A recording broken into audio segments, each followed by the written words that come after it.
Good morning. How are you guys this morning? Just give me a second. We are still getting things going.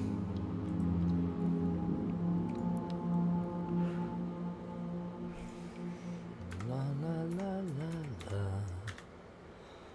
La la la. La la.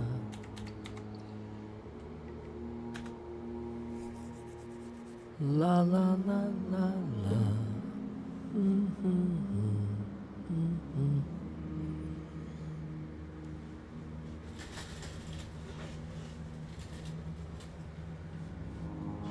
Hi guys, good morning. Just give me a minute. We're early today. Actually, we're changing our hat and stuff. Getting ready to read.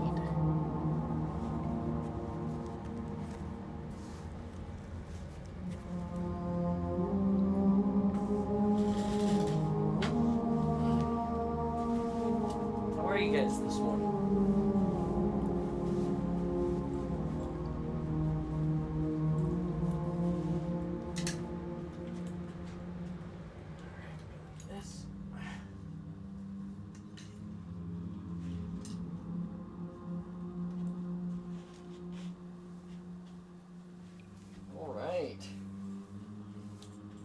Look at that. There we go.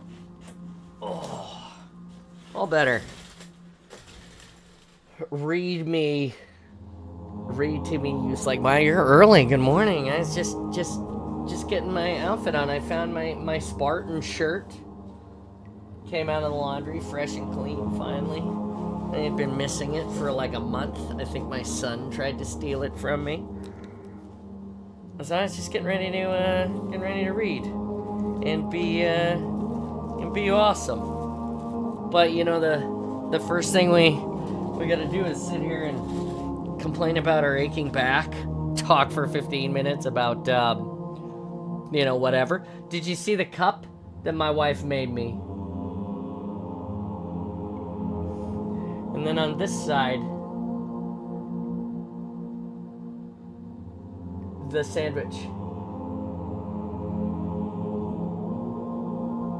Yeah, really excited about that. When your package arrives, I think you'll find more shirt goodies. Are you sending me another package?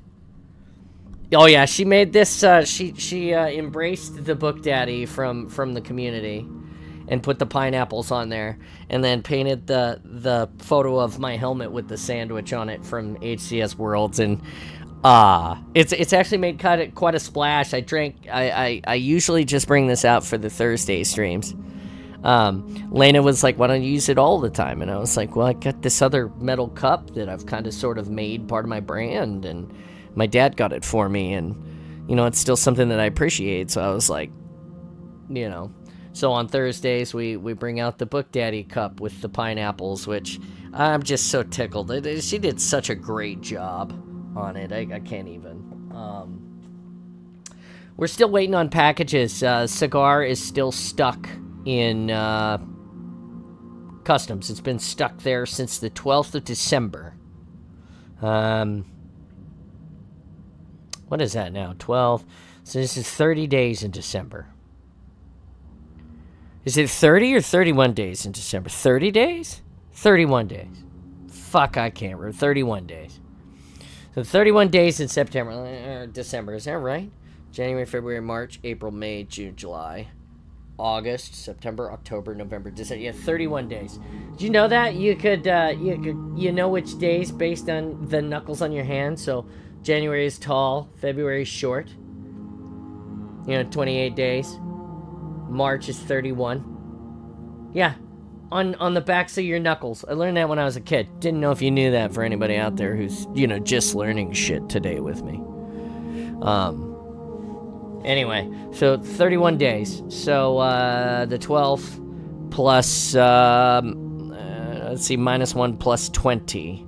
So that's 11. So if we went 11, it's 20 days. And then today's the second. So it's been 21 days in customs, I think is how that works. And you just saw Pilot work with his math brain, which is I'm sure you're confused how we got there, but the math is right. Anyway, I'll be excited when it finally gets here. That'll be ultimately awesome. I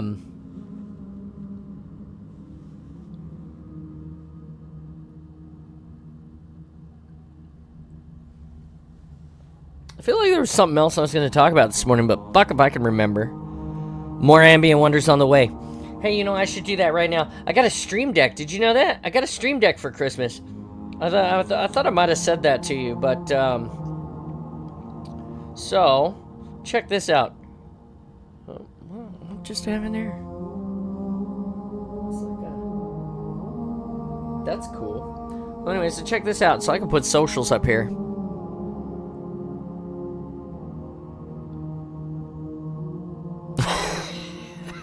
Told you like 3 times. I'm using it right now.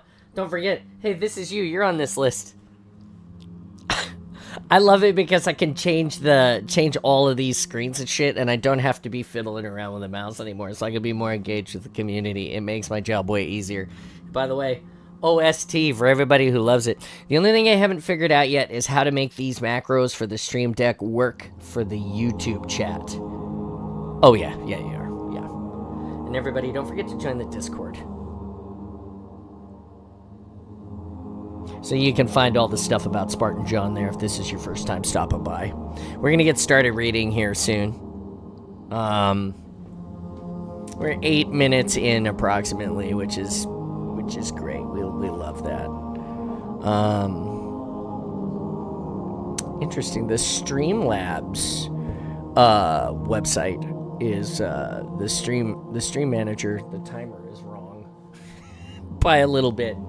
It's okay. We're just keeping an eye on it and trying to make sure everything's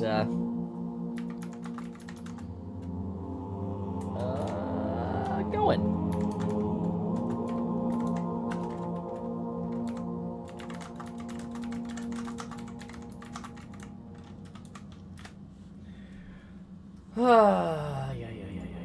All right, so, yeah, we got the coffee cup. We've got the book. We'll get this started now. We're 9 minutes in. It's, we usually start about 15 minutes in.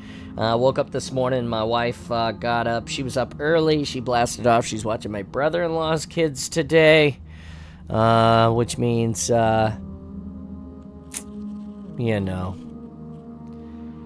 big plans this year for us and our tournaments. I am very excited. I've been talking to Mike a little bit about that.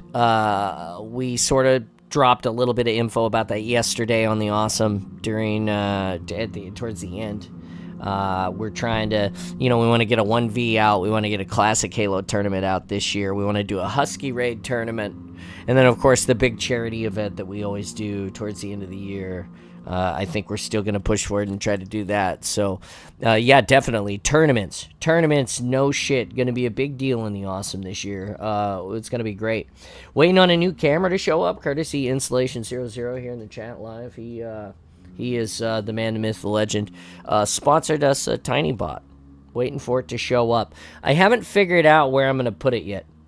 It's going to go over here somewhere by you guys. I just haven't figured out how or any of that stuff yet, so good things to come. Of course, I'll be asking Zero for his expert tutelage and input. By the way, saw his go check out his video for his things to come in 25 as far as Halo is concerned. Pretty excited. He did not mention Spartan John hugs. I mean, that's more of a joke than anything. I mean, if he had seriously mentioned Spartan John hugs in his video, I would have had an enormous swelling of pride and a few giggles. Anyway, check it out. 697 follows. We are so close. We are so close to 700. I have a feeling we'll make it today. I hope. We've been working for, a little bit to get there. We're going to get there. We got 103 subs. It's the most subs we've ever had. like, thank you to Installation 00, to Supreme Commander Colt. That's Krampus for everybody who's new. Pens Halo, to Moose, my wife, DS Nikki, all the people who contributed to the awesome last year to make this place great. I cannot literally do this without the love of you guys. You just can't. And so, thanks for powering me and helping me find my greatest self, too. Thank you for that. All right, I'm going to pour something in my coffee that I want to try, and then we're going to start reading.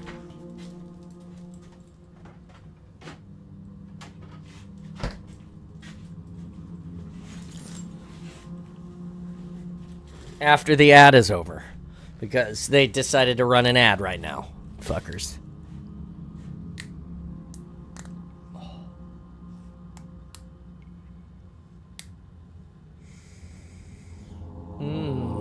Smells very good.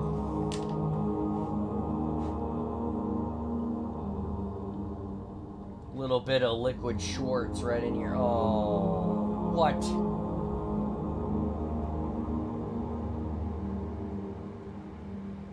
So for $4, you can get yourself, how many ounces is this? Oh, 50 milliliters of Irish cream for your coffee. I feel like everybody should kick off their morning with some Irish cream. Psh. All right, so Installation 00 is here. He's here to watch and listen to the ambient wonders. Go check them out, by the way. It's the best music that you can listen to if you're tired, sad, want to study. If you just need some ambiance in your house and you love Halo, it's perfect. Just be careful, because after you run through, lately what happens is I listen to my favorite ambient wonders is, right? And then what will happen? Wonders is. Whoops. Anyway, occasionally you'll run into this thing where YouTube will give you all the other stuff that you searched out or that you like that is similar to you. Recently, it has decided to feed me the soundtrack from Halo 3. Specifically, the Never Forget song. And I just can't make it through the song without bursting into tears. Like, never. It's not possible.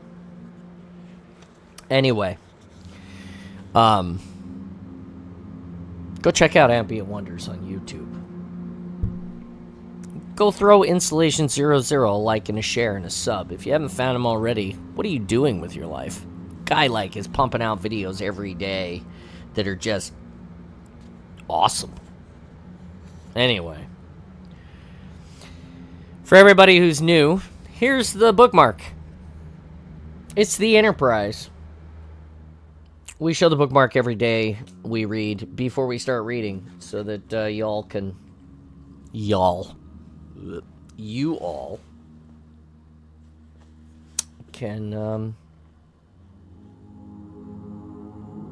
see that we're reading. Also, so when people like Installation 00, or maybe my wife someday, or eventually me when I learn how to video edit, does that video editing process, we can go back and find where we started, so it's easier. We'll do a supercut someday. Supercuts are coming, I promise. Bookmark. Here we go. And we got the Cole Protocol, alright? Chapter 5. And I see you guys on YouTube, so don't forget to chat. Reach is nearly ready. I believe you. That must have been a bear to edit. Just absolutely terrible. The material that you were provided for editing was subpar at best. All right, guys, here we go. Chapter 5. Insurrectionist Freighter, Finnegan's Wake, Outer Fringes, Ectanus 45 System. 4 more explosions rocked the inside of the cargo bay. Debris flew through the air and clattered off of the walls, then rained down to the floor. A thick haze of smoke filled the air, making it nearly impossible to breathe. Keyes lay on his side, blinking away, the blood trickling down his forehead into his eyes. He tried to get on his hands and knees to stand, but he couldn't quite manage it. An ODST Helljumper grabbed him by his arm. "Come on, sir. You just got your bell rung." The man was right. Keyes could hardly focus on the grating on the floor right under the Helljumper's boots. He leaned against the Helljumper's body armor, struggling to keep under his own power. The thick haze was starting to clear now. Keyes let the Helljumper set him down against the side of a container where they'd come in. Keyes could see the high tail of a pelican around the edges of the container in front of him. The other wounded ODSTs sat next to him, armor ripped open and dented from container shrapnels.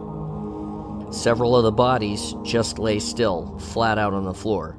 Keyes swallowed and rubbed his sleeve over his face to get the blood off. He could feel the warm trickle of more coming. Where's Canfield? He wanted to find out what the veteran ODST commander was doing. Canfield's dead, sir. The soldier who dragged him to safety was checking people for injuries, spraying biofoam into the wounds, trying to stabilize things. They needed to evacuate quickly before they lost more soldiers. Dead. Keyes blinked more, stinging blood and sweat out of his eyes. Who's in charge? Keyes was overwhelmed with the thought that the entire cargo bay had been a trap, that he had led good men into it. Face on, sir. Keyes felt for his earpiece and realized he'd lost it in the shockwave. Someone tossed me their helmet ASAP. I need a heads up on comms. A wounded soldier threw his helmet over, and Keyes slapped it on his head. Winced when it touched. Whatever hit him had glanced off of his skull, giving him a wound and most likely a concussion. Face on, this is Keyes. Give me a sit rep. Shape charges on the container, sir. Insurrectionists, no doubt. 3 of them attacked us when the explosions happened. Any survivors? Keyes had hoped they'd capture them alive to get some information out of them. Faison cleared his throat over the air. 1. He's with the wounded. Sir, they were shooting at us. We thought it was prudent to return fire. I understand that, Keyes said. I was hoping for intel, like how many more surprises might be waiting. You're securing the ship. Check for others. Yes, sir. Faison sounded a bit more annoyed. Of course, sir. And an emergency beacon has been triggered to bring the Midsummer Night in with reinforcements. We'll move right on through every inch of this boat, sir. I'm sure you will, Keyes muttered.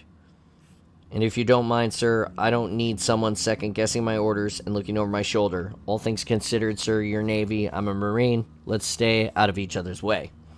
The loud roaring in the cargo bay had grown a bit more noticeable. Keyes looked at the soldiers checking the wounded over and ignored Faison's disdain for more immediate concerns.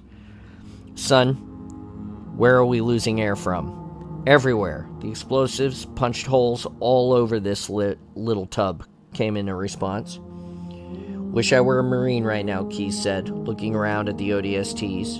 I'm not in vacuum-proof armor. We'll think of something, the Helljumper said, glancing over at the Pelican. Keyes tapped his earpiece. Jeffrey Keyes here acknowledged. Silence. With a grunt, Keyes got to his feet and stumbled over to the container. He leaned against it and slid around the corner. He stared at the gaping hole in the side of the Pelican. They pulled him out, sir. Another Helljumper tapped Keyes on the shoulder. We pumped him full of foam. He's in bad shape, but Midsummer Night should jockey in here soon. We'll have them transfer over. Keyes looked at the line of wounded and dead ODSTs. These are the best of the best. Ask for volunteers to hold the line and kick ass. They were the first with their hands up, happy to face the long odds, happy to face the enemy in the eye. All dead from a routine boarding. From a trick. Keyes knew there could be more. He turned to one Finnegan's Wake crewman still alive. He was lying on the deck with the wounded. A Helljumper sat near him, keeping his pulse. Keyes looked around the cargo bay.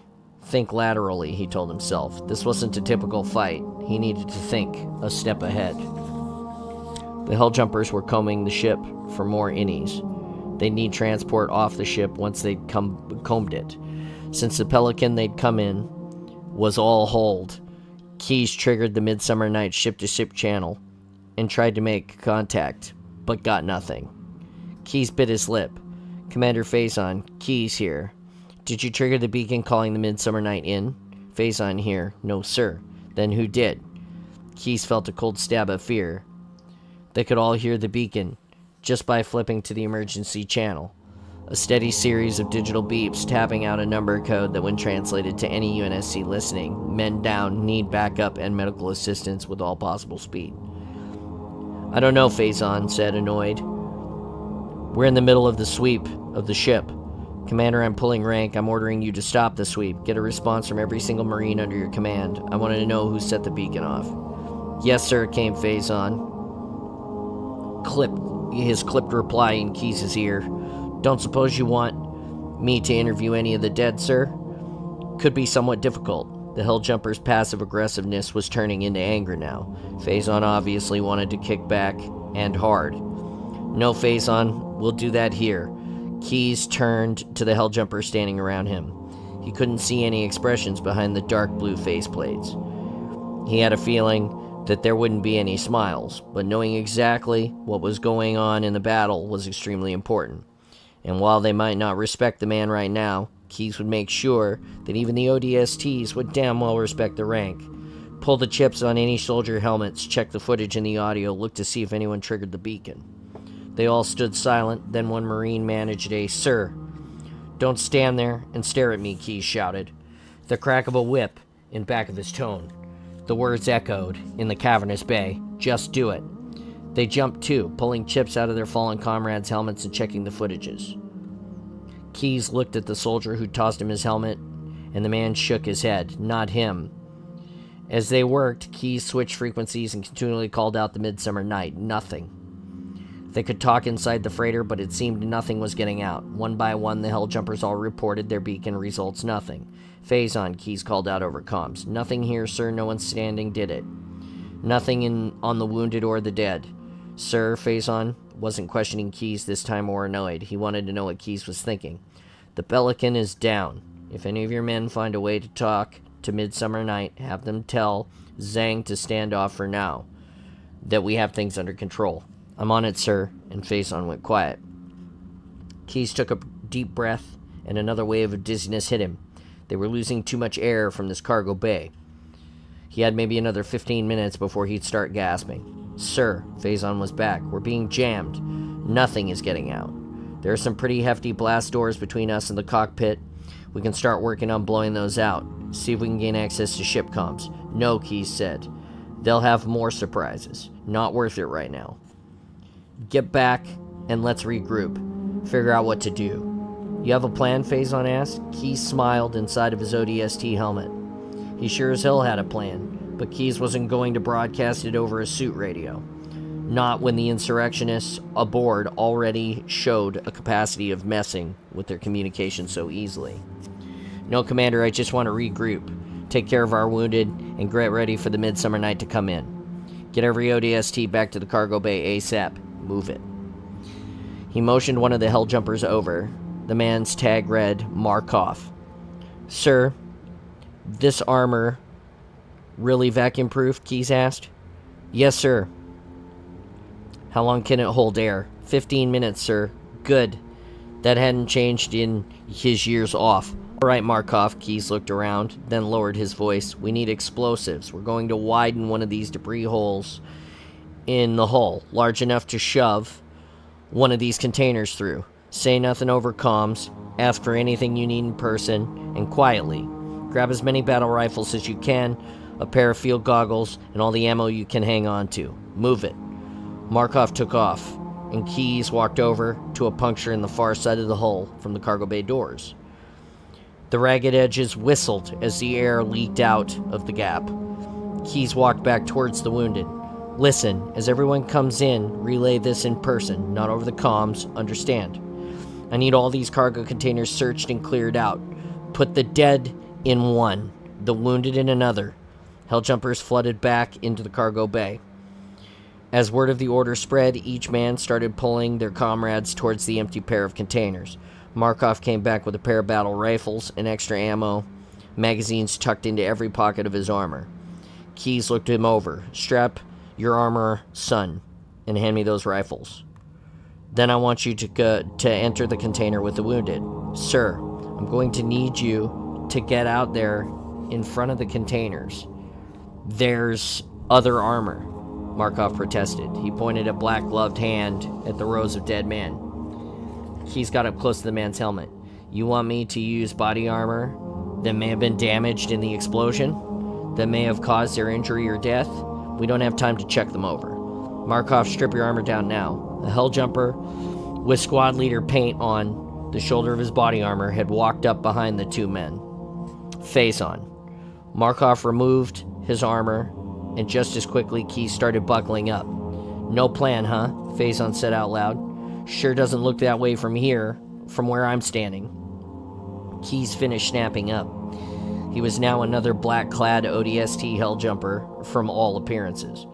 He slung the pair of battle rifles over his shoulder and checked to make sure the ammo was all secure.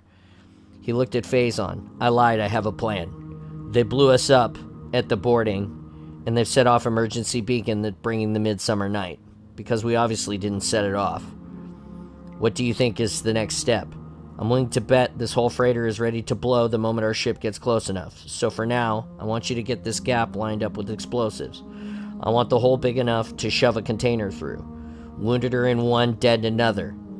Any walking or fit Helljumpers, I want jumping outside and throwing themselves clear of the freighter. We're blowing out of here. Literally. Keyes held up the battle rifle. When you're in zero-gravity training, rule number 1 about firing a gun, make sure you're braced or you've intended to go flying. Newton's third law, sir? Faison nodded his head. For every action, there's an equal and opposite reaction. You want us to use our weapons like pocket rockets, sir.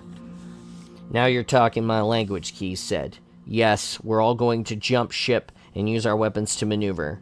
But me first. I could get far enough clear of this jam to warn the midsummer night what's happening. We don't want them shooting at us by mistake. And we're not using the bay doors because, Faison asked, when terrorists set off a bomb, it's often designed to create panic, so they can do real damage when people start to flee. And what's the natural escape route here? Can you guarantee me that there's no weapons outside covering it? Keyes asked. Bay doors, someone muttered. Exactly. Plus it's pointed the wrong way. We have only 15 minutes of air. We all need to head straight for the midsummer night. I want ODSTs hanging out in the container with the wounded so they can navigate it as best as they can from the ship using their guns. Leave the dead tagged with the beacon and we'll pick them up after this action. Faison shook his head. This is crap, sir. We're risking our lives to jump clear of a ship with limited air when we should be taking the fight to them. I'm not asking for your feedback, Faison, Keyes said firmly. This was an order. For a moment, they stood and glared at each other. Then Faison backed down with gritted teeth.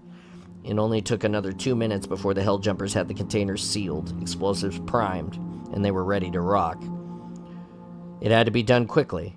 If there were insurrectionists still lurking around the ship somehow, it wouldn't take long for them to realize Keyes had figured out what they were up to. The ODSTs had performed well, organizing the whole thing with quiet efficiency. The wounded waited inside the cargo container that had been dragged to the hole, and the other Helljumpers got ready for their departure. Let's do it, Keyes said, from a safe distance. Fire in the hole. Markov pressed the remote. An explosion rocked back Keyes, slamming him against a container behind him. Fortunately, this time he had on a helmet. Molten metal rained down, sizzling as it hit the cargo bay floors. 4 jumpers rushed to the edge with Keyes. He felt the suit kick over to internal air as the pressure dropped. They grabbed his arms and legs. You sure about this, sir? One of them asked. Get on with it, Keyes said. And they wasted no time, but they asked him again. All 4 held him between them like he was a battering ram, and they ran towards the side of the hull at a sprint, and then threw Keyes through the center of the ragged hole. One of the rifles caught on the edge and was ripped free, but he still had the other. Keyes flew out into a cloud of crystallizing vapor. Out of the corner of his eye, he saw a series of muzzle flashes. Something struck him in the back, spinning him out of control. Stars cartwheeled around him. No more bullets struck. He was probably already far enough from that the black armor was too hard to spot. He'd only been visible because of the cloud of vapor around him. Midsummer Night, this is Keyes, come in. He waited for a moment, but there was no reply. Keyes grabbed his remaining battle rifle and tried to gauge his rate of spin, while he breathed slowly to remain calm.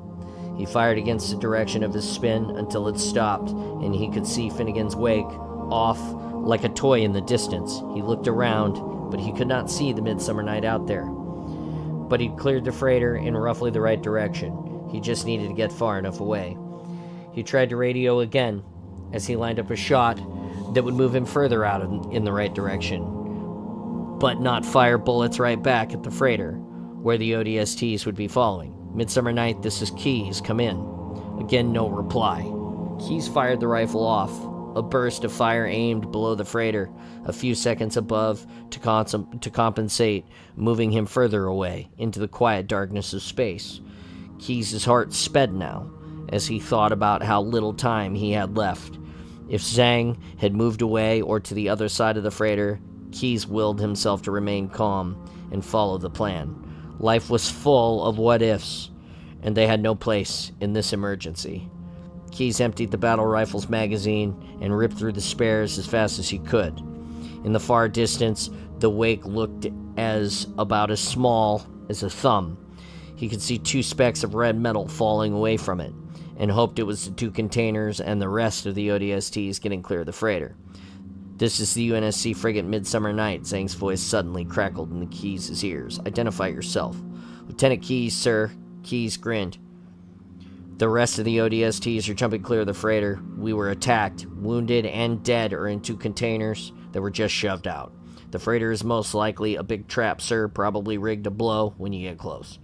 Keyes raised field glasses up to his helmet, recognizing the model. The helmet's heads-up display assessed the device, and the view of the distant freighter zoomed. He could see a steady stream of hell jumpers using their weapons to propel themselves away from the gray craft, a swarm of black dots drifting out into the vacuum. Well done, Faison. The 2 containers became visible, the tiny figures of hell jumpers hanging onto them, their guns aimed at the ship.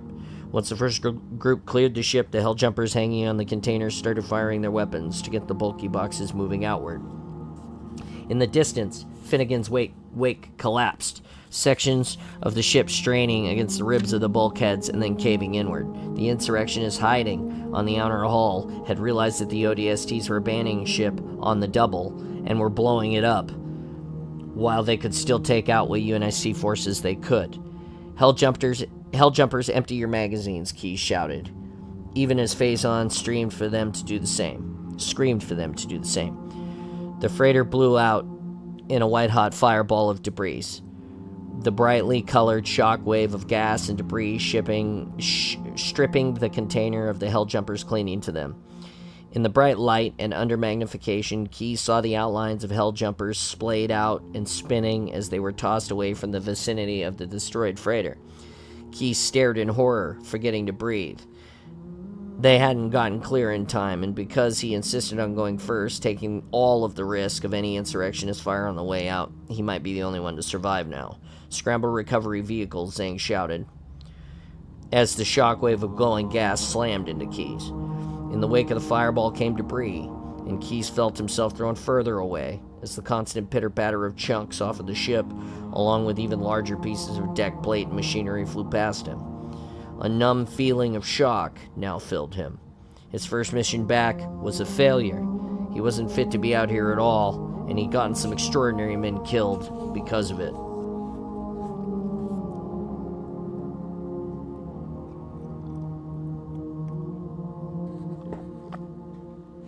Chapter 6. Eddies in the Rock, the Rubble, 23 Labray. A structure the size of the rubble, with its hundreds of habitable asteroids, with artificial gravity all connected by docking tubes, had a lot of places a man could get a drink. Eddies in the Rock was one of the hundreds, and any given ranking of the bars, it lay somewhere in the lower 10.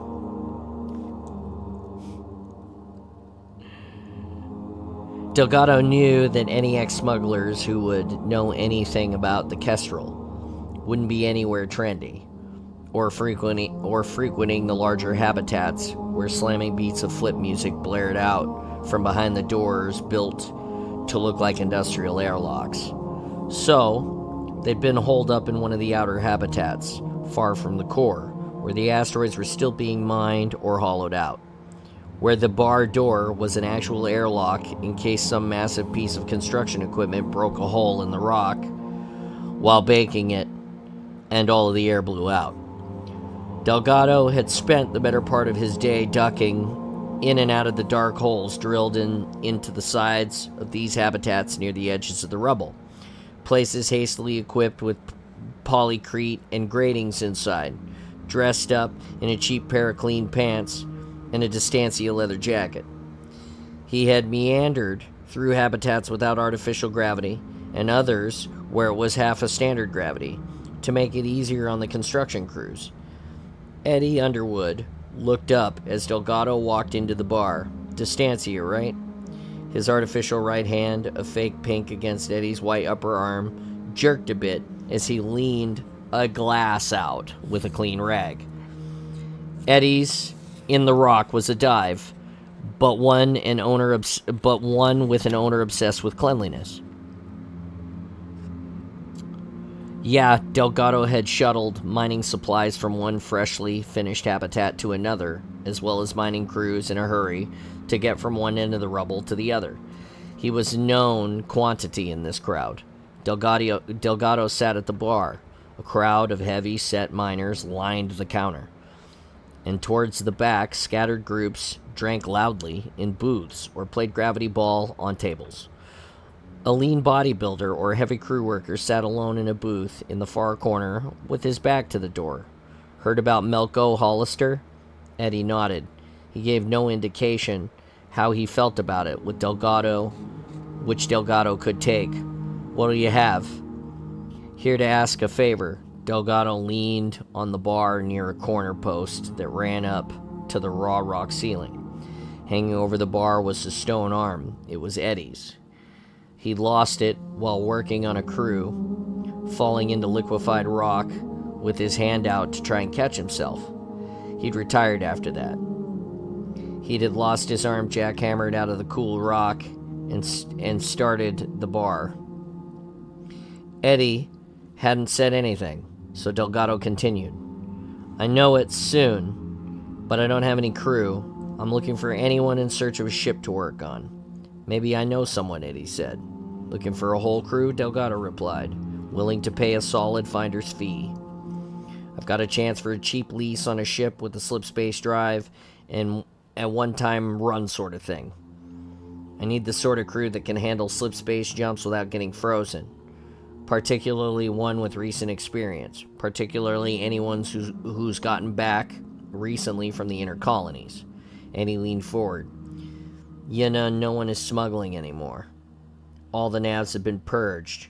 Purged? Eddie's capitalized the word with his voice. It was the topic of discussion through the rubble. How are they going to cut off from being able to slip the occasional ship out and back over enemy lines?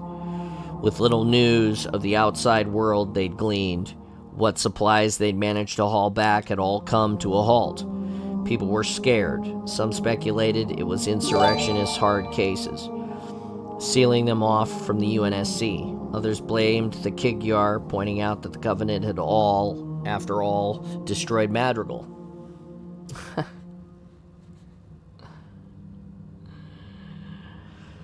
They feared the rubble would be next. Some claimed that the UNSC was cracking down on all non-military travel.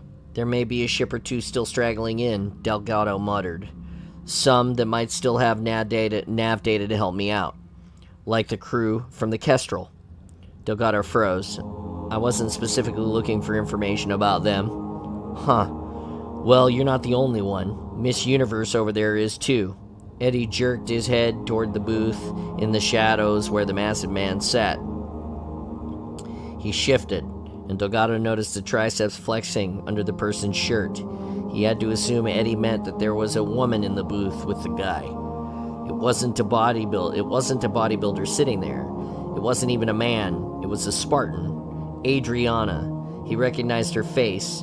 The last time he'd seen her, she'd been surrounded by iridescent gray metal, and she'd worn the immensely powerful armor as if it had been a second suit of clothing. Now she wore a clean pair of pants and a tight long-sleeve shirt in a manner of an off-duty miner in a bar. It didn't camouflage the fact that she was well over 6.5 feet tall and dominated the booth. It couldn't camouflage the fact that she could quite obviously break any man at the bar in half. And many of them seemed to sense that was the case and kept clear. Delgado sat back down in the chair, and Eddie sighed. "You know her?" "No, not really, Eddie. Not really." Delgado didn't try too hard to sell that. He slid off the chair and approached the booth. "Can I buy you a drink?" She didn't bother to turn, but waved him into the booth. "Hello, Mr. Delgado," she said. "Hunting for something, are we?" Delgado glanced around the bar.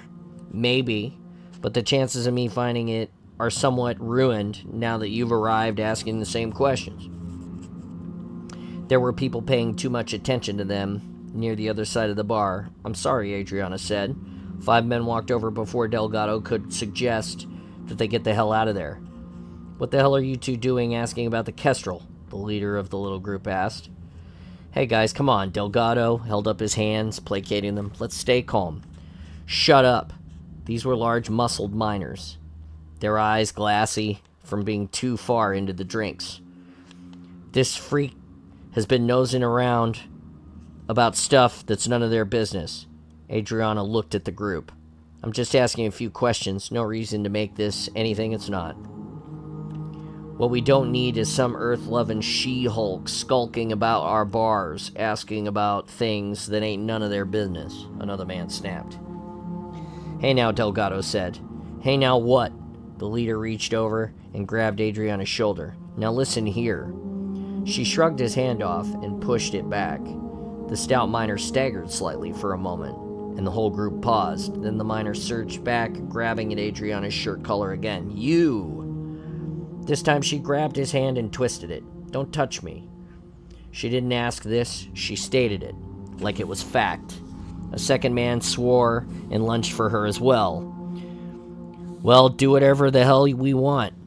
He grabbed for her arm, but she grabbed his instead and jerked it. Now she had both of the men by an arm, twisting their hands back around. "Now you listen to me," Adriana snapped. "If I want to ask after the Kestrel, or anything else that strikes my fancy, what makes you think you could stop me?" The air in the bar suddenly broke, and the faux politeness dropped. None of that stuff ain't none of your business, bitch," another miner screamed, and he threw a punch. Adriana let go of the 2 arms she had held and grabbed the punch out of midair. She pulled the man toward her and slammed his head into the table. The table gave way and splintered where the man's head had struck it. He fell through the destroyed wood table and onto the floor in between Adriana and Delgado. A fight then erupted. The whole bar streaming their way in, Delgado cursing as he pushed his way back farther into the booth. He hadn't wanted to get involved, but the entire bar had already assumed that they were working together.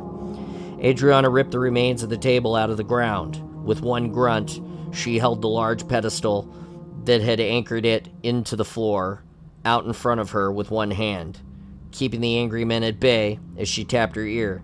"Yeah, okay, let's bug out." An explosion of brick, grating, and debris blew past Delgado.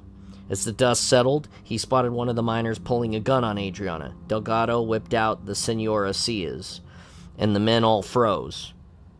But they weren't looking at him. As the dust cloud in the booth wafted away, they all stood looking at a giant gray suit of powered armor that had just burst its way through the wall of Eddie's like it was balsa wood. "Don't move," the deep voice from behind the gold visor snapped. A large rifle in the Spartan's hands covered the crowd, and no one moved. This new Spartan grabbed Adriana and Delgado and pulled them back through the debris. Delgado's feet scraped against the jagged remains, while the far backs of Eddie's was burned into the hard rock. This section had apparently been right next to a maintenance corridor. A few of the bar's patrons tried to peer around the hole in the bar to see where they were going, but the armored Spartan fired the rifle at the bricks, and the faces ducked back into the bar. "Delgado, look at me," Adriana ordered, and Delgado turned to her voice. Something very large smacked the back of his head, and he fell to his knees in front of her, and then he passed out.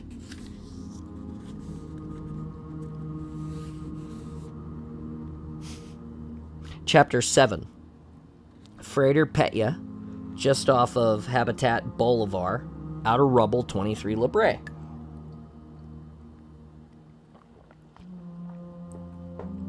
Delgado woke up on a cot. He sat there, rubbing the back of his head and wincing. He was in a cramped crew quarters of a freighter ship. Bulkheads, grated flooring, flickering tube lights, grime and grease everywhere. "You're up." A giant machine had been welded into the back of the crew quarters. The voice came over the sounds of the maintenance pod, whose arms sparked electrically as it carefully removed the suit of armor from the Spartan with almost midnight black eyes. The Spartan scratched his stubbly head and pulled on pants and a shirt. "Itches," he said. "I'd like to take a shower, but we have to deal with you first. Adriana refused to leave you knocked out on the ground for those miners to eat alive." Delgado stood up and stumbled. The Spartan grabbed him firmly by the arm and hauled him back up.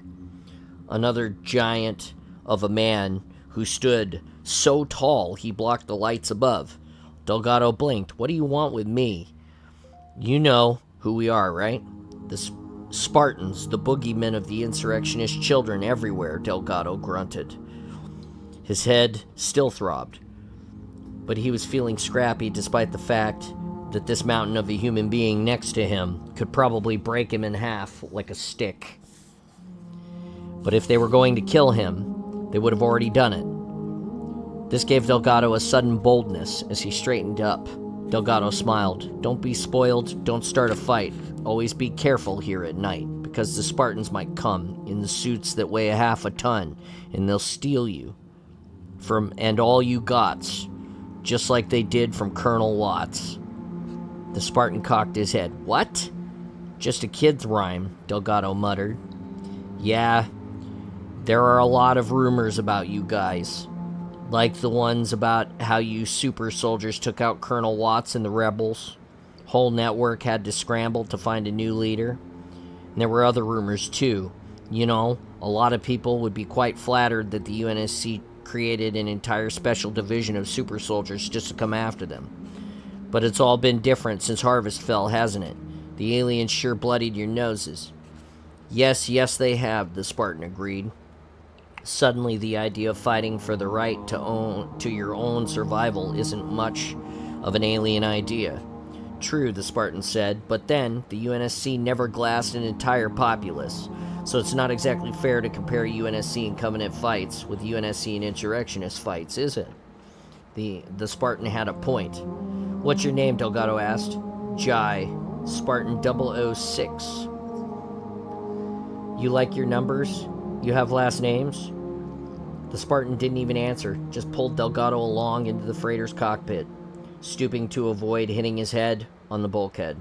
Another man, too massive not to be a Spartan, sat in the pilot's chair. Adriana lounged near navigation console. She spun her chair to face the two of them. "Mr. Delgado, you've met Jai, our team leader. In the pilot's chair is Mike."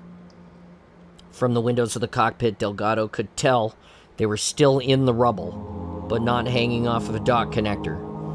They were moving slowly through the intricate maze of tubes and asteroids.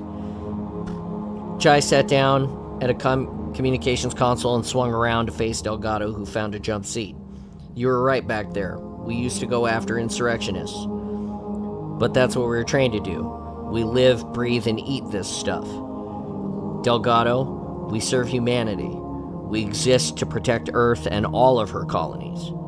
"Huh, nice soundbite." Delgado crossed his arms. "That's no soundbite," Mike growled. Jai held up a hand. "We have given up everything over this, Mr. Delgado. Don't dismiss our entire lives so casually. I take it you are an insurrectionist." Delgado shook his head. Not exactly. A lot of people on Madrigal are neutral, even loyal to Earth. But when Madrigal was being glassed, it wasn't the UNSC that scrambled fighters or everything they had to evacuate people from Madrigal and try to hide them here. It was the rebels. Even though Madrigal refugees and regular miners fast outnumbered them here in the rubble, there had always been strong respect for insurrectionists. Even Delgado owed his life to one of them. Jai leaned forward. Then understand, we're not here for a fight, but we're here to try and stop the Covenant from taking any more of the colonies. Or Earth. For a while, top brass and ONI agents have been worried about the Covenant's progress. As a result, earlier this week, the Cole Protocol went into effect. All UNSC ships have to jump randomly before making jumps to their next destination. If Covenant forces appear, they have to destroy the nav data that might lead the Covenant back to Earth. Just back to Earth, huh? And to the colonies, that's inferred. However, months before the Cole Protocol went into effect, ONI put together several Prowler Core missions to get back behind enemy lines, including this team. We have a list of places where navigation data might have survived, and our mission is to make sure it's all destroyed. In the case of the rubble, Giant leaned further forward, intensely, we've been stuck here for almost a month. Every day we're here, we're not destroying data or checking over our targets elsewhere. And the greater the chance that the Covenant will stumble across the location of an inner colony or Earth. What's Jai getting at? Adriana interrupted. Is the question of whether you really think the navigation data will be safe here in the rubble. Delgado looked around the cockpit and at the three Spartans. I'm not giving it over to you. You have to do your jobs, I have to do mine. So we noticed. You didn't tell the Security Council that you ran into a Spartan, Adriana said. He looked up at her, startled. How did she know that? What all were the Spartans into? How much of the rubble had they gotten bugged? Why would I? You're not good at keeping a low profile, it seems, with your dramatic attempt to sneak around and ask questions failing so spectacularly. Jai folded his arms now. You picked a stubborn one to save, Adriana. I don't know. Don't know what? Delgado asked. Mike shook his head. Let him be, Jai, let him be. A moment passed between the three Spartans, and a decision. Delgado shivered. He'd bet anything his life had just been on the table. Jai stood up. My team thinks you're one of the good guys. Delgado, I don't know. Mike, we passing the ship yet? Mike turned back around. Yes, let me flip us around. Delgado frowned as the rubble rotated around the ship. The freighter's cockpit shook as a bit of distant thrusters further down the hull fired. They drifted past one of the larger habitats on the edge of the structure. Docked to it was a ship that didn't look at all different from the rubble itself, a tinker toy assemblage of parts of varying age, shapes, and functions. It slowly passed by, and then Jai turned to Delgado. It's hard to trust people who do business with the enemy, Delgado said. And that's a Jackal ship, also known as the enemy. Yes, that's a Jackal ship, Delgado said. But most Kikyar are like us, rebels, asteroid dwellers, and they're helping us. The Covenant had once seemed an implacable foe, a force of nature. When the conglomeration of aliens first made contact 10 years ago at the planet Harvest, the images of destruction relayed back were horrific. Covenant ships and their plasma weapons destroyed the surfaces of the Agrigarian world until nothing was left. Madrigal had not lain too far from Harvest, and after the destruction of Harvest, they'd readied themselves for the inevitable, and readied and waited until 2528, when the Covenant stumbled into orbit around 23 Librae and destroyed Madrigal, the survivors fleeing to the rubble. When the Kigyar came back to 23 Librae, looking to mine the asteroids around the Hesiod, they found the rubble. Everyone had girded themselves for another one-sided battle, but instead, the odd bird-like aliens had furtively begun trading with the humans. They even established refugees on some of the outer asteroids. So as the rubble heard snatches of rumors and data about Covenant destroying all of humanity, they had to second-guess what was really happening. After all, they were still alive. And yet, it had taken the Covenant 3 years to get around to attacking Madrigal. Delgado knew the rubble might still be on the list. The jackals are helping you by violently hunting for the navigation data, Jai asked. I know, Delgado muttered. I don't particularly trust them either. So you know, Jai said, the moment you hand over the data, the Covenant will deal with the rubble the same way they did Madrigal. Delgado had no reply. He stood with his arms crossed, staring at Jai. Maybe it's our problem, not yours. The UNSC isn't running things here. All right, Jai said, but we'll be watching you. The freighter thudded into dock under Mike's control. The air inside shifted and Delgado's ears popped. Adriana led Delgado down the airlock, where the doors had already opened. Delgado hesitantly walked through. He bit his lip. They wouldn't shoot him in the back, would they? They had honor and a code, didn't they? Adriana leaned against the rim of the airlock. Goodbye, Mr. Delgado. Try to stay out of trouble. He turned and looked back at her, the tall, dangerous Spartan without her armor. The freighter airlock door lurched and started to slowly close, just scraping off the surface as it did. And don't forget, there were never Spartans here, she said, seriously, without a sense of humor. After the freighter left, Delgado looked out one of the airlock portholes at the distant Jackal ship. The Spartans were right. The moment the Jackals got their hands on the nav data, they'd probably sell it to their Covenant brothers. He was going to have to figure out how to secure the nav data. There were way too many people after it. If the rubble was going to survive against the Covenant, it needed to be safe.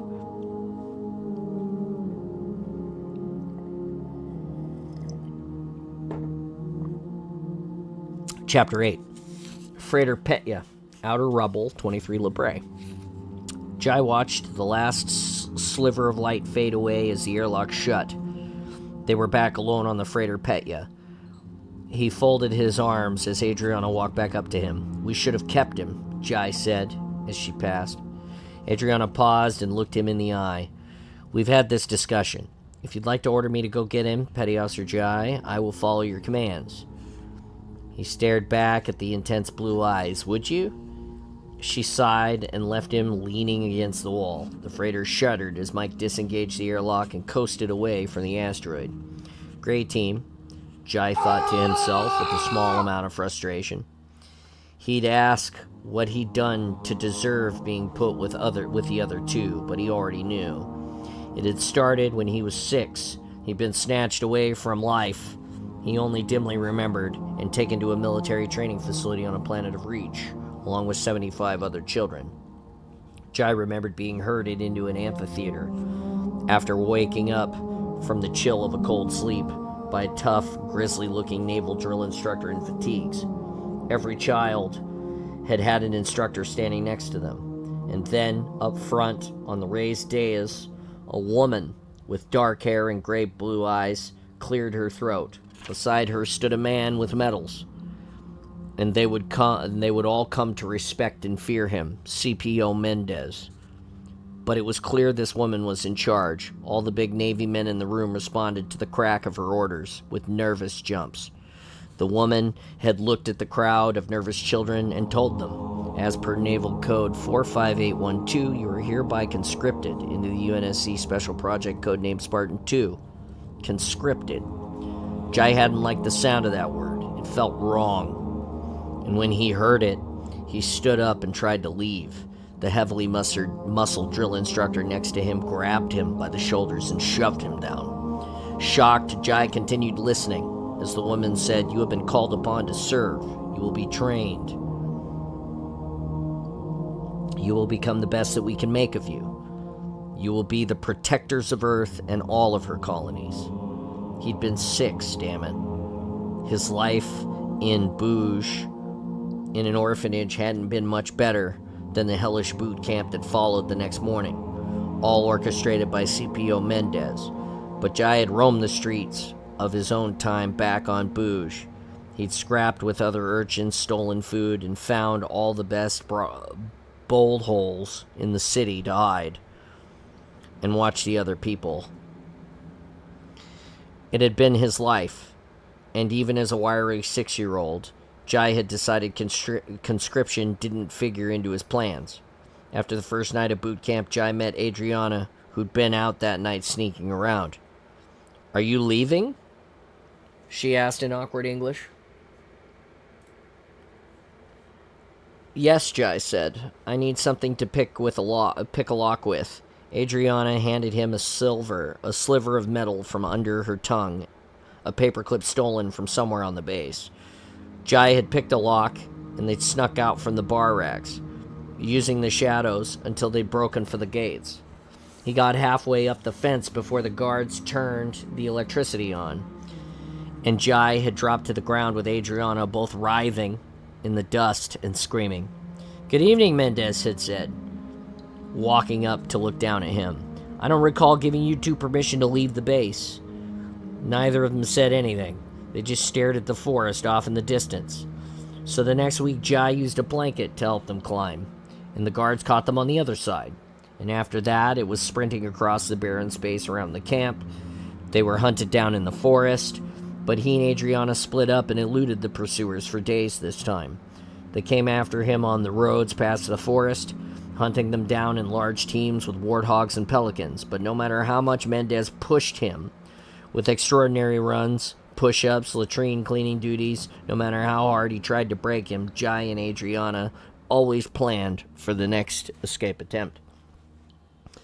The men who had to catch the young Jai paid the price too. The tougher he trained under Mendez, the harder he fought when he was captured. Guards got shattered kneecaps, lost eyes, fingers, and toes. They'd started tranquilizing him from a pelican at the end, waiting until he burst from the forest, shooting him down from the safety of the sky. Until one day, 5 months in, the woman asked for him, Catherine Halsey, always watching them from a distance, always scribbling her notes down. Jai had sat in front of her desk, CPO Mendez by his side. "What do you want?" Halsey asked, suddenly looking up from her desk. "You called me here," Jai said defiantly. Halsey chuckled. "I did? Do you want to leave, Jai?" "Yes." The woman who had him snatched away from everything studied Jai like he was a strange bug under a rock. "You understand what you were told when you first arrived? You stole me. You want me to fight for you. Fight for Earth. It isn't even my home planet," Jai said. "I don't want to be here." Halsey nodded and suddenly looked tired, as if she didn't want to do what came next. But then her spine snapped straight. "Okay, Jai, you see this?" She picked up a small dart. "Some of you have what it takes. Some have folded. Some just aren't ready to be protectors of the colonies, and that's okay. This dart will induce selective neural paralysis. The next time you break out of your forest, the guards in the Pelican will shoot you in the head with one of these. And you'll wake up in a city. You won't remember any of this." A crawling sensation in the back of Jai's mind told him that that was a lie. A memory eraser. Didn't sound quite right, nor did Halsey's eyes look right. There was a deeper pool of weariness and sadness here. Jai had no doubt the dart would erase something. Halsey must have noticed Jai's shift. She amended her words. "You may also lose more than that. There are no guarantees.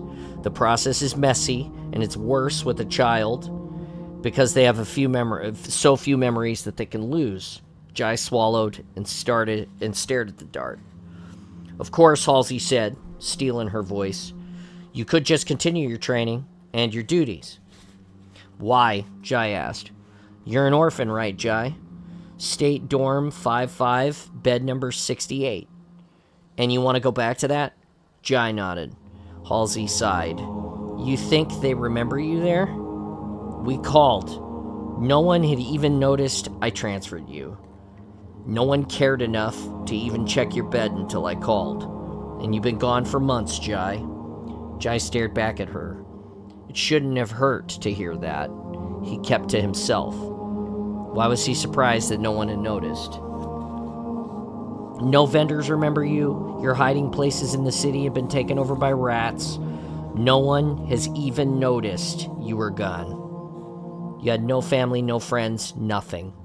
You left no imprint on the world from which you were taken. Jai, you're fighting so hard to leave when there's nothing for you to go back to." Jai shook his head and bit his lip. "But here, Jai," Halsey continued, driving her words home, You have people who notice when you try to leave. Mendez, who trains you. And even though you don't have family, I find it interesting that you keep seeking out Adriana to make your escapes with. Would you miss her if you left? Would you be happy if we just erased your mind with a single shot and erased your name from all of our computers and Adriana's just forgot about you? Jai stared at her, his mouth now dry. He didn't say anything, but inside he felt like he'd been destroyed. She'd picked him apart, like he was some simple puzzle. Mendez could break their bodies, but Halsey could break their minds. I'm giving you a final offer, Jai, Halsey said. The guards are around the forest tonight. If you escape, we'll delete you from our records, and it will be like you were never here. But if you're in your bed tomorrow morning, I offer you a family, Jai, and a place to make your mark and be remembered. We have special things in mind for you and the others. Very special things, I swear to you. Jai stared at her, and he had to believe her. Adriana had also returned to the barracks that night looking shaken, but they broke out again, of course. They made it out past the fence using the tunnel they dug together a week before. There were caches of food and simple weapons in the forest, buried under the trees. But they'd both stopped well clear of the edge of the forest. What did she tell you? Jai asked. Adriana had tears streaming down her cheeks. I can't tell you. But you're not going to go, are you?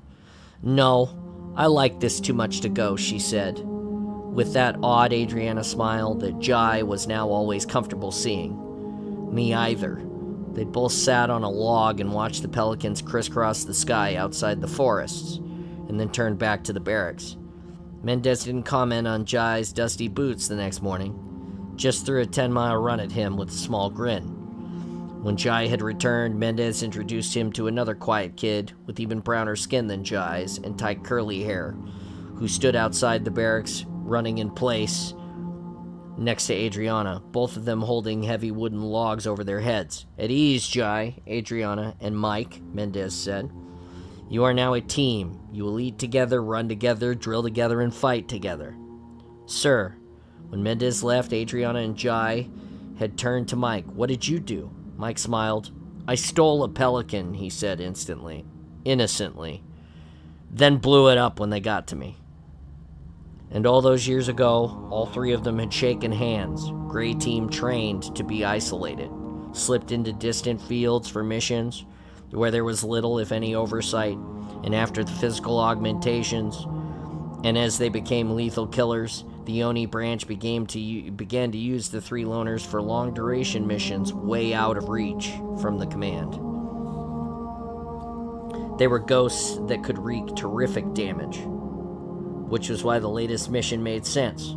Supplement Oni Prowler Corps' effort to destroy all information that was left behind enemy lines. But the same attributes that made Grey Team an incredible asset made it hard for Jai to be its commanding officer. Grey Team was different. Adriana and Mike accepted Jai's leadership, but they'd been trained to think for themselves and act on their own.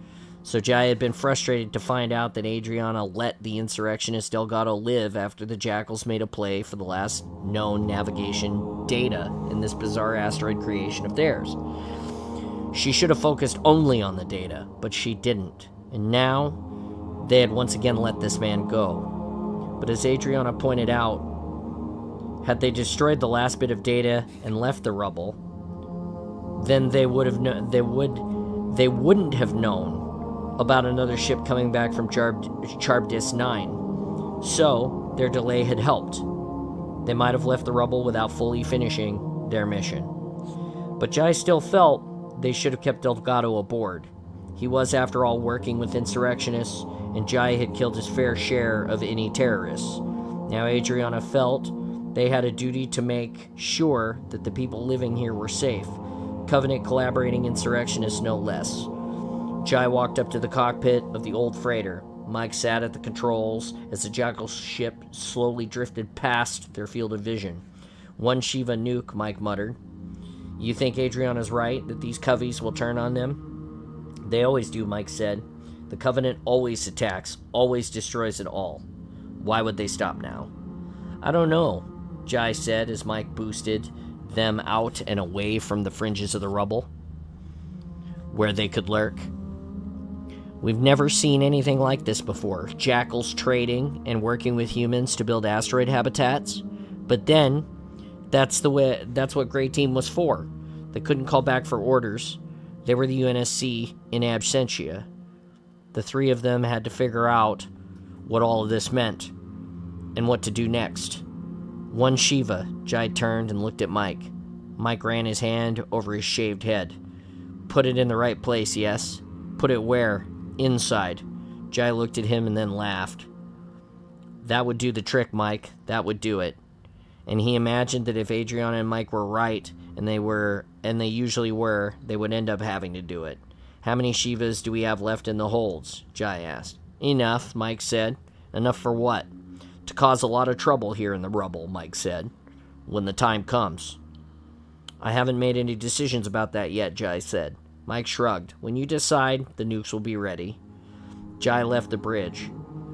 Those two were just way too sure of themselves. Then again, so was he. He smiled at himself. They were cursed with each other. Wait a second, Mike shouted. Jai turned back around, annoyed. What? Screens lit up with warnings and scrolled text faster than Jai could read. Mike tapped away at the keyboards, his fingers flashing over the keys, and he started swearing. What is it? Jai repeated. Something, leaping in through our communication dishes. I can't stop it. Incursion alerts all over. Jai felt his stomach flip. Mike was the system's expert. He had always been.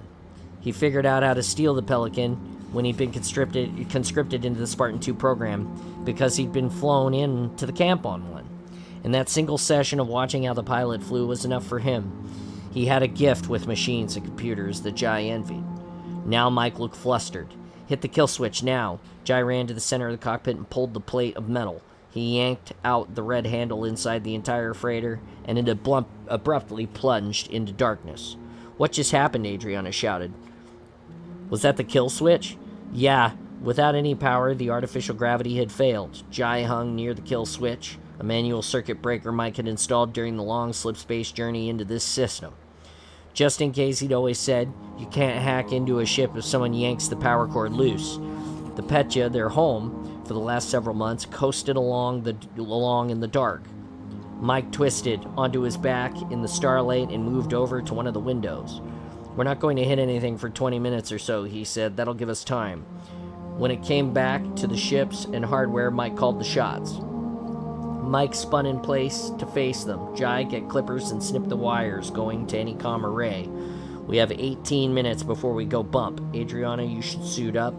If someone was trying to get into our systems, they might try a less virtual route and show up outside.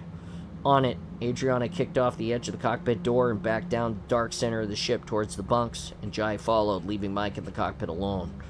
15 minutes later, after crawling around the guts of the Petya to trace wiring, Jai had two of the arrays cut. Adriana cycled out of the lock in full armor and coasted up the belly of the freighter and just ripped the last array off the ship and flung it clear. As Jai pulled himself out and shoved himself through the air into the cockpit, Adriana exited the airlock and followed. With full armor on, she seemed to take up the entire cockpit. There's no one out there. Didn't spot anything moving towards us either, she reported. That's both reassuring and worrying, Mike said. Plug her back in. The Petya emergency lights flickered on, a bit late, Jai thought, but then it was an old tramp freighter, just barely able to struggle from slip space point to slip space point. Mike had insisted they snag it. The team had spent a whole week under his direction refitting a faster military-grade slip space onto it. But Jai had to agree now it had been worth it. There was more space in the cargo area for the weapons they'd accumulated, which made Adriana very happy. Mike as well. He'd picked up a few extra Shiva nuclear warheads and stocked up on just about everything else he could get his hands on.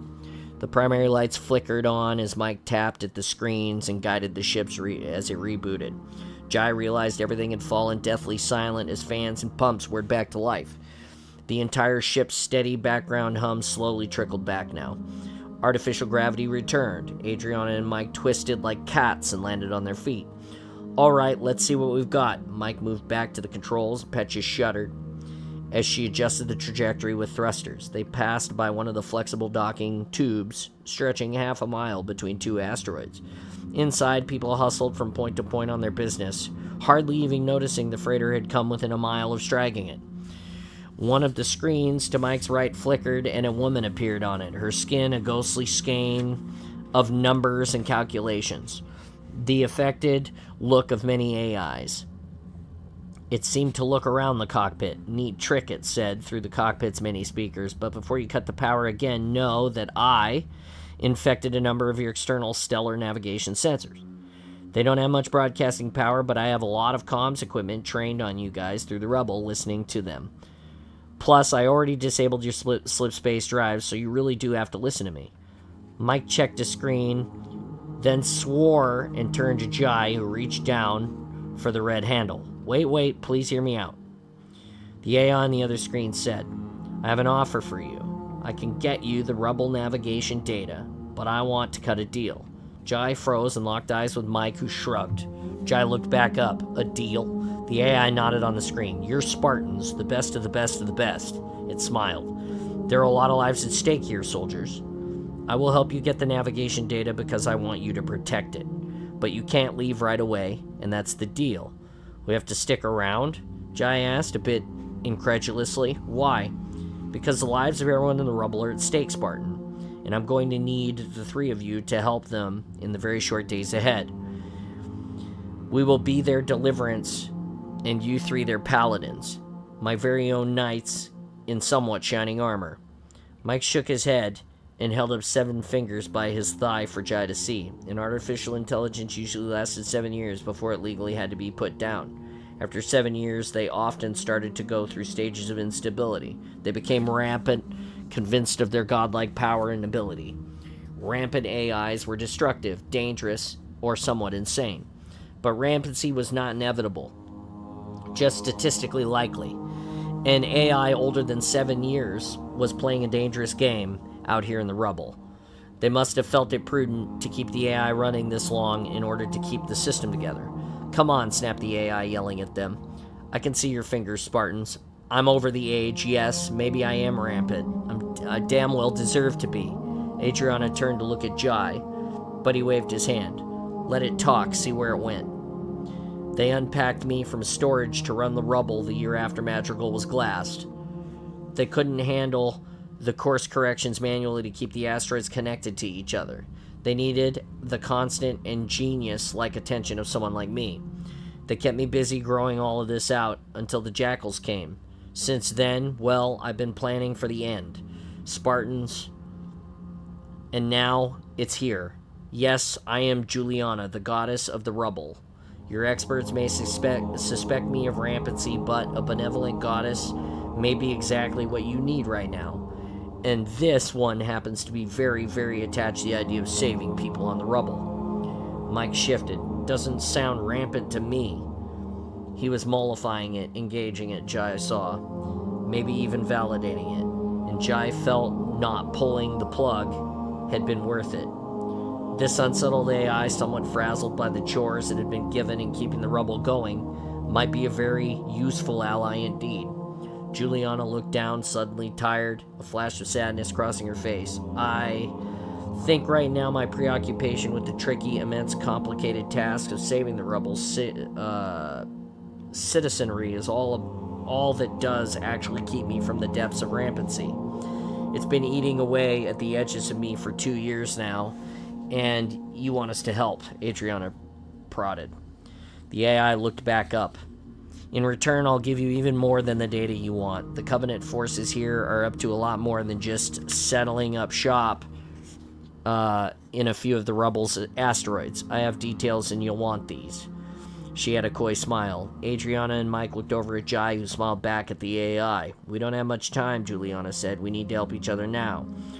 They had a rampant insurrectionist AI demanding for their help, with a promise of greater secrets. Adriana's pet insurrectionist running around in a crippled freighter. Jai smiled. This was just the sort of situation Grey Team thrived on. Chapter 9. Give me a second. I'm out of coffee. I'm going to go reboot it for a second, and we'll read some more when I come back, okay?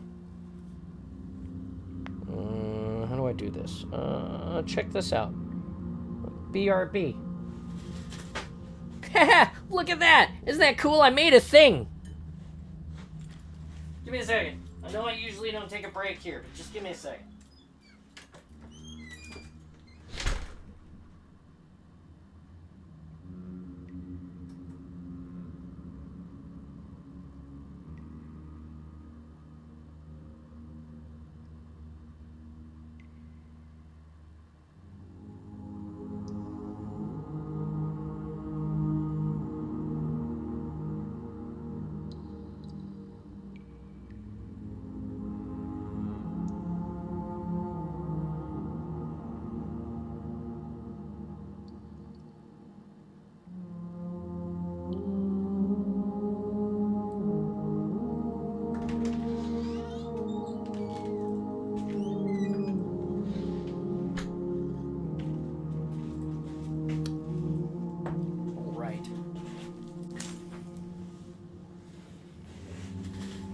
That's better. I'm on my PC now. Well, there you go.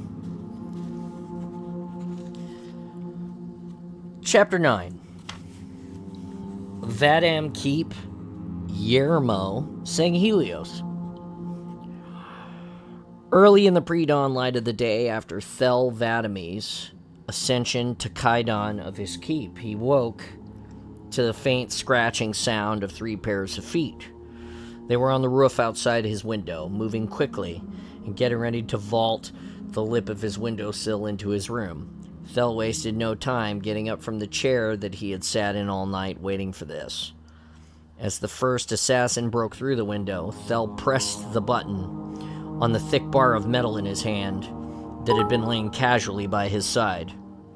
The energy sword flickered Change into your being... screen, you lovable helmet. There you go.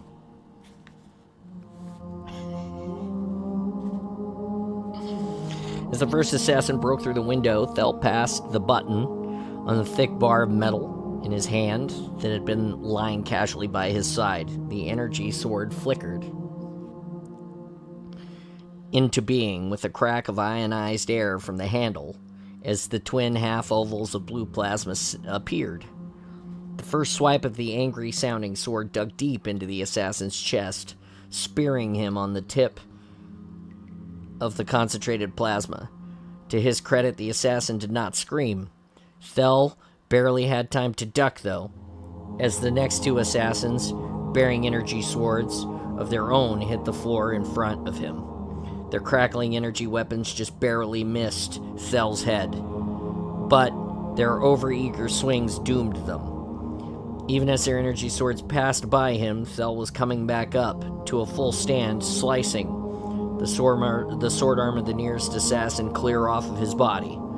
The last assassin backpedaled, looking for a room to defend himself, realizing that he was not a simple job anymore. That this was not a simple job anymore. There was a lot of space in the master room. The assassin stepped back over the large stone slabs of the room's floor, his eyes darting from door to door, wondering whether he could make a run for it, or at least how he might use this space to his advantage. Thel remained in front of the window, watching the assassin. To be honest, he had expected more than this. The Vadam elders had voted him Kaidan based on his abilities as a leader, fighter, and zealot. The keeps worked on the system of meritocracy. Only the most capable would be voted as Kaidan upon the death of the previous one. But for those who felt that their vote had been ill-advised or who had second thoughts, it was both a cherished right and a tradition to send in assassins to test the true merit of the ruler's martial abilities. It was another layer of meritocracy. A Kaidan who could not defend himself from assassins was not a true ruler. This was classic Sangheli thinking. The assassin tested the first door and found it locked. The 4-inch thick Kafel wood would not break easily, and the assassin had to have known that with just a glance. The second door was just as locked and as solid. Now he turned and looked at Thel, realizing that he was as good as dead. and ran straight for the window where Thel stood. A last stand. Thel pulled the plasma pistol out of his holster and shot the assassin straight through the head. The assassin tumbled to the floor right in front of Thel's feet. Now which elder, Thel wondered, as he turned around to look out over the solid rocky walls of the ancient Vadam Keep, was brave enough to order this? The massive moons of St. Helios hanging over the peaks of the mountains offered no answers for Thel. He turned and stepped over the corpses and unlocked the door with the key hung by brass links around his neck. Several of his personal guards stood outside, weapons drawn. "Gather the elders," Thel ordered them, "in the stone hall." "It's not even morning yet," one of them protested. Thel rounded on him. "Who is Kaiden?" The guard snaked his long head downwards. "I swear on the blood of my ancestors I shall not question you again." Thel looked his guards over. Lean and tall, their muted brown skin was almost all hidden by their sturdy armor, covenant armor. Their long neck heads were sheathed in chain mail, and their large eyes gleamed in the flickering light of the hall. They were all well-built, powerful, overly trained since birth, specimens of Sangheli warriors, all poised to do Thel's bidding. They split off to go rouse the elders. As Thel walked through the stone corridors and tight spaces, this was a tense but glorious day that Thel had worked toward his whole life.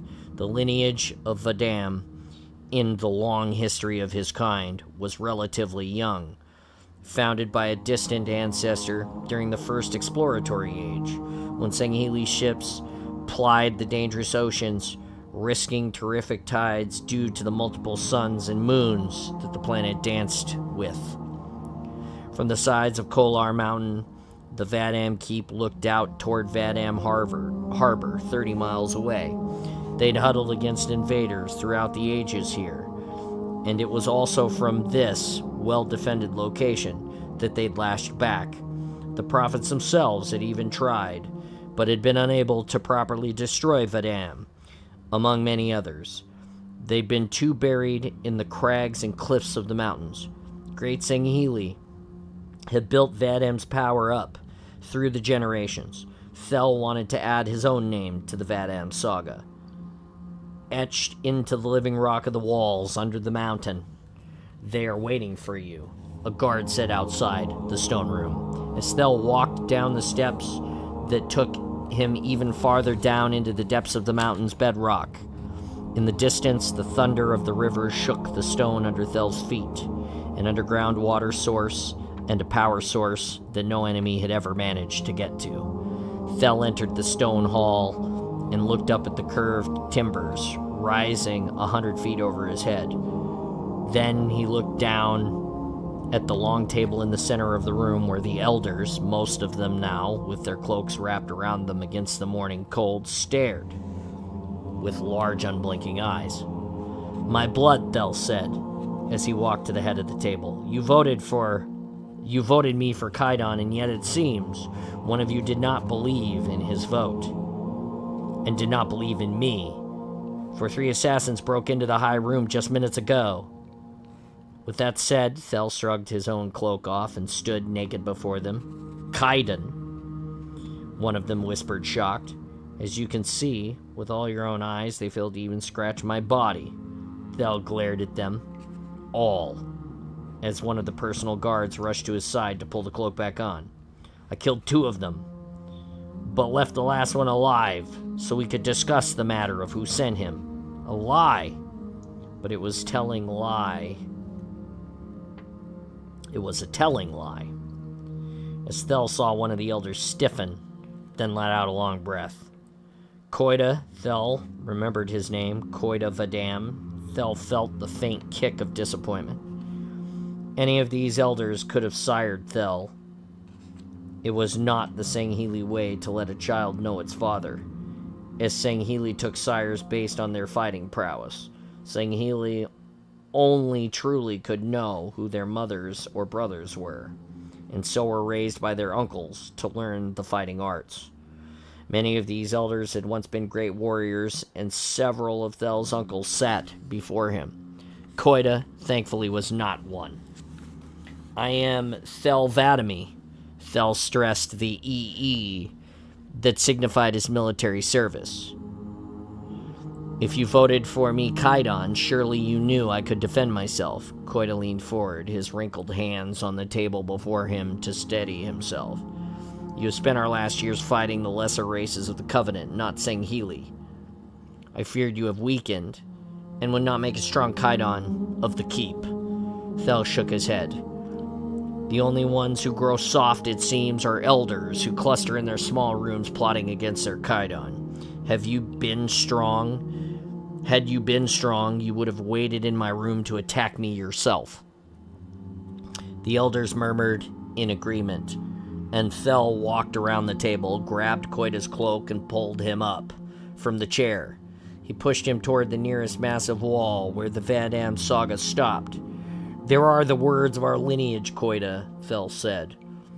Where is your name on that wall? Koida shook his head sadly, his wrinkled face, brown skin bunching as he did so. It is not on the wall. We Sanghili are only as good as our deeds.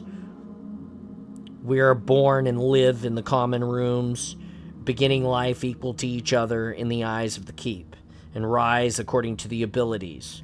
You should have voted against me and stood your ground or killed yourself. Your cowardice is not a trait I want spread through the lineage of Vadam. Koida's eyes widened fully.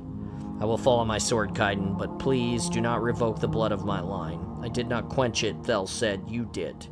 Koida leapt forward, suddenly finding courage, and Thel pulled his energy sword out. The blue plasma leapt out, and Thel swung the blade through Koida's neck.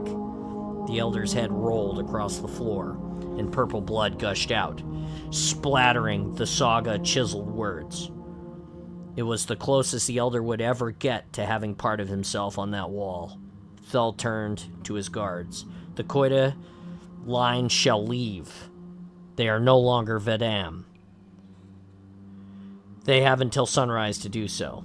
Any of Koida's lines still here after that will meet the same fate as he did. I grant them mercy because Koida at least found his spirit right before death. He had taken a knee and begged they would all be dead. It is our honor, the guards said, and they left to spread the order. Thel turned back to the elders. I've been looking over the state of Vadam. The harbor brought in profits, the buildings reached from the valley under the keep out across the land, and Vadam's serfs were happy and working hard, hoping to rise and distinguish themselves and gain a position in the keep. I'm happy with your guidance. The lineage is strong. Vadam is strong, an elder agreed, perhaps hoping to gain favor and notice. But I am no figurehead, Thel continued, ignoring the interruption for the moment. I will take a close interest in all of your investments and activities. Those who work for only their own gain and not that of Vadam risk my wrath. Am I understood? They all did. Yes, Kaidan. Good. Thel flicked the energy sword off and slid the handle into the depths of his cloak. You were right to elect me, Kaidan. I have news for you. I've been given a promotion in command of a ship that is part of a fleet created by the High Prophet himself. We have discovered a new human world. We pity the poor creatures who are about to be destroyed by your mighty hand, one elder said. What's the name of this world? Another asked. The humans call it Charybdis 9. I leave you all now in stewardship of Vadam. Thel eyed the elders. I hope it is in the most capable hands. They all rushed to reassure the new Kaidan that indeed it was. Chapter 10. UNSC Frigate Midsummer Nights.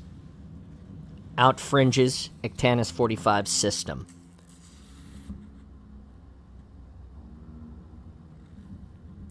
Keyes walked into the chart room in the Midsummer Night. The whole bridge crew sat around the tabletop chart, nodding as he entered. His fellow junior officers were all there. Lieutenant Badia Campbell ran ops, Lieutenant Junior Grade Ry Lee on weapons, and Lieutenant Dante Kirtley ran communications. Heard you got hit pretty hard, Keys. Badia Campbell looked up from her notes. The jovial note in her voice sounded slightly forced. A piece of deck plate had slammed into Keys while he floated towards the ship. But he had waved on the medics that had been sent to pick him up. He thought the others needed it more. The explosion had killed 20 hell jumpers, and although the container with the wounded had been badly damaged, it had been recovered and many survived. Other hell jumpers had been concussed or suffered internal bleeding and injuries from their proximity to the shock waves. But more people had made it out than Keys initially had even hoped for, and many were treating him with a newfound respect, something above and beyond just his rank and his reputation of being well earned. And that added respect included the bridge crew and all around the chart table looking up at him. Keys hadn't had much time in his 48 hours to get to know them. They'd all been running around, checking on repairs and trying to figure out why things weren't working. But on the bridge, all three of his fellow officers had been crisped together and on the top of things, though Campbell sounded tired and a bit short-tempered with the people's reporting to her. Keys would have been too. Ops was taking the brunt of the work to get things running smoothly. Minor head wound, Keys said. Ray Lee smiled. I personally think your skull too thick for debris to cut through. They all laughed, breaking the ice. This was the first time they'd all sat in a room together. They'd been busy with their duties and then reporting to Zhang, who had been very hands-off so far with this crew, trusting only his officers. They hadn't sat well. A lot of nervous crew wondered why Zhang had been given a ship after sacrificing his last one in a suicide dash. They whispered that he'd been caught sitting in the captain's chair staring out into space, crying silently to himself. Everyone tiptoed around the man. The shakedown problems didn't leave a lot of time to size each other up, but the Finnegan's Wake incident had now run them through a critical event, and even everyone aboard had stopped bickering over petty things now. The ship seemed to have pulled together after the somberness of the past 24 hours. It was nice to smile. Should have seen Kirtley's face when Zhang hailed you, and you answered. He was knee-deep in his console, upside down no less, trying to figure out if something had gone wrong with our equipment, Campbell said. Well, we've had so little luck on equipment so far, Kirtley shook his head. I know we need to refit and build these ships as fast as possible to face the Covenant, but we need to be a little bit more careful about the build qualities. The door opened and Zhang walked in. Major Akio Watanabe close behind. They all stood at attention. Zhang waved his hand. The exuberant mood of the officers had shared that moment died. Even they were beginning to be affected by Zhang's reputation. They only interacted with him formally, as they were now. It made him hard to gauge, and Keyes' effort to talk to the commander had been rebuffed with a hasty excuse of being too busy. As you were, Zhang said. They sat back down except Watanabe, who held onto a small box and continued to stand behind Zhang. If Zhang was standoffish, Keyes thought, then Watanabe here was almost as mysterious, staying in his room alone for most of the trip thus far. Good to have you back, Lieutenant Keyes, Zhang said. We dodged quite a bullet there. The ship owes you. Thank you, sir. Keyes ducked his head, somewhat embarrassed at the intention. This was wildly outgoing for Zhang. What about the captured innie? Has he talked? Everyone turned to Watanabe. Well, he has admitted to being an insurrectionist, yes. Watanabe looked down as if in thought. I haven't got much else out of him. Kirtley murmured, I'd hate to be that guy right now. Watanabe snapped his head up and stared at the two of them. Mr. Dante Kirtley, do you know I brought aboard a portable torture chamber? Kirtley didn't answer. I know we're the boogeymen, Watanabe continued, but don't be ridiculous. You torture a man. He'll tell you anything to make you stop. Anything you think you want. He might even, if you're pushing hard enough, believe whatever it is with all the will that he has left. Akio Watanabe unbuttoned the top of his sleeves. He pulled them back down to reveal scars running from his wrists all the way up to his elbows. A fast unclip of his odd high-neck collar revealed horrible scarring around his throat as well. If I tortured them, I'd be no better than them. He sat down and rebuttoned his uniform slowly. I'm sorry, Curtly started to say, but Watanabe cut him off. If I'm over loyal to the Prowler Corps, and by extension the UNSC, it's because they rescued me from hell itself. Now let's not ever talk about this again. Of course, sir, Keyes said, eager to get everyone past it. So no information out of him. Sadly, not much. The insurrectionists use stealth tactics, and the man we captured doesn't know too much other than the details of this mission. I'm using a mild sedative to relax him and a lie detector he doesn't know about. So I'm just chatting with him. With the detector and random conversation for calibration, we may learn something. But don't get too hopeful. Ray Lee shook her head. Doesn't make sense what they did. Really? Watanabe cocked his head. We've just ordered that there be no more non-Navy travel. They can't resupply each other, and they have no communication ability. They're isolated. We've incidentally dealt the insurrectionists all across the colonies a killing blow, as a complete side note to the war against the Covenant. We should have done this years ago then, Curtly said.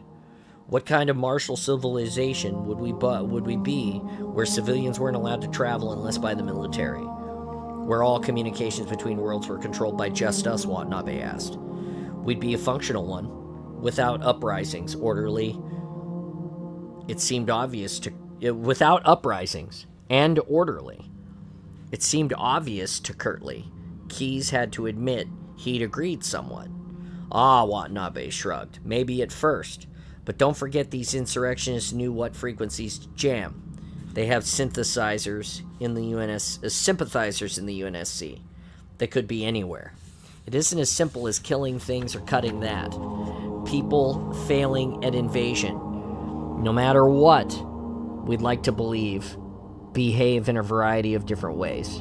Some ready for battle, some try to bargain, others look to what advantages they can and gain in the short term. And old wounds still run deep. In the meantime, Commander Zhang said, we need to focus on the next leg of our mission. Watanabe held out the box, and now it's time to unseal the orders. Commander Zhang, your thumbprint, please. Zhang pressed his thumb against the screen, then Watanabe did the same. The pad lit up, and Watanabe handed it over to Zhang, who read it. Would you like to brief them, Captain? Zhang looked up with a frown. You know the particulars. I'm the one who suggested the op. Watanabe steepled his fingers together. It's a situation I've been following for a while now, and we haven't had the resources until I became aware of this ship. Then go ahead, Mr. Watanabe, it's your show. During my recovery, Watanabe started, I was on loan from the Prowler Corps to the data gathering and analysis section of certain ONI branches that I am not at liberty to name. It was there that I started coming across reports of Covenant weaponry coming up in civilian hands throughout the colonies. But that isn't unusual. Campbell leaned forward. Marines who tangled with the Covenant forces bring them back. They can hawk them on the black market. Watanabe unfolded his hands and leaned back to his chair. That's true, but according to the regulations, you're supposed to turn them into Oni. And not everyone is, so rules bound. With the Cole Protocol being rolled out, you'll note that bringing a Covenant weapon back to any UNSC installation or inter-colony location is an act of treason under one of the attached sub-articles. They might not be weapons, but drones or bombs, or have beacons in them that will let Covenants map our location. That'll have a chilling effect on the pawn shops near military bases, Lee said. A strained smile quirked on Watanabe's lips. One imagines. However, I'm not talking about the usual levels of black market collectibles. Until the Cole Protocol was in place, we saw a dramatic increase in Covenant weaponry flooding the market. My fellow analysts and I came to believe that somewhere out there, insurrectionists or other parties may actually be trading with Covenant. Or, alternatively, they are being co-opted by the Covenant somehow, instead of merely being destroyed. The Oni agent stood up and tapped the chart table. A hologram of the plasma pistol appeared. A ship's container was found in a routine board and search late last week on its way to Charb Dis 9. It contained 3,000 fully charged plasma pistols on board and 1,000 plasma rifles. Enough to arm a significant number of insurrectionists, Kirtley said. He folded his arms. Correct, Watanabe said. Now, this was a slow freighter, and Oni agents from Charges 9 intercepted it well before it got to the planet. It had another week of travel yet to go to get to orbit. Our orders are to head out to Charges 9 and meet with the Oni agents there. We're going to find out who's receiving these guns, where they came from, and why the Covenant is acting in a whole new manner with this gun running. They all sat in silence, digesting the mission. Commander Zhang stood up. Well, it sounds like this is going to lead us to insurrectionists. And I don't know about you all, but I'm ready to repay them for what they just did. Yes, sir.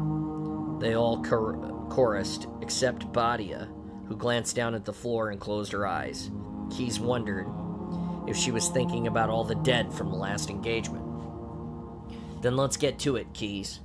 Lay us a course straight for Charges 9. After our random jump, of course. Zhang leaned back, watching them all with calculating eyes. Of course, sir. Keyes looked around the bridge crew as they stood up. They were on their way to forming a comfortable team in a surprisingly short time. And judging by the tiny smile Zhang had on his lips, he felt the same way. Maybe Keyes had read his standoffishness wrong. Maybe Zhang was eager to get back to the fight. No matter which, it was still a good thing to see a ship's crew communing together. Keyes had a feeling it would be important. Insurrectionists and Covenant working together left a very bad taste in his mouth. They needed to be at their fighting best on this ship in just the days ahead. But whatever Zhang may have had in mind, Keyes noticed that the other officers seemed eager to get out of the chart room and back to their duties at a safe remove from the commander. That's it. We're like 2 hours in. I know I took a baby break, but we're up to chapter 11. We're 100 pages in. At this pace, we will go... This book only has 360 pages in it, so at this pace, we're gonna go 2, 4, 6, 7 episodes to finish this book. Pretty good. Pretty good, huh? Pretty good. So that was Cold Protocol for today. We'll end with the bookmark again. Here it is. And we'll start chapter 11 next Thursday. How are you guys? What are you guys up to? In the meantime, thank you, Check the Rules, for the follow. Thank you, Idiot Gamer 07 and Kino the Mystic for the follow. An hour ago. Welcome to the awesome. We're at 700. We made it to 700 today. What? That's so good. Like, you guys don't know. Like, someday we're gonna be like fucking giant. Like there's gonna be like a ton of people here. Someday we're gonna be as big as Installation 00. I don't ever want to be bigger. I want to be as big. Like, I want him to continue to grow too, so he's like always bigger than me. Because then he could be like my little big brother, you know? Little because he's younger than me. Big because he's both taller and larger in presence. One day. One day. One day. Here's what's going to happen. I'm going to jump into the Discord now where all my friends hang out, and we're going to switch some gears and do some hanging out. One day soon. I don't know if it's going to be that soon, if I'm honest. I think it's going to take a fair amount more time than that. And that's just because, you know, good things come to people who wait. And the awesome needs time to breathe and build and continue to gain traction. It's gonna be good. Our plans for this year should give me a tasty boost. So the installation Uwu has been plotting in the darkness. In his evil super secret chair, the red backed one with the buttons that he like sits in sometimes. He's planning great things. I am optimistic. I've got plans. I'm gonna get into the 80s this year It's a great chair. My wife loves that chair. I'm going to get into the 80s this year in my golf game. That is going to happen. Like, no shit. I'm going to break into the 80s. My goal this year is to shoot at least an 89 or better coming into the next summer. We got new golf clubs. We're practicing. We're swinging the golf club every day in the yard. It's the best. Oh, your New Year's Day video, was that the one I watched this morning that I talked a little bit about? That was like, you know, where you were talking about all the great things for Halo in the new year, and you were sipping on your distilled goodness. Yeah, I watched that this morning. I did. I watched that this morning. I liked your photos that you had of the cooling unit, the cooling units for the armor. I thought that was cool. We've got to get on that. We've got to start talking about that. I know in one of your videos you had talked about the possibility of going away from the Peltier pump, or at least cooling it that way. And it looked like you had. Sounds like Dr. Claw's chair. It is a wooden leg chair. I've never seen it in person, but it appears to have a wooden a finished, like, sanded wooden edge on it, okay? As it comes up, I believe it kind of sort of bowls out like this and wraps a little bit, so it's got, like, these lobes on it on each side that kind of wrap around you a little bit. And then it's, and it goes up approximately, I think it goes up approximately like this along the back of Martin's head. He's a tall guy. And, but anyway, it's like this leathery, I will show a picture if you send it to me. It's like this leathery red. It looks like it's leather, I think, from what I've seen, and it's got big buttons that are like pressed into it to like hold it. This is all from memory, so when I get the picture here, oh yeah, no, I'm pretty close. I was pretty close. I'll show you guys a picture here. Let me open this. Open link. We'll go like this, and then we'll go. How do I do that? How do I do that? Hold on. Gotta wait. Spartan John is having technical difficulties. It's not true.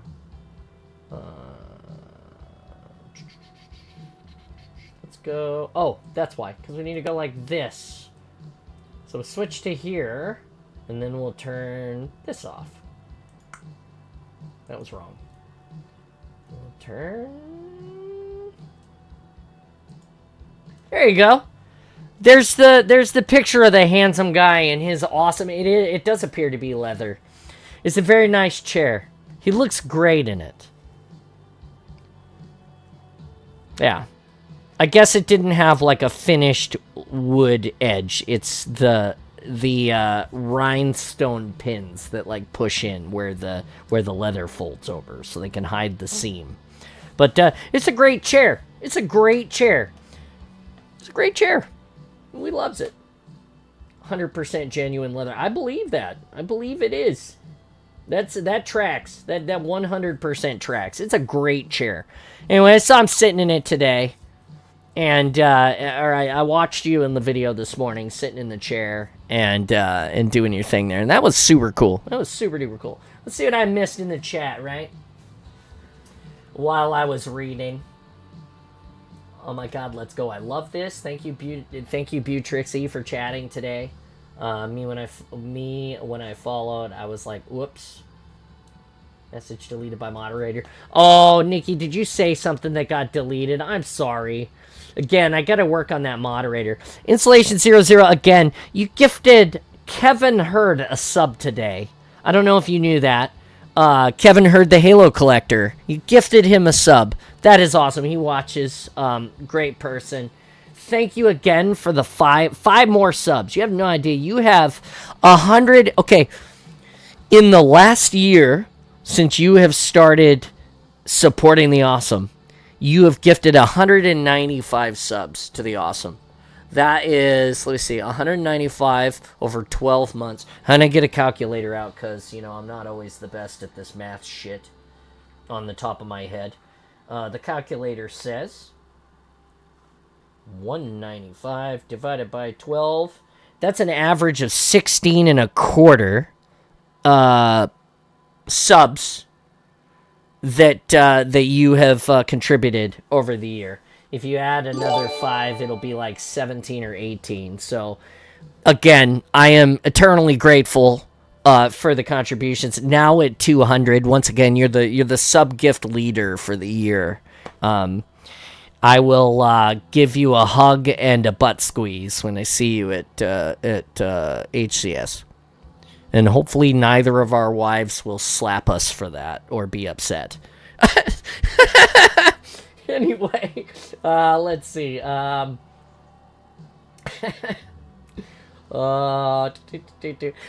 puts us, by the way, at 115.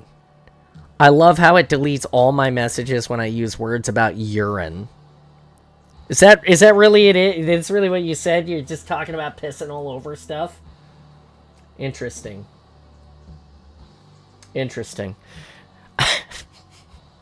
Oh, don't break my heart now. What do you mean, don't break your heart? You mean having to wait for the butt squeeze all year? Is that what's heartbreaking? Would you rather I use both hands and squeeze like both cheeks? Like just pick you up like that? Like, I don't know. I feel like if I pick you up and you're like hugging me, you'd wrap your legs around me like twice because they're so long. Like you'd need 2 knee joints to like fully hug me, like with your arms and your legs. It looked like that guy from the Miyazaki film. Which one was that? Spirited Away. When the young girl goes into the nice. Where the young girl first goes under the giant spa, and she meets the old man who's down there, and he's got the little soot pieces that are like stalking the fire, so that the coals could continue to keep the place. He's got like long arms with like two elbows and 2 knees. And he's kind of like a spider. Anyway, kind of reminds me of that. You're like super duper tall. Anyway, check it out. My stream, I'm already on game time? Oh shit, look at that. I'm already on game time. I've gone back to my normal armor because the holiday is over.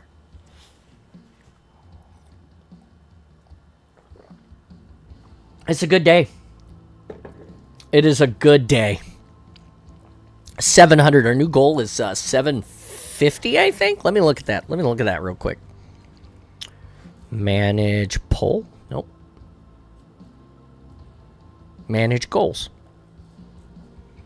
Our new follower level. Oh, it automatically sent me a new goal at 710 follows. So our next goal is 710 followers, guys. Our next sub amount apparently is 120 according to this. I don't know.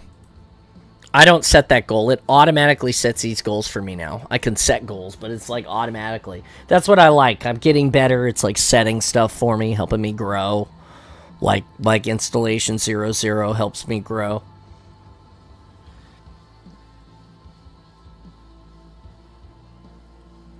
That smile was for you. 700 to 1,000. Yeah, no, that's so I talked about this a little bit yesterday on the Awesome. I talked about New Year's resolutions and New Year's goals. I said one of the things that I would like to do, we didn't quite make it to 700 this last year. We started at, hey Martin, how many followers did I have when you stumbled upon me? Do you know?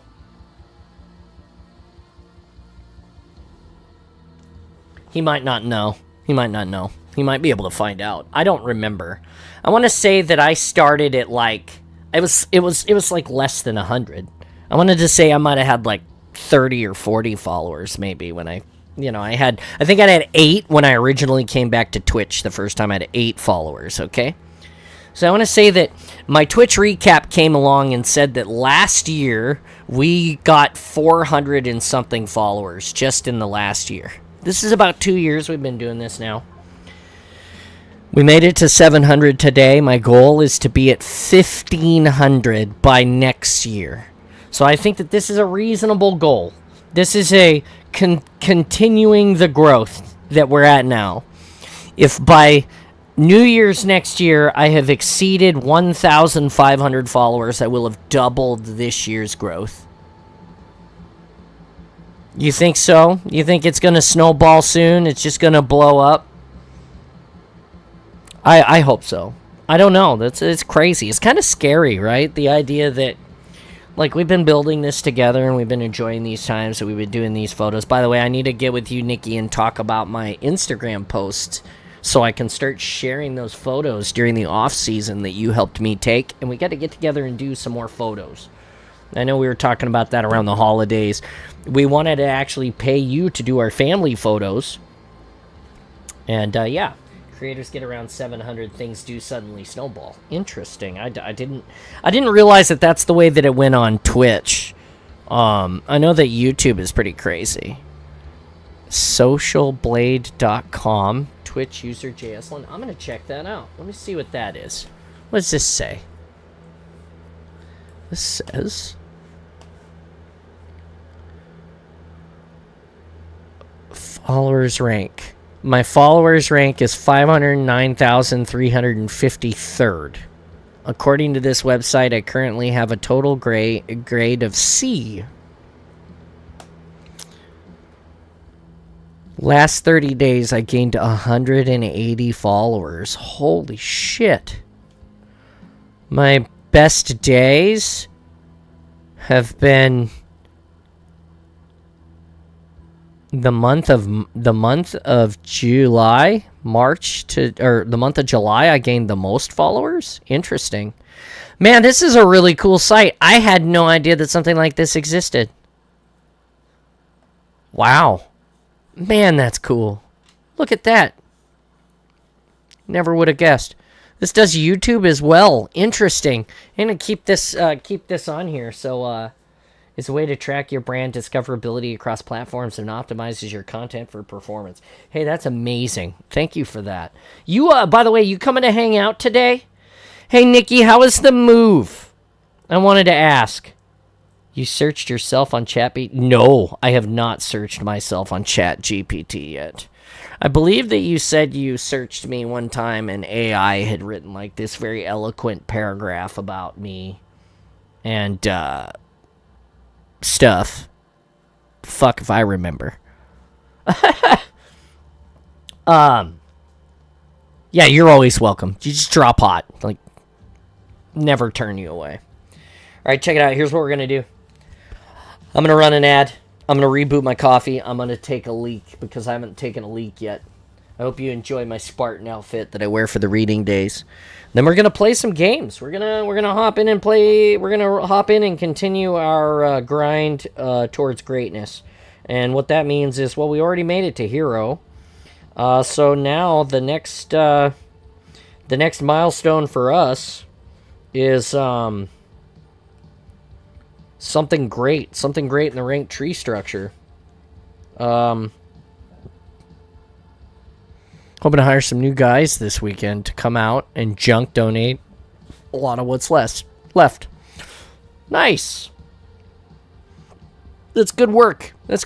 Keep remaining awesome. We've been thinking about you. We missed you last week. We know you were moving. And so, glad all is well.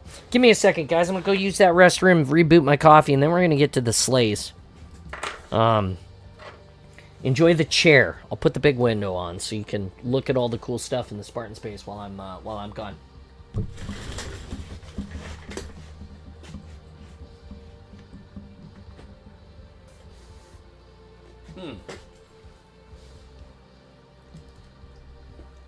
All of the cool things. We shall be right back.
Christ. One more second, I forgot to pour coffee in my cup. Shit.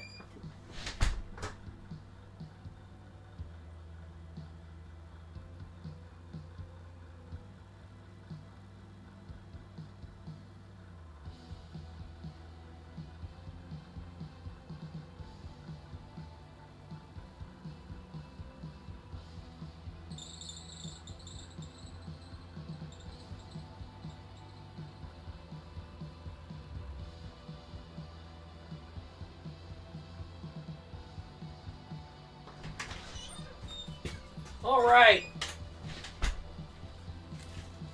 The Book Daddy has returned with his coffee. I'm now pottied and ready to play. I'm so ready to be done moving. My arms feel bruised and my back hates me. Don't forget to lift with your knees. It's very dad of me to give you that small amount of not sort of helpful. Just remember to lift with your knees. Yeah. I can't believe you did that. Next time, you can ask for help, and we may come and help you. That's May with an M and a long AY, like May. Remember, Spartan John is older than you by quite a bit, and my knees and my back are already gone, so, you know, the day of moving couches. Oh, dad away, lol. Yeah, the day of moving couches for me is not, hey, what's up? I just hate people to do it for me. Then I go, yeah, that's exactly right. That's what I'm saying. So we got a member in the Spartan Space, Lee. I don't know if anybody knows him. Unknown McLeod. A bunch of people know him, but I don't know anybody, you know. Anyway, he's pretty cool. He's pretty cool. He's pretty okay. Cool guy. He watches. We play with him. Anyway, how's it going, Shelly, by the way? He's moving. He's going to buy a house. He's closing on his house soon. He's going to move. And he was lamenting how much he's going to hate it because he feels like he's got to do it himself with his wife. She's on deployment. And so had a great day. Happy New Year. So I told him, I said, hey, hire a mover. I said, schedule the move, hire a mover, schedule the mover, and schedule the move. I said, go get yourself a cup of Starbucks coffee and some donuts, and, sit there. Yeah, moving during the holidays, that's the worst. And so I said, just hire somebody. You can have some donuts for those dudes. They don't ever get treated very well by people, I'm sure. Have Starbucks, Starbucks is really good. I always drink my coffee there, but they deliver this. It's like a box of coffee with like a knob on it you can unscrew and like pour. Make sure that you're there. Like, the military would always hire professionals to move me around the country. Every time I moved duty station, when I left Jacksonville, they hired professionals to come in and pack up my entire room for me. And all I had to do was sit there with a notebook, or not a notebook, but with a clipboard, and inventory every item that they put into the thing. So I took with me one set of utilities, one dress uniform, one working uniform, because utilities were considered your everyday uniform. A working uniform was something else. So we had our utilities, our working uniform, whether that was whites or blues, and then our dress uniform, whether that was whites or blues. So I took 3 uniforms, always, in a garment bag. The rest of them, I inventoried beforehand and packed them with the packer. Like, ship these for me. And then they'd ship everything. And they'd show up and they'd pack it into a crate and they'd ship it off. Same thing when I moved from Hawaii to my house. The thing with movers, they get a bad rap because they're there to get you moved as fast as possible. Like, 100%, they want to come into your house, and then they want to pack your stuff, and they just want to get it moved. They don't care. They do care enough if you care. So that's why you got to be there. And it's not cheap. But it's a lot cheaper than you and your friends' backs and a case of beer and pizza. So I'll tell you what. When I was 30, if you said, hey, John, come and help me move, I got pizza to the moon and a case of beer, I would have been there, right? Like 100%. Spartan John would have been there for you. I'm 42 years old now. I don't know if I move for a case of beer and pizza anymore. I will still come and help you fix your car for a case of beer and or pizza. I don't know if I'm moving you anymore. Sorry, not sorry. But hey, I'm glad that you got moved. I am sorry that you had to downsize, and, we're here as an escape for you if you need a place to come and hang out. And I promise that if you forget your camera, I will not be sad. I might be a little sad. 35 pay younger people to do it. Dude, there's like a college thing now. There's like this 800 hotline in Washington State that's like, hire a college hunk to clean out your yard. Hire a college hunk to paint your house. Hire a college hunk to move your furniture. They're not hunks, okay? They're not. They're just college kids. They're probably nerdy with glasses. You're probably worried about them breaking themselves while they're working on your house.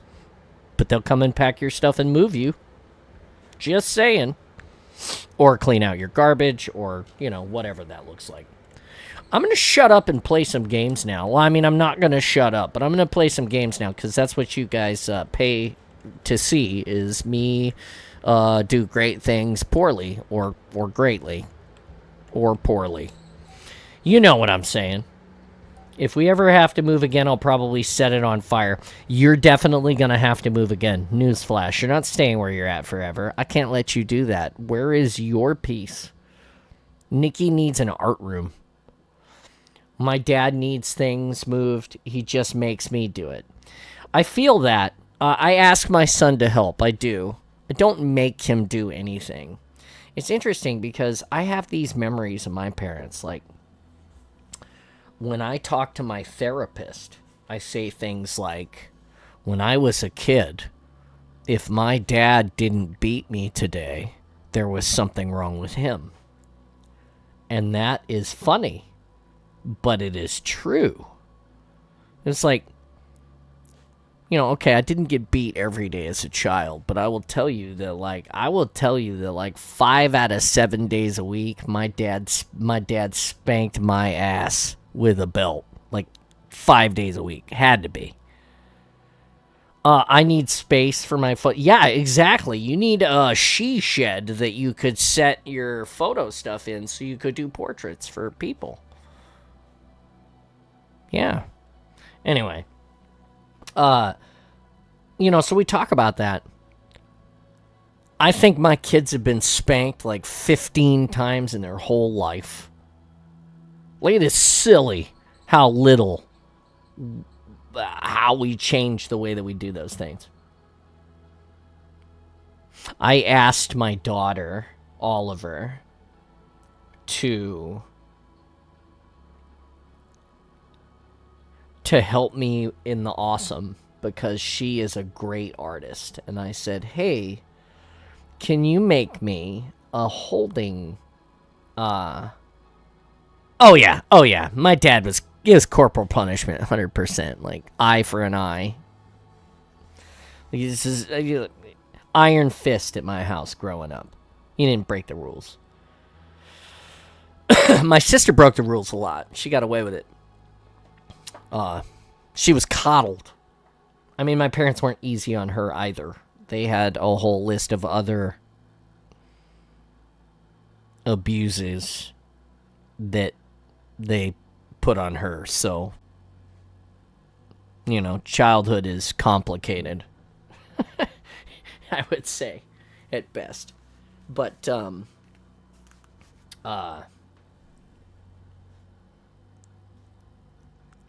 I just hope that this year finds her family well. I don't talk to them.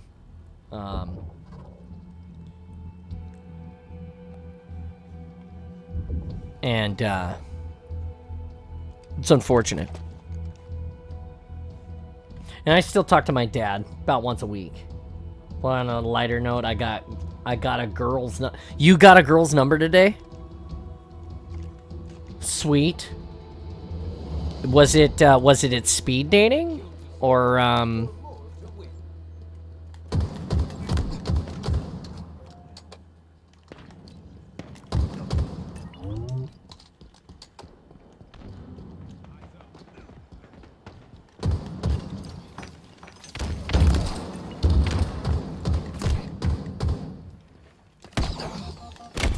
fuck, I got pinched. I got squadroned off by myself and I got pinched. That was a great play. I should have known better. Oh, come on, buddy. You can't just charge them like that, dude.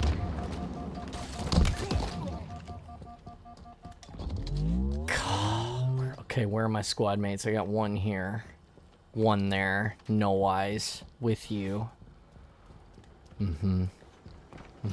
Give me that AR. Oh, bummer.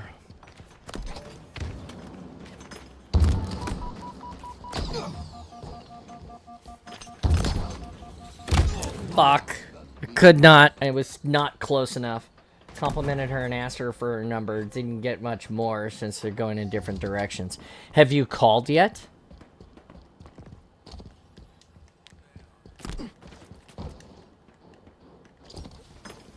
Over that way. Motherfucker. God damn it.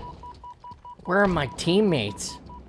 Gosh, we're just getting fucking cooked right now. Good lord. Because I perpetually curious what about her caught your eye. I have a story about this. Power weapons are on the way. I remember this girl that I dated for about 15 minutes when I was young. Her name was Melissa Schilling. I believe Jesus 3 here.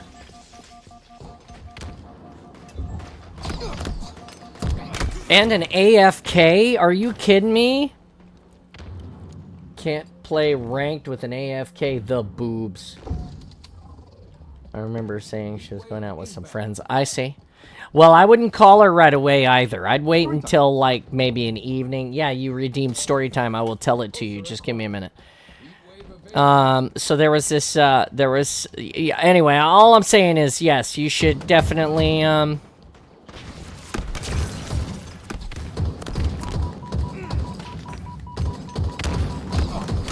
God damn it. Whoa, pinched again! Where are my teammates? I feel like I reinforce my teammates and then they all die. And this is terrible. This is going to be a really bad qualifying match. I'm going to play it like...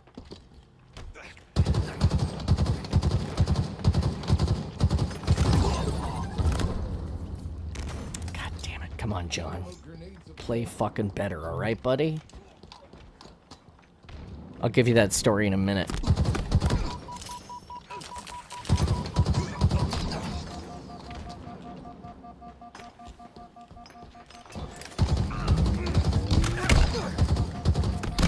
God damn it, yes! There we go, at least we're gonna turn it around some. Me and Nat were work colleagues before partners. It was on the day he came into work wearing a summer dress. Looked really nice. She lights up when she talks to you. That's awesome. That's awesome. That's a really great story. That makes me so happy, actually. Man, you have no idea how happy that makes me. I could see that. I could picture that in my mind. The way that went down. There's one here somewhere. He's here now.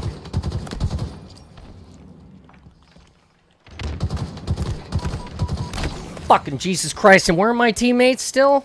Nowhere. Not with me at all. Not with me at all. Sweet. One just camping. Do you guys not understand the assignment? We're Spartan teams.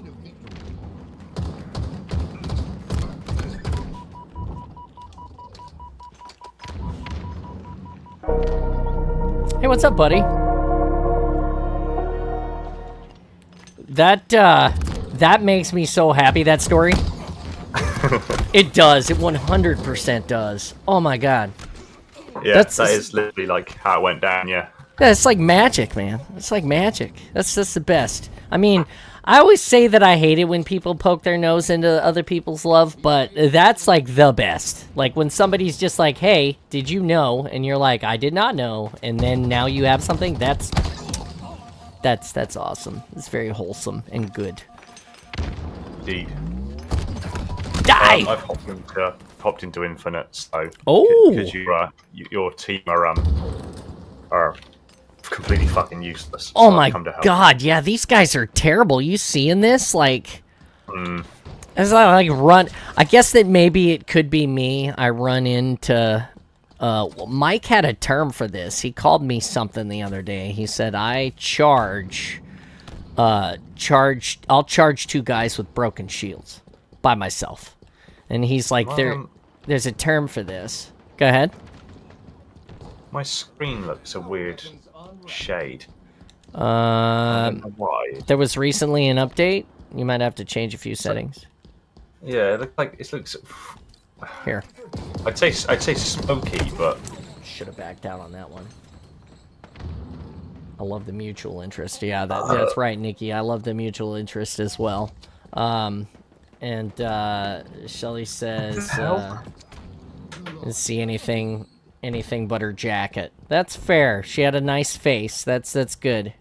And a good personality is always great as well. My wife I met at my sister's birthday party the night that I had taken a girl out and proposed to her. So that a different girl, not my wife. So it did well. It definitely went well. Yeah, so I mean, so I had dated this girl, sort of, I guess. She's a really sweet girl. She was a friend of my sister's.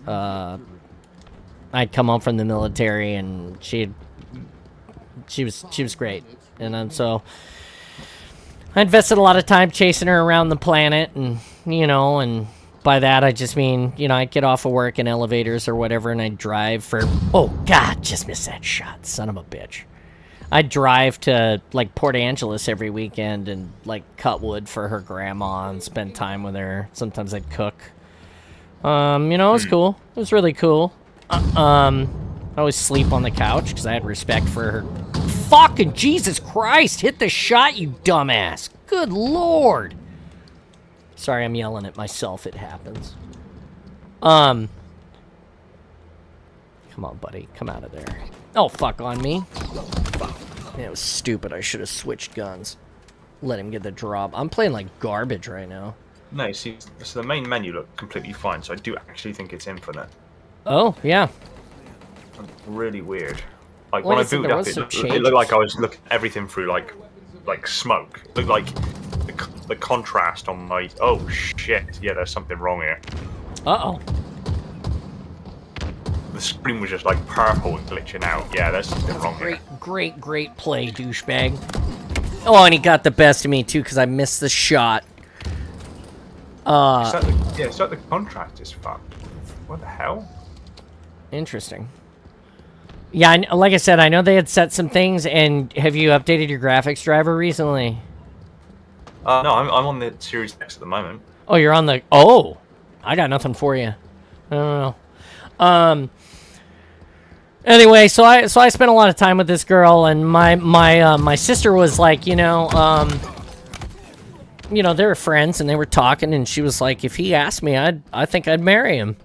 And not being a stupid man, and hearing this information from my sister, who I, at the time, had a more close relationship with, I'm gonna get gold. I bet you it's gold. It's gonna be gold 3, I bet you, because of that match right there, because of the first match of the day being so shitty. That's really weird. Ha! Called it. Good lord, that is so silly. I am you guys know I'm better than gold, like 100% better than gold. This is so garbage. Anyway, so So I got us reservations at this restaurant called Falls Terrace. It's this restaurant that sits in our state capital, Olympia. It sits across from the old Olympia Brewery, which is a historical site. They used to brew beer. It's a really nice place. And it's sort of dilapidated because I don't think that they brew beer there anymore. And the state, it's been rough. But Falls Terrace sits across the river from there, and there are waterfalls right there where the river runs. And it's really beautiful. It's a nice place. So anyway, so we got reservations to go eat there, and we went and ate there, and I proposed to her, and then I went to my sister's birthday party, where I met my wife, and she and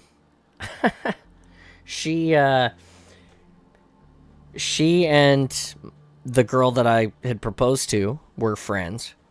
And she was like, I just got proposed to. And she was like, I don't know if I want to get married right now. And Lena was like, don't worry about it. I got you. And they just went and got hammered, like, at this party together. And then I drove, Danielle was her name. I drove her back. We passed out at my place.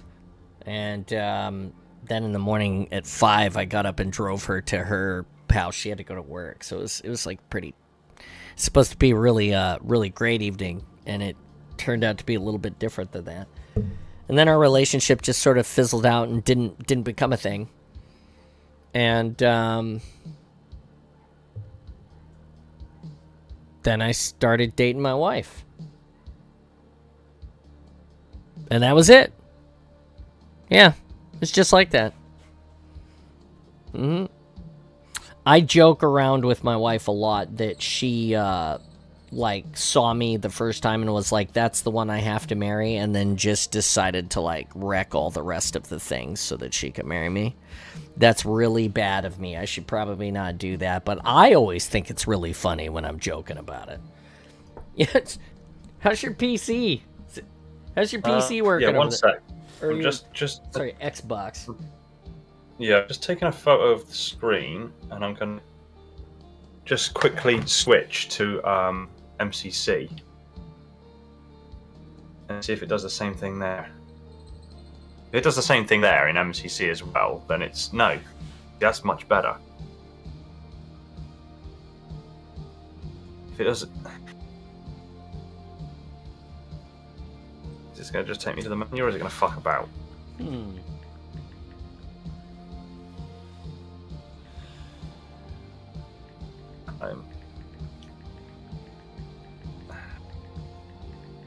The main menu looks absolutely fine. It's like good saturation, everything's lovely. But yeah, try it again. Let's try boot that. All right, come on. I take a photo of. Hopefully, if I take a photo of MCC as well, if the contrast ratio or the graphical, if it's obvious between Halo Infinite and Halo MCC, then I'll at least I'll be able to report it on like Twitter or whatever and say, hey, there's something wrong with you fucking. Yeah, that's weird. Where'd you post the picture at?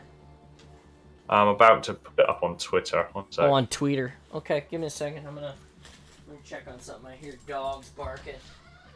Okay. Assuming the game actually wants to respond.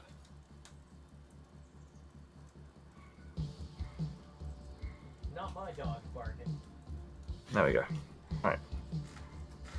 Appears that all my dogs are still inside, resting with Jack. Jack has been staying up late every night playing his games.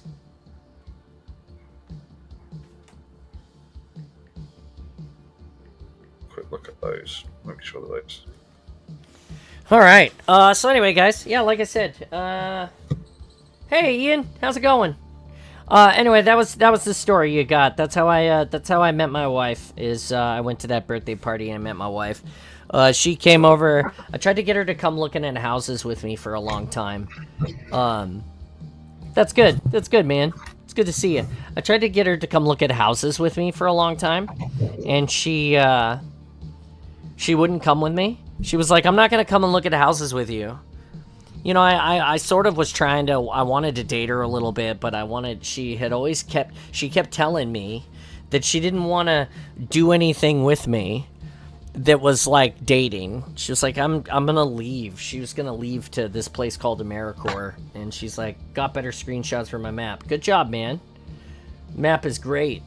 She's like, you know, she's talking to me about it, and she's like, I want to do, you know, I'm gonna leave and go to college and do all these things, and I need to get into a serious relationship with someone like you. I was looking to settle down. I was like, I'm ready to have kids. Like, I'm out of the military and I'm home. I'm ready to just, like, get this shit done. So, well, I had a goal from the beginning, which was, like, be young when my kids get out of the house, so when they have kids, I'm still young and not fucked up.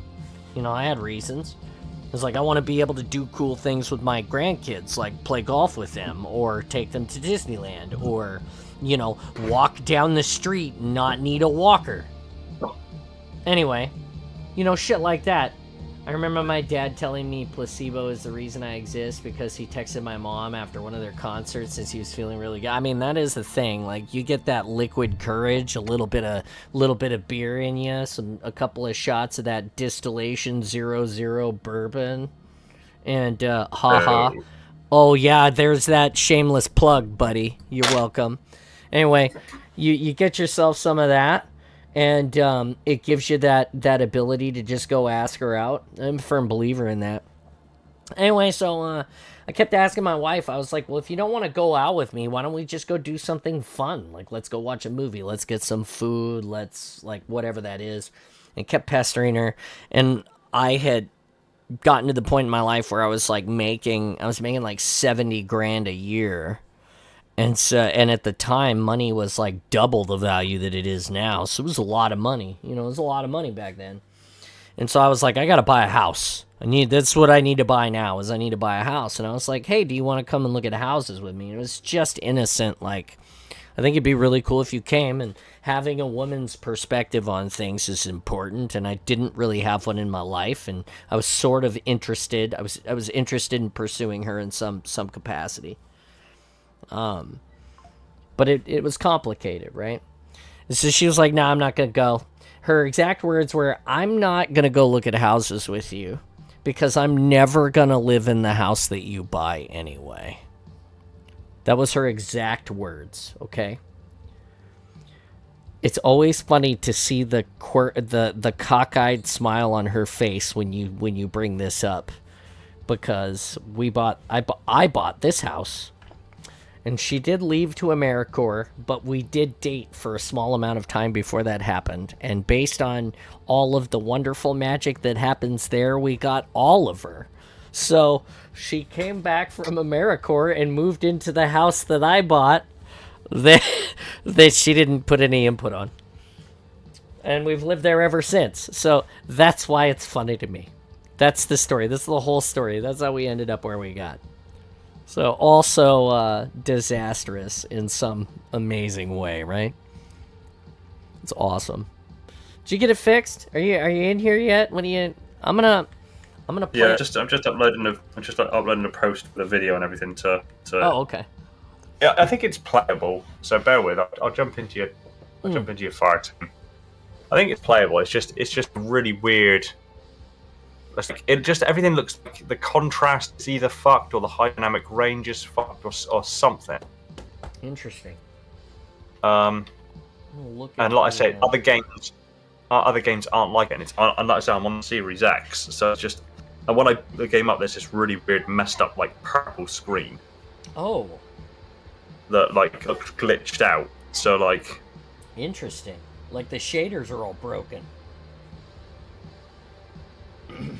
I'm going to look at it now. Something along those lines. Well, that's the wrong thing. This is the thing. Nope. First thing I get is a picture of Martin's back in his BDU.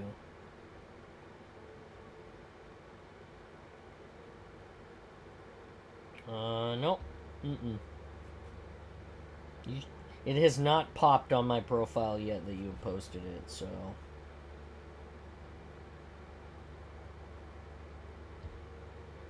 Oh, maybe. Should go now. There we go. Anyone else experiencing this? Oh. What is... Okay, but then it boots up and it's fine after that.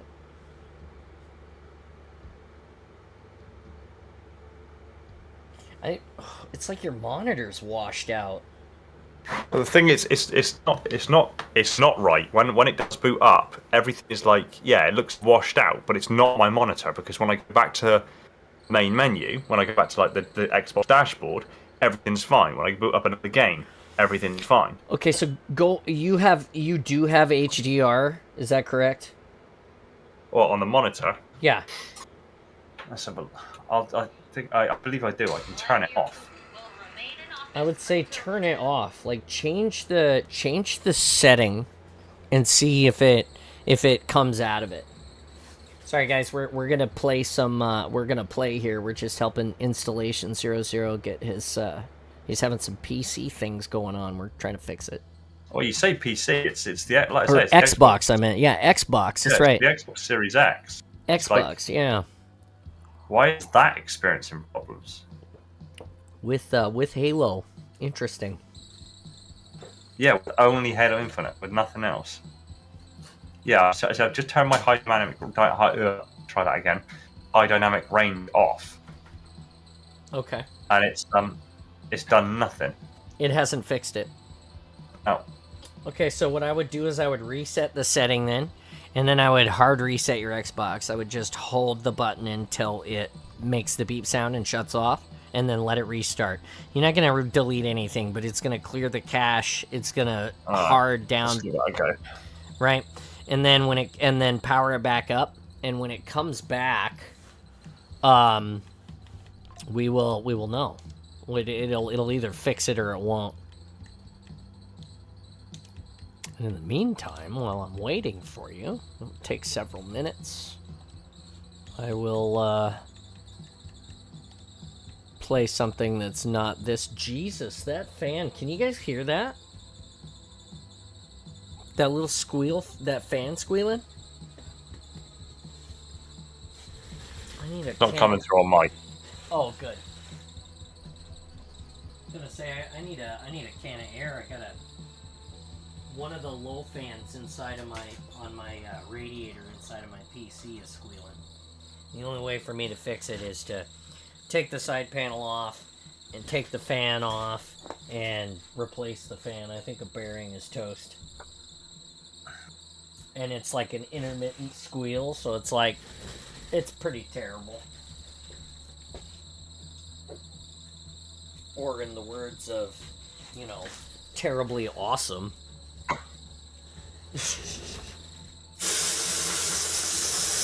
Over. Yeah, see, that's perfectly fine. All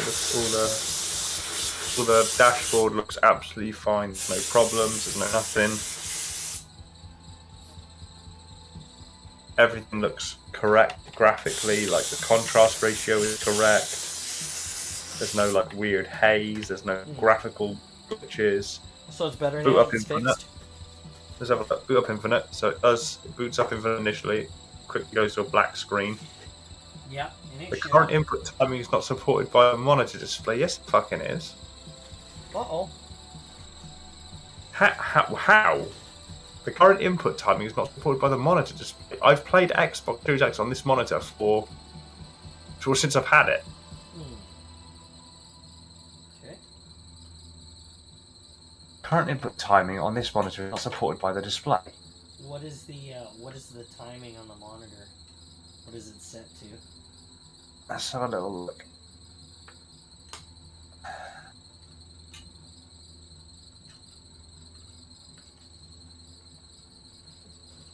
Come on, guys!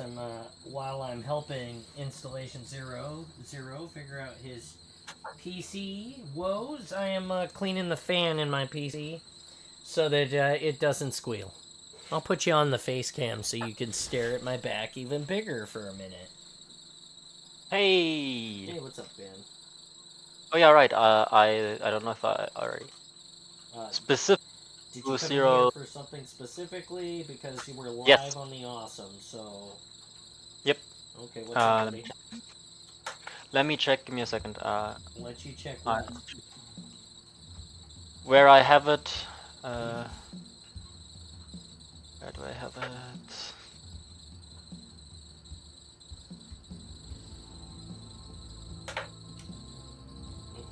£144 it's at the moment. I mean, Halo should support that. Exactly. Your Xbox Okay. should support that. Interesting. So Yeah, I'm there it gonna is. just for avoidance that I'll factory reset my monitor. Hang on. Yeah, that's weird.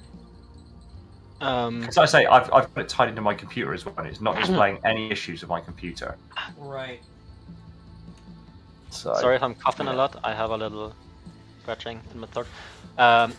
Okay, yeah, 00. Have you seen the 3D printed? I'm gonna play without you while I'm waiting. Have you seen the 3D printed tubulines for bulletproof armor by Crash Makerspace? I have, yes. Yeah, that was what I wanted to ask you, because that was really would and I think that would work quite well. Okay. Well, Let's try something. we're gonna go ahead and get a game going while we're waiting for installation 00 to get stuff going. Oh yeah, no, you're fine. Arena. We got to do a ranked arena qual, so we'll get working on that.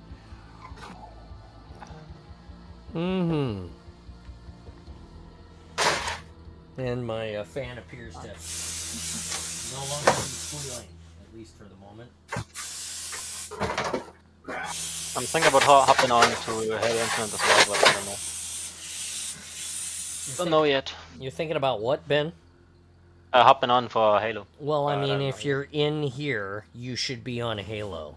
Or you should just be in here quietly, because we're live streaming Halo, right? So, you know what I'm saying? I mean, unless you're part of the active conversation. That's what we do here. We play lots of Halo. Yeah, it's just I'm a little bit tired, and I don't want to pull down the overall skill ceiling more than I usually do. You should practice Halo if you don't want to pull the skill ceiling down. You should put some time into playing Halo. Well, you know, like, I mean, I'm not trying to blow my own horn or talk about John's Halo playing, but Spartan John plays Halo all day. Like, I take a break from Halo to play hockey on the Xbox, and I mean, from Halo to play some Halo. That's right. When I take a break from Halo, I play other Halo. No, no. I mean, I'm just saying, like, you know, I don't have any problem with you coming and playing casually with us, and that's cool.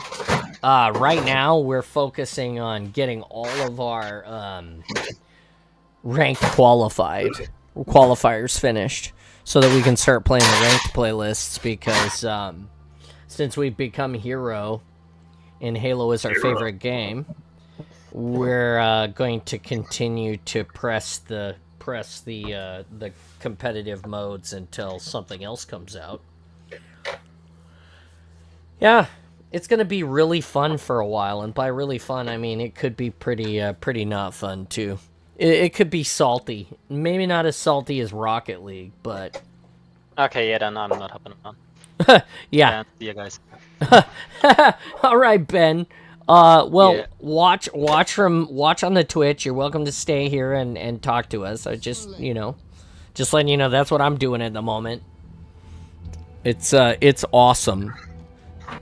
No, I'm gonna hop over to GA and the other guys, because looks like they're having some fun. So hope you will have some fun as well, despite having to concentrate, lock in, and sweat a little. Oh, sweat a lot. No, it'll be all right. See ya, guys. See ya.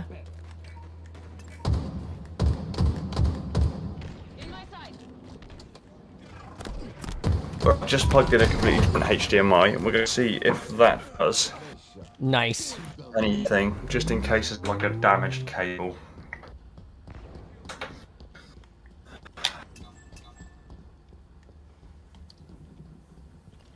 Yeah, it could be a damaged cable for sure.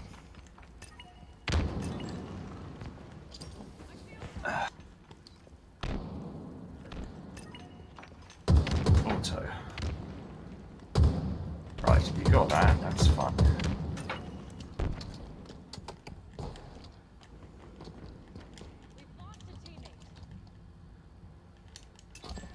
Now let's see.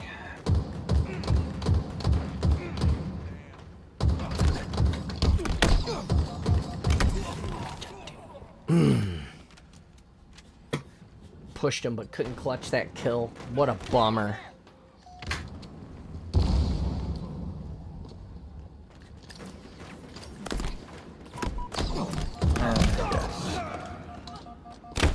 Oof. Could not get around that corner fast enough. Fuck you! That's going to be... Shit. Wow. That guy is upset. Right, so that looks better. Shit, missed the Right. goddamn Now- clamber. Now I'm wondering if it's actually my cables.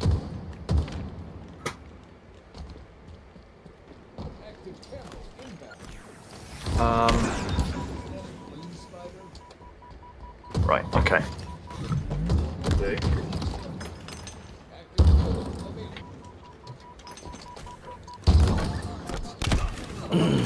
Damn. 4, 3, and 2. Come on, kid. Lock in. Pick up your trash bag. Pick up.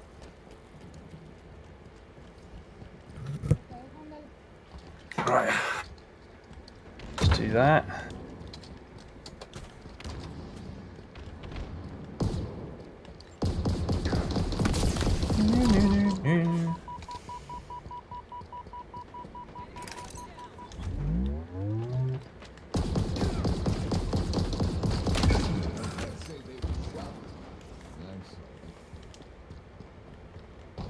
God damn. Come on. Fuck. Target spotted.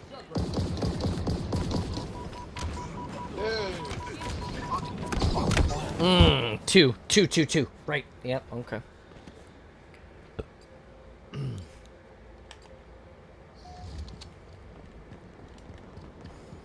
Get them comms going. How's it looking, Zero? Yeah,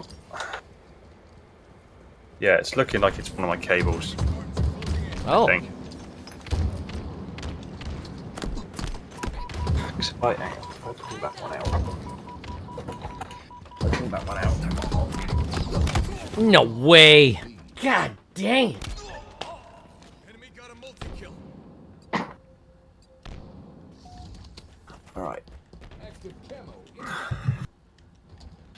Well, at least you figured it out if it's a cable. This I think it's a cable.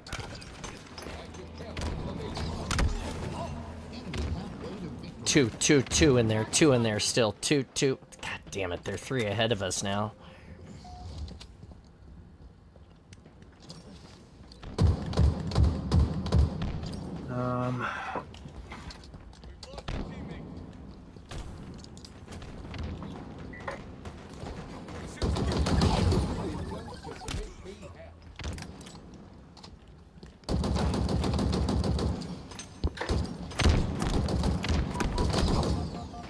Alright.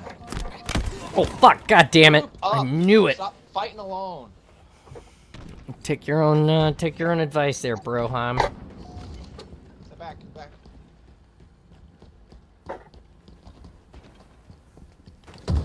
Camo.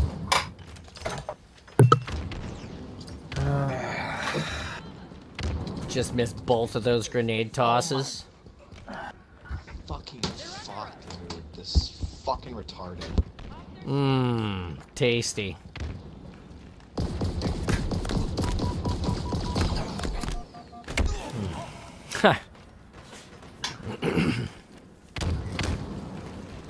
Alright, let's try that. Gonna lose this one.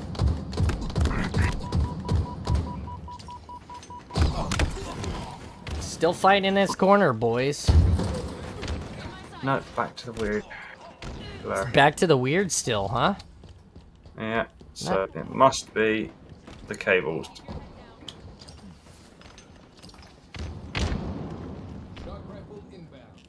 Yeah, it's got to be the cable. It can't be anything else.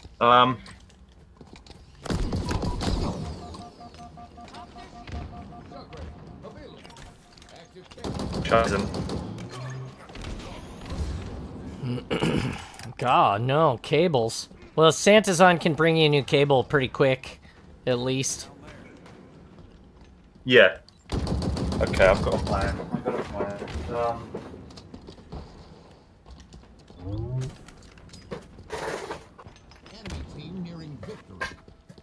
I got shitloads of HDMI cables. That should be relatively fixed.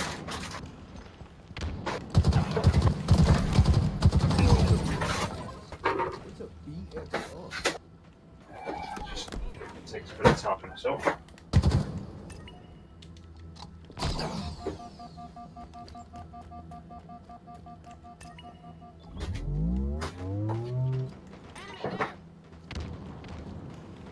And that.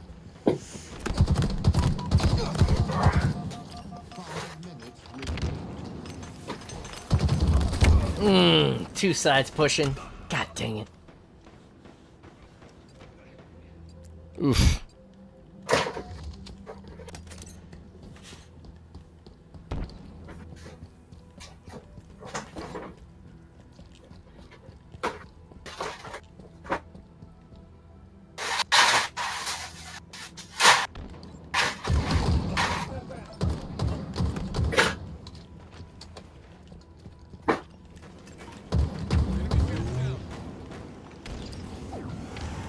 Fucking Jesus Christ, come on, buddy. I just stuck my mans on the team in the back.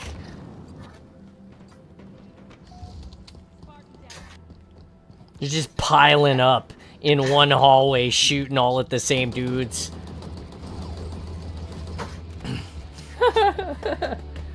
Ugh, rough go. Rough go.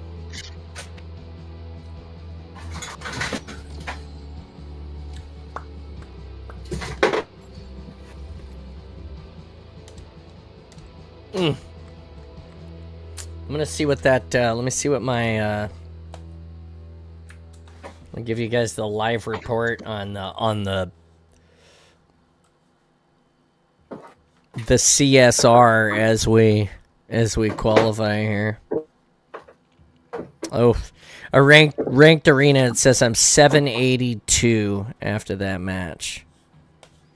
I feel like I played less than a 780, but who knows? We shall see. We shall see.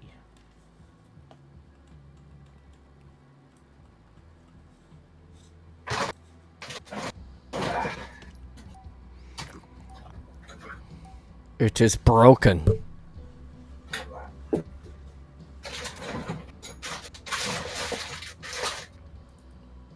That is not the box of cables he's looking for.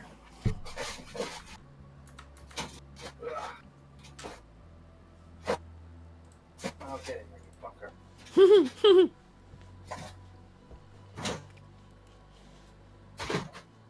You playing today, Ian? You still watching? What are you doing? Yeah. It's a brand new fucking HDMI cable. Let's just quickly get this switched over and I should be good. Let's hope it's good. We're gonna hope it's good so that we can get some teammates to play some ranked with us. They'll be on later.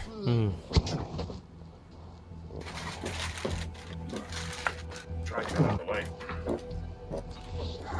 Stand there here.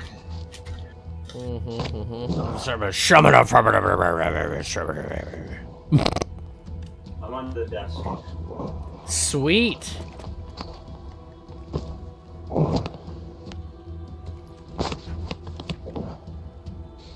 Somebody in here has a hot mic.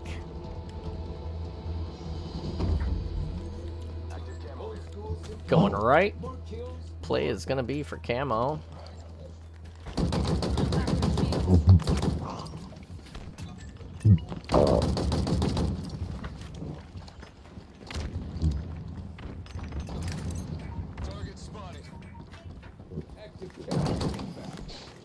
Oh, good.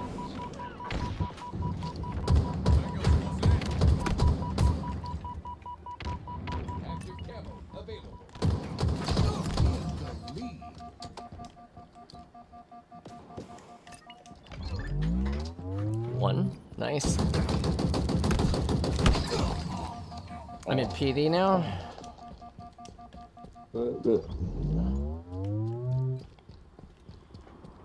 Back streets, now at cafe. Remember not to shoot your team. Yeah, I got you.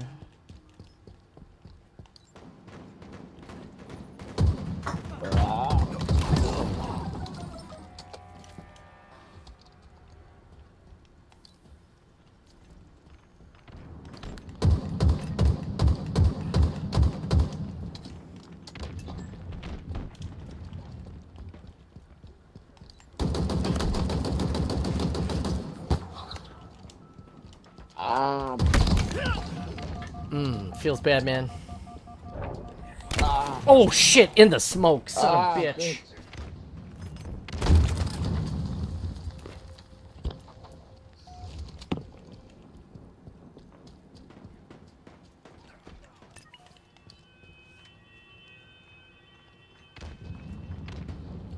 Active camo inbound. Enemy there.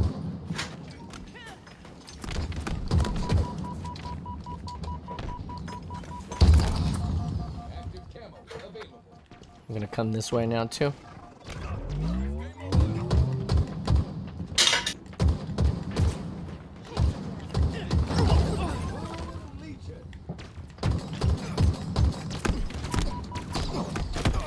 God, of course they can't chip him. God damn it, I'm down. 4, 3, and 1.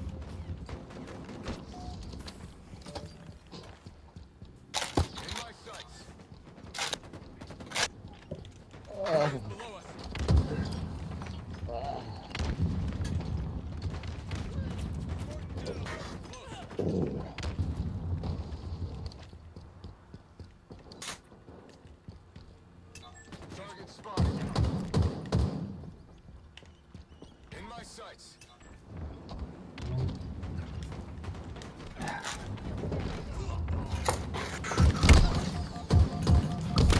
Oh, traded. God damn it.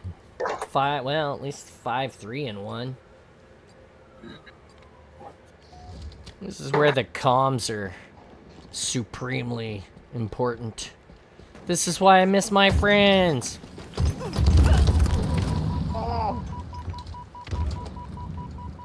Right. Let's put that one.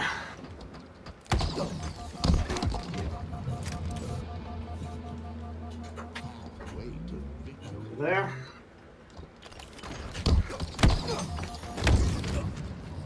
I can't believe that guy got me. Enemy there. And our teammate.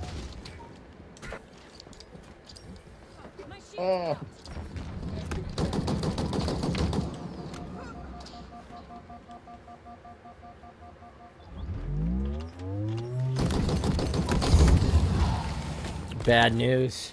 Nowhere to run.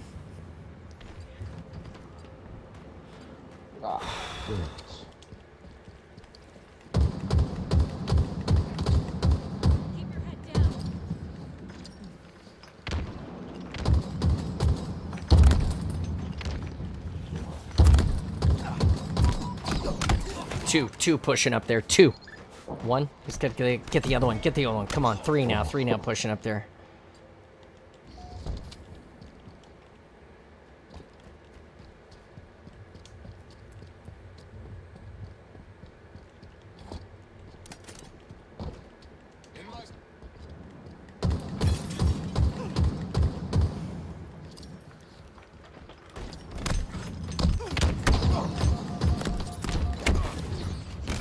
Yeah, have some of that. Damn, I'm dead 1 on my X still. How's it looking over there, Zero? You get it? One time, two.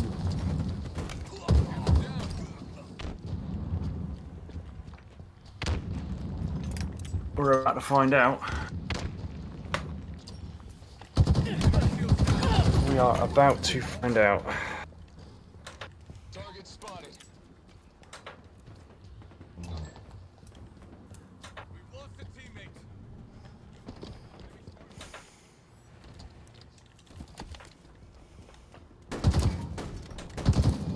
Shield's down.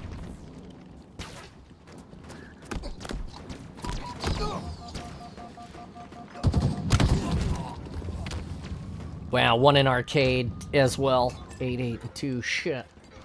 Come on, John, pick up your trash bag.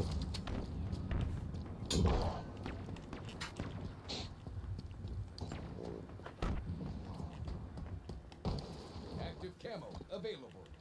Nearing victory. Enemy there.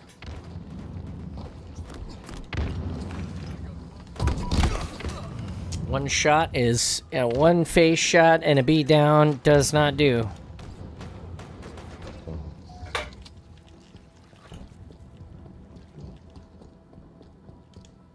I don't think dude knows he's got a hot mic.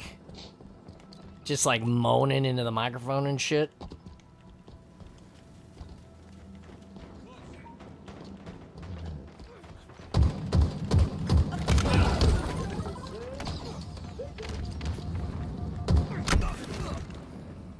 Wow, that was a great grenade back into tires, but I died, so it didn't help.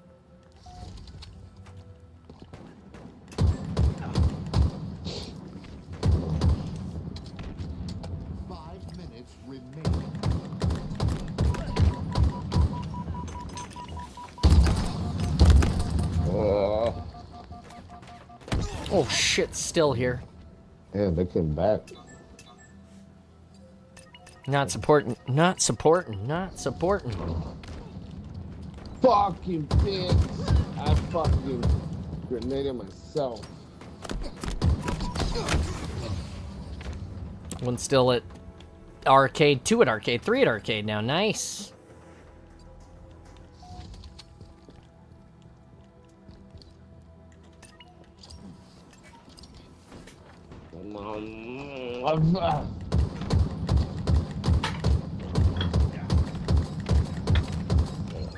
Yeah. Here it is. Wow. Alright guys, here at the Awesome, I'm gonna go refill my coffee. We pulled out that victory, which is a surprise to me because, man, it was rough. I went negative that match. Anyway, give me just a second. I'm gonna use the restroom, and hopefully Installation 00 will be able to play with us when I come back.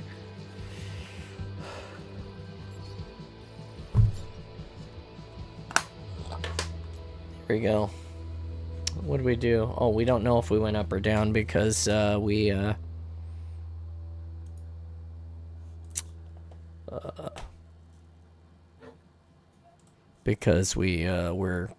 in qualifiers.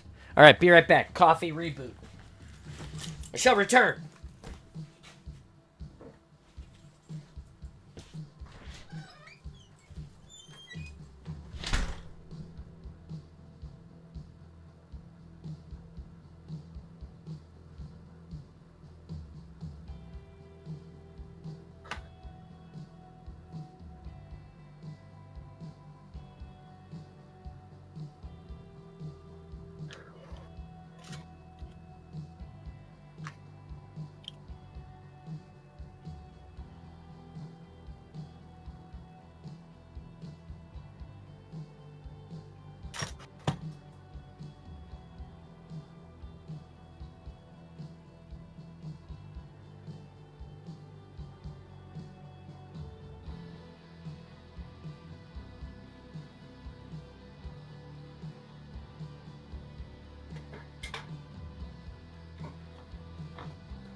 cool.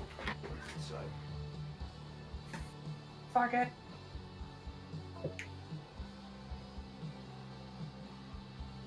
Yeah.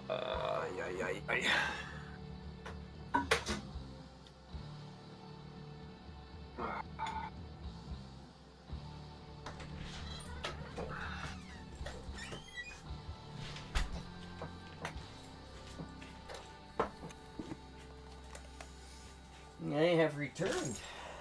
Have did you make it? Oh, we collected a Kevin Hurd. What's up, Kevin? Hello. You're sitting here with Installation 00. Did you know that? Yes, I saw that. The man, the myth, the legend. Two legends, two titans in Halo have joined me in the awesome today. I'm grateful. How you doing, buddy? See ya.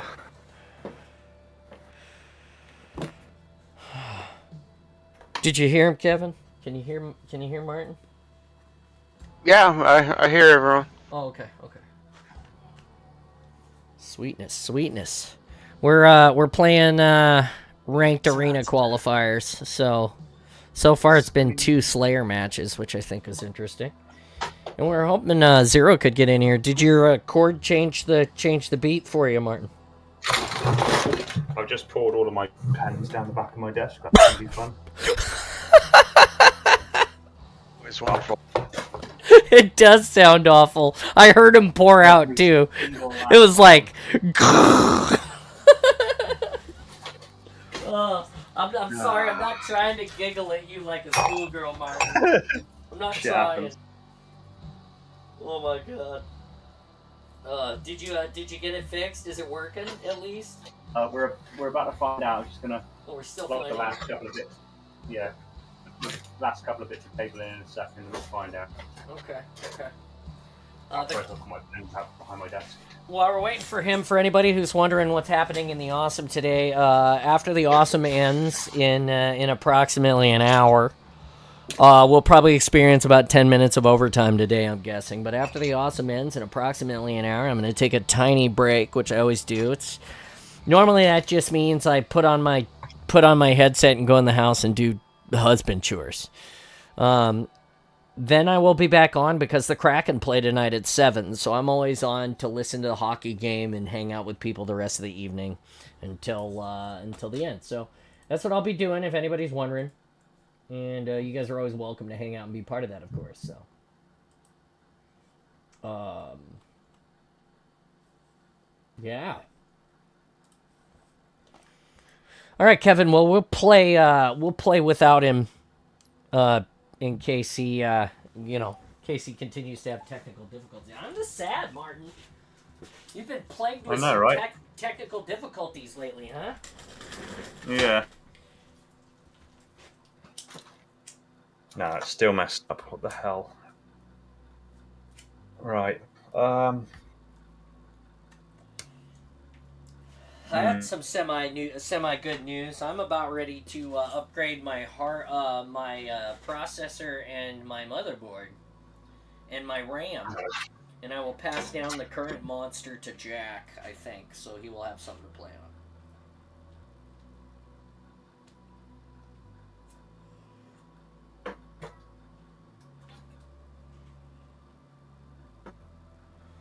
I'm currently contemplating the new Ryzen, the 7950. Ah, yes. Yeah. I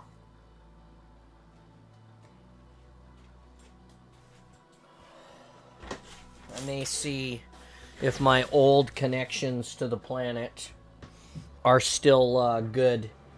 That looks like it's fixed it. Oh, beautiful. Right.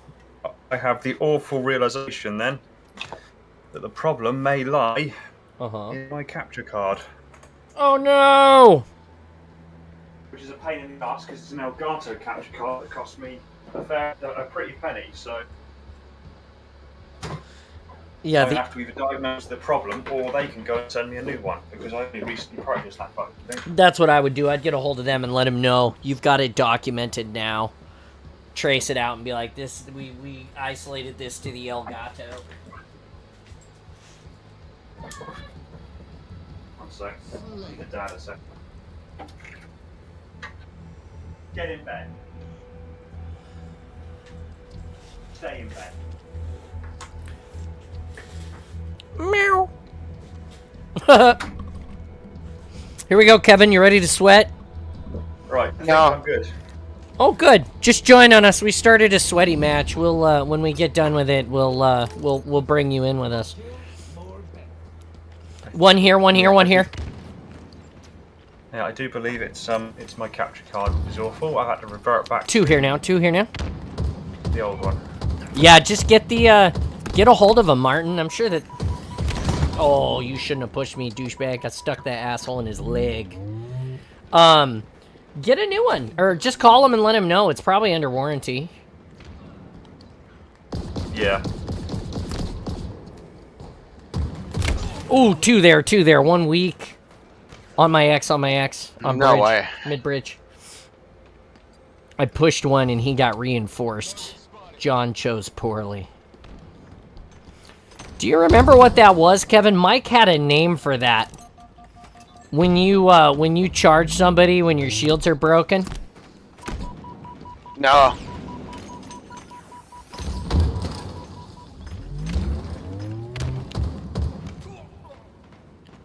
Still two to the right side of me. Oh, they're out. Doing horrible. Yeah, it's Up warm. above Oh, ya. I stuck that guy in his face. Oh my god. Feels bad, dude. I can't join on you because apparently I was removed by you. Okay, I will give you the invite. No, That's. Oh yeah, cause you got hung up in the lobby in the menu. Yeah. I'll fix it. Give me 1 second. No, it's alright. It's alright. So play your game and then invite me afterwards. Oh god, I'm dead.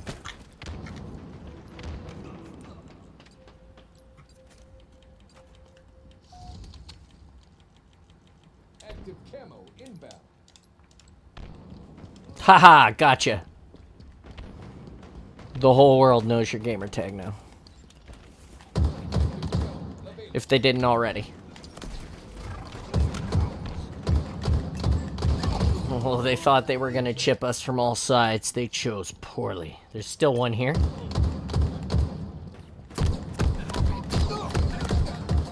God damn it, he got me. I'm down. There's still one more in that back gold corner. Did you get the invite, Zero? Spartan John is so fast.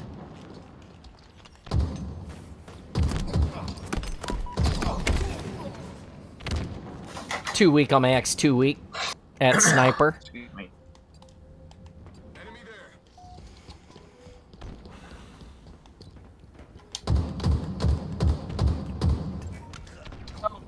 God. Oh my gosh. I'm doing horrible. It's okay, it's your warm-up game and it's Slayer. Ooh, one in the window next to me. On my X now, one on my X. I can't be carrying, I'm not. I can't see the invite, I'm afraid. But Okay. We'll show when you're finished. It's fine. Yep, I got you. Backing it out. Scheiße.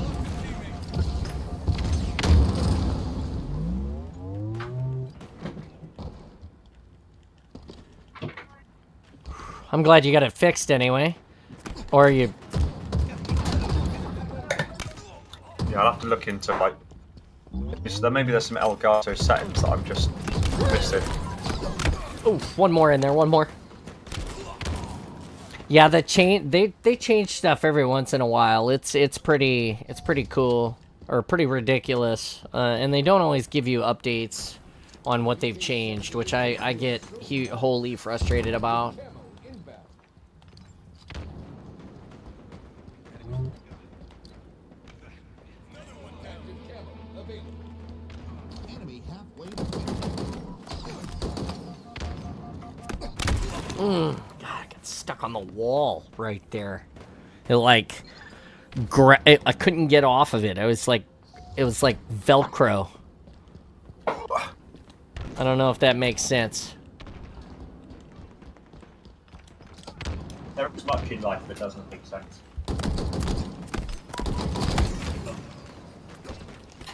Got just charged right through us. And nobody shot him but me. Where are you at, Kevin? you think they're going to announce the roadmap for HCS? I hope it's sooner than later. Oh fuck! Behind you, Kevin. Yeah, particularly for us people coming from like across the pond, like the earlier.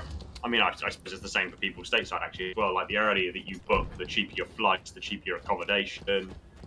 Well, the whole shebang. I live an hour away, right? So, like, Oakham came and stayed in my house one of the days. Like, he asked, you know, Timo had talked to me some about trying to stay, but everybody, Krampus and everybody had figured it out. 3 here, 3 there, 3 there. They're gonna funnel in from who knows where. We should back it out. Our teammate is pushing. Oh, you're flanking. Okay, I'll take it. That would have been a helpful call. No eyes. We got 1 here. Yeah, I think it's important because even as a cosplayer, you know, I schedule a fair amount of what I do around, you know, around it. You know, HCS is important. That's one of the biggest competitive playlists that I feel like I have the ability to be a part of. And so you know, as far as competing in my suit and having a chance to win, you know, seeing all of the people that you want to see, you know, getting exposure for me as far as my community is concerned, right? Like, all of those things are important. And so for them to, you know, and like you, of course, you do your local, you started to do your local events, but ramping up for a shift change. Catch you later. Hey, have a great day. Don't work too hard. We'll see you soon. You know, it's important to have it out earlier. And it's important to tell us about ticketing and stuff too. Like, that's another huge frustration that I have is yeah. You know, they've not been great on that, particularly for the cosplayers for quite a while by all appearances. Yeah, no, they see you later. They don't do a very good job at that at all. And you know, I kind of complained about that last year a little bit about, like, hey, these guys are down in the pit right now. You and I are both getting stomped right now, Kevin.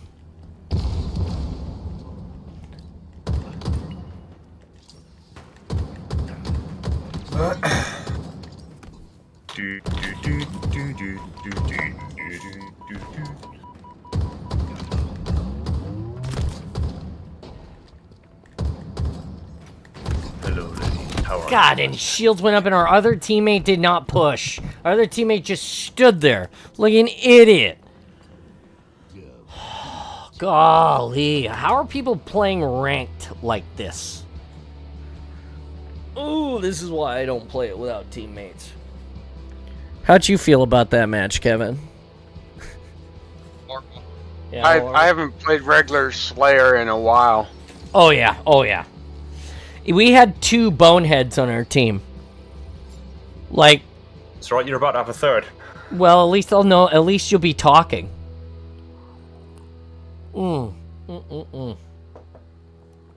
Welcome to the Awesome, where we're playing Slayer ranked arena qualifiers right now. Enjoy It's an invite, bud. enjoy That's an them invite. apples. Yep, sending. Invit. Invite. I'll also try it this way.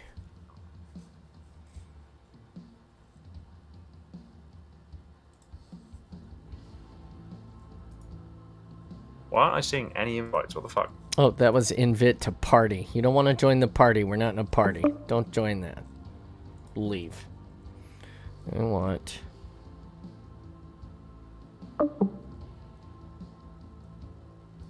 You want to be invite to game. I think I was sending the wrong person the invite, perhaps. Did you get it this time?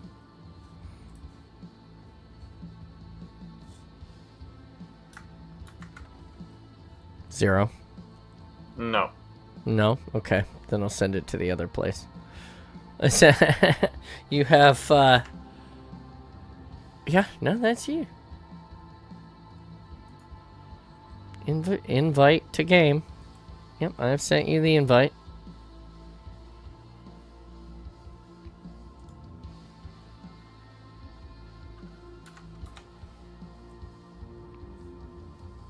here we go.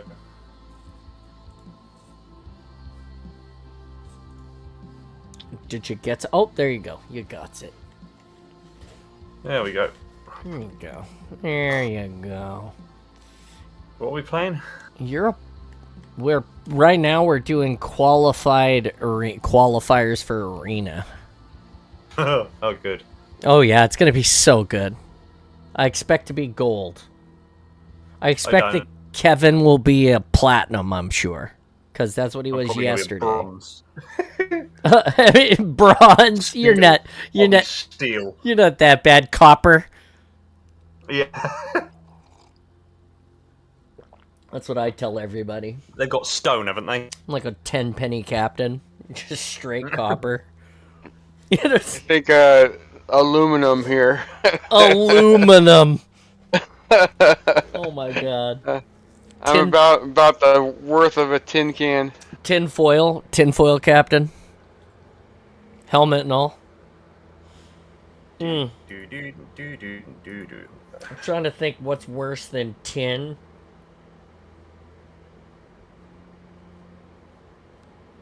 Galley. Okay, remember when we were kids, Kevin? This might be a little before Martin's time. But, like, everybody had those... They were, like, gold-colored. Like, it was like words. They were, like, on people's desks. It was, like, their name. It wasn't, like, a name tag. It was, like, something that you'd buy at, like, a department store. So it was, like, Target or maybe Macy's would sell it. But it was, like, this gold-colored... And on the back, brass. I think it was brass is what it was. You could be a brass captain. I think the lowest one would probably be lead. Lower than... You think lead is low? Lead has value. What about pewter? Pewter captain. I don't know. What do they make the little minis for Warhammer out of? It used to be lead, and then they went to a pewter base. Yeah. Because the lead was, they were like, oh, it's bad for your health, and so they stopped doing lead miniatures. I think Raw Partha called theirs like Relidium. All right. But it was basically they went to a lead pewter mix. What's up, Zero? It's taken a while, isn't it? It's yeah. According to the match finder, it's exactly 1 minute and 17 seconds. So 77 seconds. It's trying to find us the most pitiful game it can put us into. It's either trying to place us in a game where we will win by a lot, or it's trying to place us in a game where we will lose by a lot. This is the way. According to my ranked arena.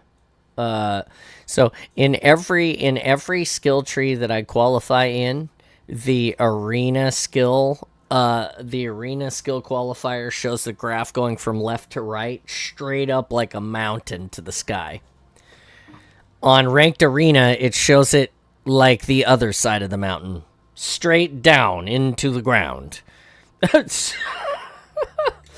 And then it has turned the corner now. It says that my new ESR is 772. So after 2 matches of loss, it says you have now turned around and started to climb the mountain. Oh, here we go. We shall see. We shall see. We shall see. Gosh, milk. See right. The latest post in the Halo communities about a secret level. A secret level. Okay. No, the anime series, the animation series. Oh yeah, secret. Yeah. How Halo Doom got turned down. Wow. I'm sure there was a lot of stuff that was pitched that got turned down. I'm not upset about it, if that's the case, because, you know, that's a completely different conversation about how Halo has sort of been protected, as even though it's been so Three pizzas. Side text. You know, it's been protected because of how tight they've kept it. Although sometimes to its detriment, right? Yeah, like, I was going to say, maybe, I think perhaps that's gone a bit too far. Yeah, I think sometimes to its detriment, but I don't think that Halo would be as great as it was if we had, Is this real right now? 100, 100 people, or 100 different people in mid 2. One's weak. I'm down. Still 2 mid. Okay, they're all pinched. Yeah. They're 3 together.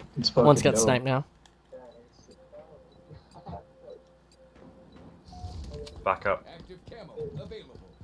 Ball drop. Oh, I forgot it's fucking oddball. Carry it down. Ball incoming. I got the ball. I'm down. Thermite.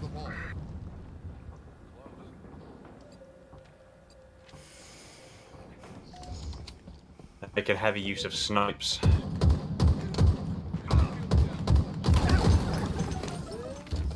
That was slick. That guy knew he was dying. He threw a grenade at his own feet. They're guarding ball at Cliff so they could try to throw it off. Nice kill. Ally has slain the carrier. I'm gonna grab it. Okay. Got it. I'm dead. Ball is top of command post. Okay. Down. It's still up hands there. on for less than a second. Yeah, it's time to slay their garage. Or sorry, not garage. They're at mid. They're now at command tower with ball.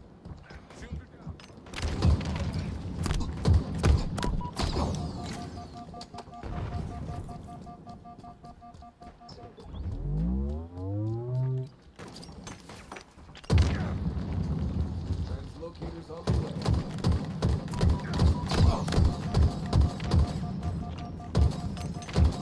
Oh shit! Just above his head. I could not clutch that headshot. Just right above his head. Fuck.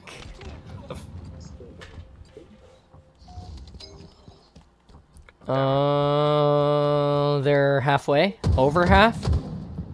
I got shot on ball. Ball's backing down the stairs. He's got one protecting. One dead. One on me at brutes. I'm down. Still one at command tower. He's down in mud now. Enemy team nearing victory. He's at mud. They spawn me on the other side. I'm at nest. He's still in command tower. He's command tower steps.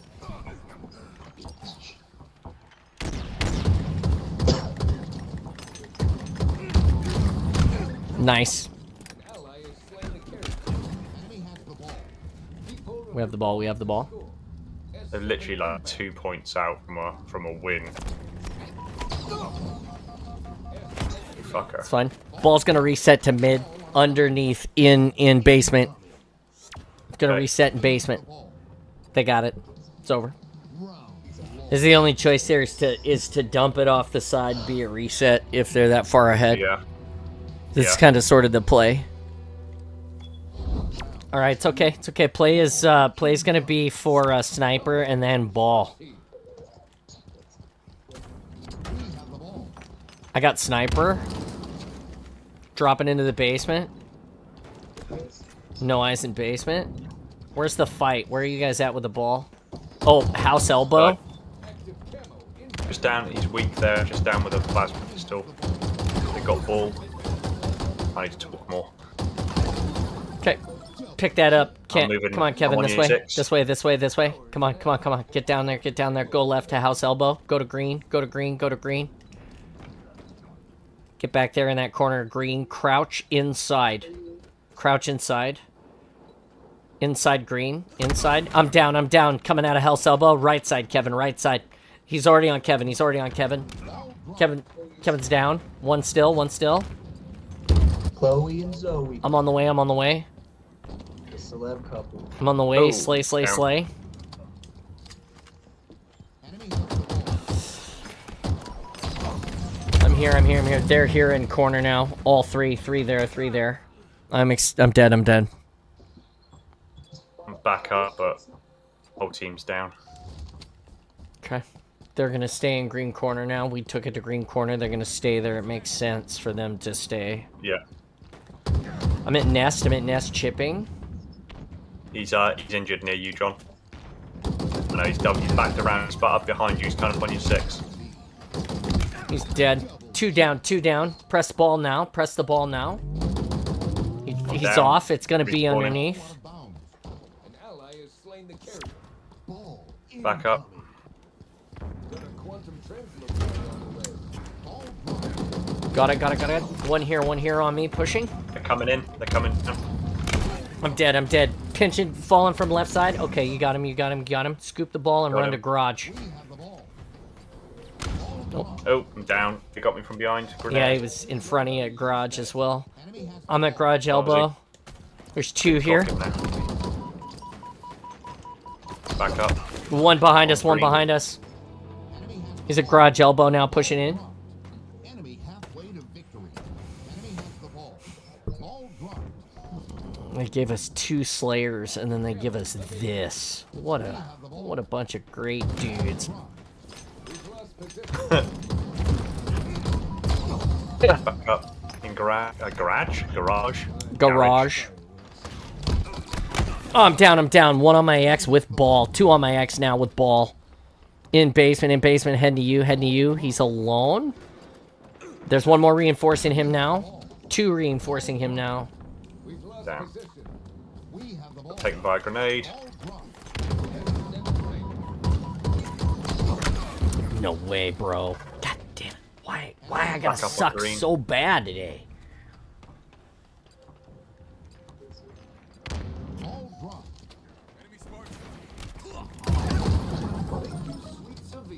Thank you, sweet Savine. Ball dropped. And then my balls. Come on, back it out, back it out. Grenade going in. Watch this side, watch this side. Back it out, back it out, back it out, back it out. Someone coming in this way. No eyes, no eyes. Still no eyes. I'm expecting them to flank. No eyes. Shipping you from nest. Oh, that was me. I just shot a team. Oh, no, he got you. Okay. I thought I shot you in the head. No. I thought I executed you. 2 coming in now. Coming in, Roger. Got me. Damn, I'm down. They're in garage now, in garage. Same place, same place. I'm on the way, I'm on the way. I'm coming through They're all in basement. there. Yeah, I'm coming through basement. Oh, fuck, I just grenaded myself like a dumbass. Oh, I got 1. Got 1. They really don't. They don't talk about that either. Haha! Fucking dummies. I stole that right out from under their nose. They're in garage elbow now. Garage. God, I went the wrong way. I should have gone the other way. I would have had the ball still. Nice. Back it out this way. Oh, down.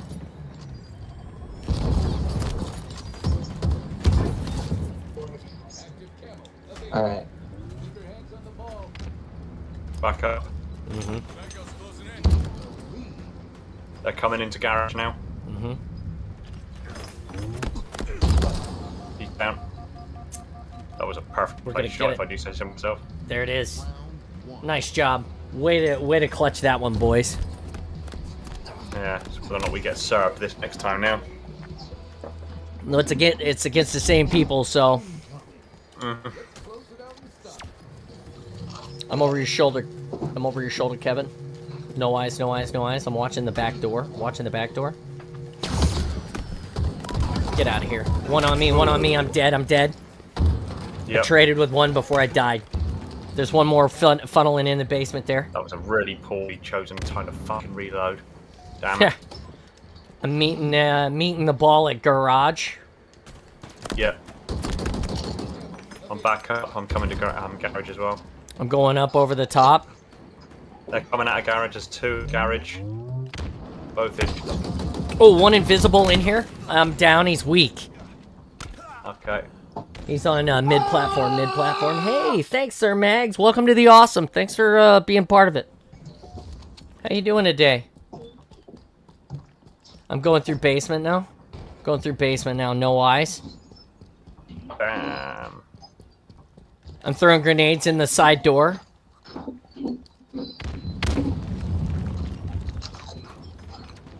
Back up. Right at the other end of the brutes. Trying to close over to you. God damn it, there's two here weak. We collapsed in on them. Ball carrier's weak. Ball is dropped. God damn it. It's okay, it's okay. We have the ball. One in there with you. On your 6, on your... Oh, no. He's not on our team. He can't hear us. Yeah. I just got a kill. One in. I'm down. I'm down. Crouch that corner. Crouch that corner and somebody protect him. Just crouch that corner.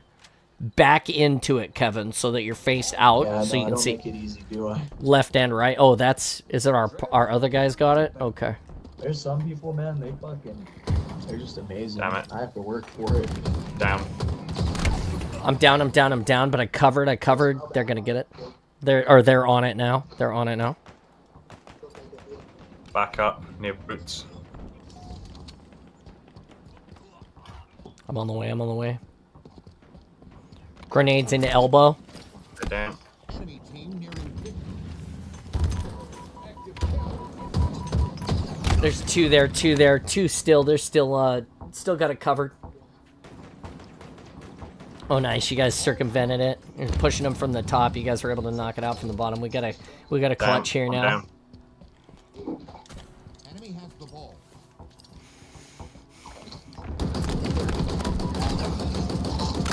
I'm down. I'm down as well. Oh, where is he? Oh, he's up on top of the... Interesting. I didn't know you could get up on top of the platform there.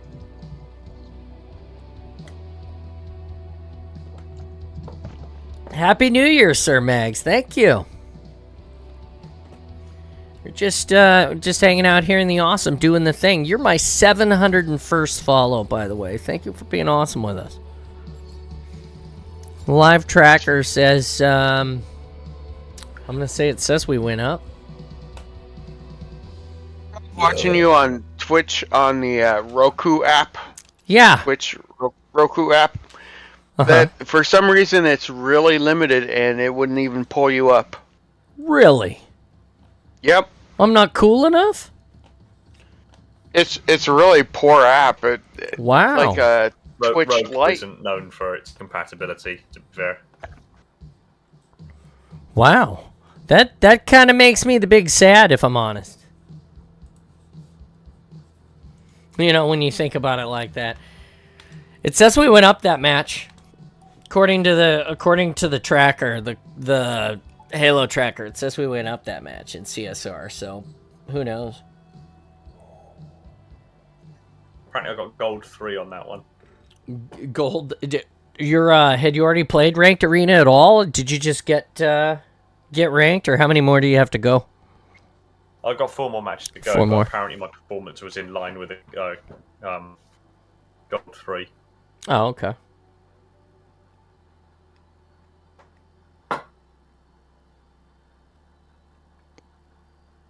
Here we go. Playing with the new puppy. Oh, puppies are so awesome. After the awesome, I'm gonna go cuddle my dogs. I don't have puppies anymore. They're just all big dogs. Except Roger, he's little.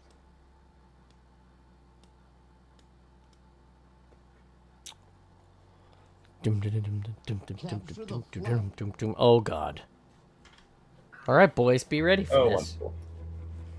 CT. They gave me 2 Slayers, an oddball, and now a CTF for qualifiers. Play ball. Oddball. Play ball. Balls dropped. Balls taken. I got BR. I'm going right. There's one at Blue Tower already. He's Blue Tower up top. Got it. He got over shield.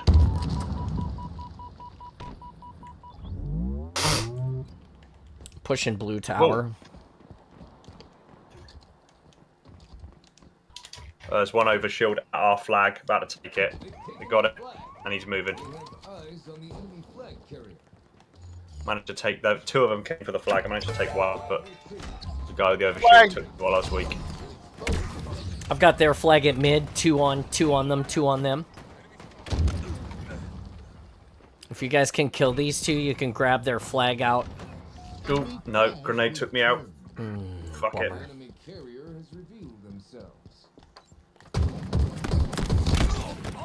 Back up. Did I not trade with him? I had the high ground. What? What? Damn. Yeah, we didn't get the return there. We were in the middle aggressing over 2 flags, and they slayed us out. I got 2 left side of their tower. I'm down. Okay. They're on flag again. Oh, okay, now.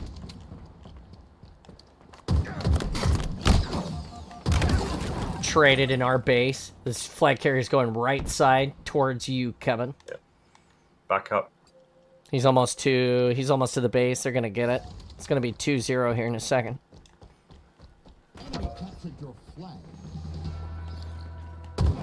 They're all right side, going right side, going right side. There's one underneath running to the flag now, so they got 1 under pushing and 2 right. The one underneath killed me because I was focused on the 2 that were pushing you guys.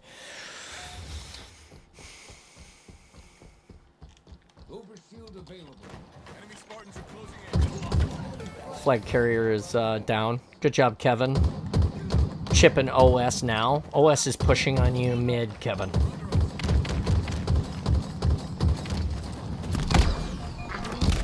OS is down.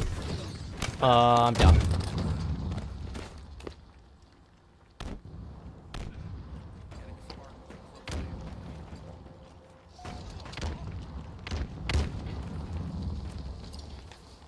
Still 2 pushing center. Now 3. Just reinforced. 1 down. 1 down. 2 down. 2 down. I'm leaking. I'm in center again. Going up ramps. Jumping to mid. I'm going left here.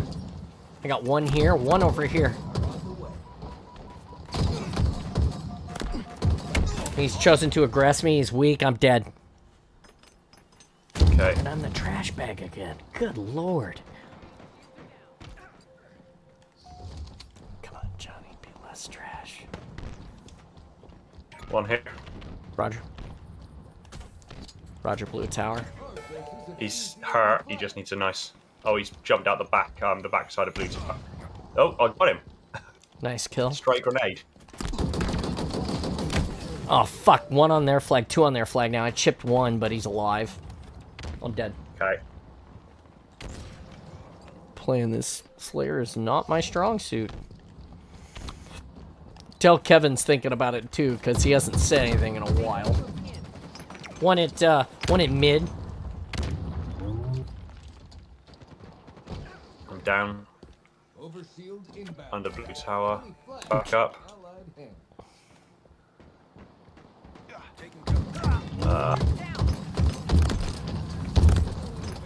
Taking 1 just in front of blue tower, or trying to. The grenade might take me. No. About to survive it. Oh, fuck, I reset the flag, but then I got Achilles smacked. Like, everybody on the team egressed after I picked up the overshield. They all bailed, like, every single here one. on red tower.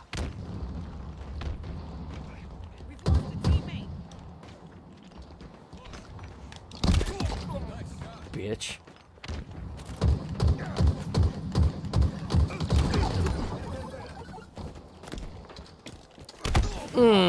Wow, he like boosted up into my chin and killed me.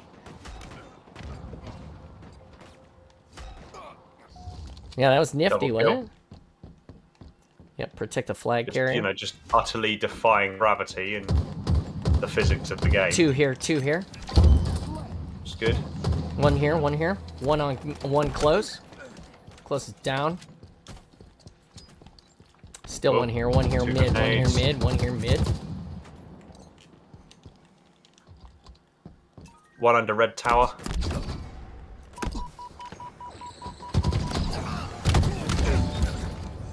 Just killed one. One on right side. Right side at Blue Tower is down.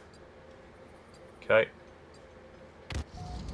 I'm currently near the enemy flag, currently uncontested. 2 on flag, 2 on flag. Oh, two all on flag, 3 two are on on flag. their flag. No, I'm down. There are 3 on flag on their flag at the moment. One on me, one on me, pushing hard. I'm weak, I'm weak.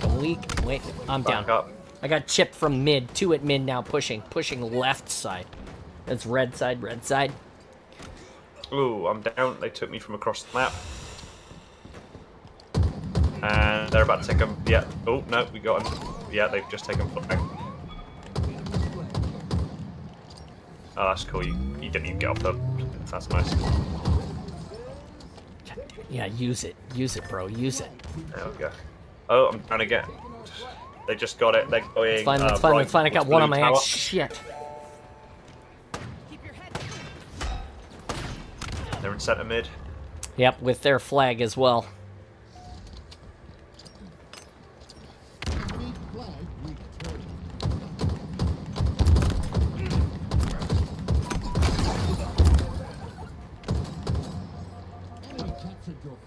Damn it. The feet. Just beating them in their base after the game is over because I'm mad. Weapon starts. Yeah, the weapons the weapons in the modes are not great, huh? Oh my god, the lowest of all, gold 2 it says. You're gold 2. Okay, for arena modes, apparently I'm a gold 2. It says I'm the top of gold 2. I can continue to play with you boys because I'm so bad, according to Halo. You're nearly gold 3. That's right. I'm that 10 penny captain we were talking about a minute ago. Yeah. That's right. Love you too, John. Pot metal admiral. Thanks, Caboose. Is that I am the cubic zirconia of stones. At the moment.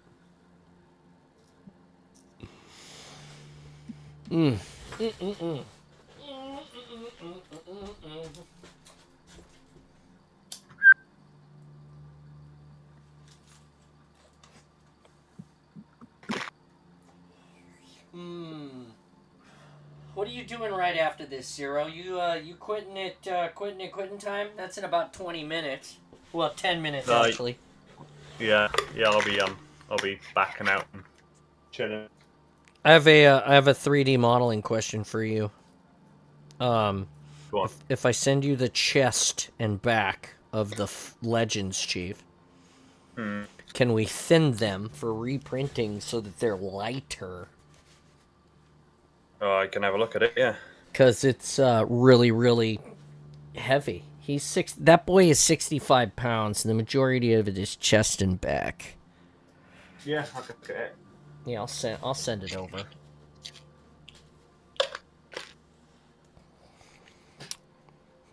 That would be great. I have not heard from the maker in some time. Neither have I. I know he's working on school, and yeah.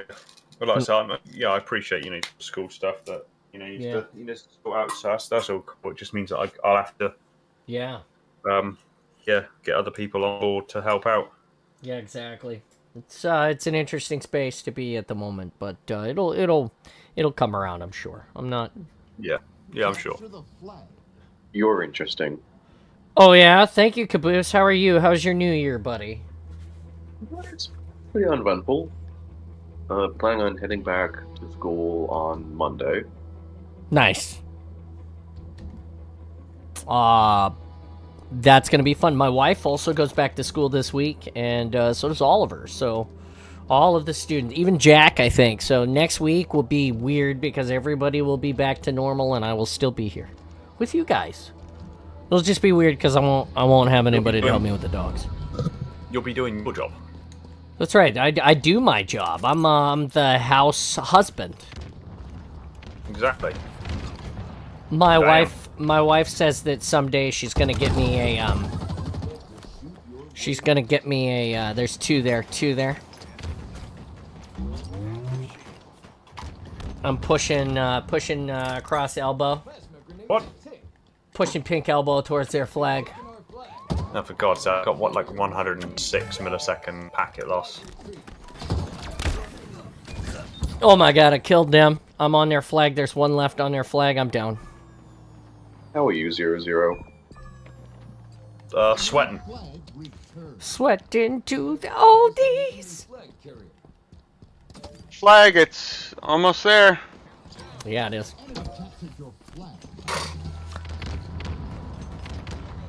Xerxes, we're against them again. Are they just matching us to the same bloody team over and over? Sometimes. Sometimes it happens. Cinema Magic, we're against them as well, yeah. Sometimes it happens. I'm down. For qualifiers, sometimes they put you up. It's a different. Sometimes it's different modes. In this case, it's the same mode but a different map. So.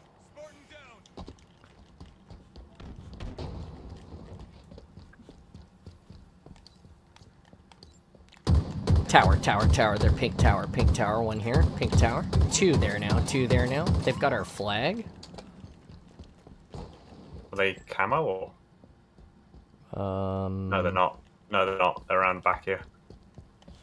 They're up there. I'm gonna push on their flag now. Down. Bring it home. I know where you are. They're coming now. Coming where? I got no eyes. Going through the center. I'm down. They got me. I dropped the flag. I'm down hallway right.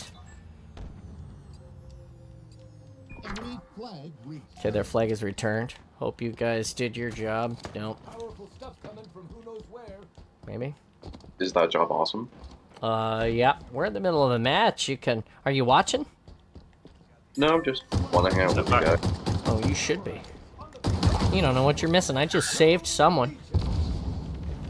I just whacked. Come this way. Come this way. Come to Johnny. Damn. Smack before I had a chance to get out of the place.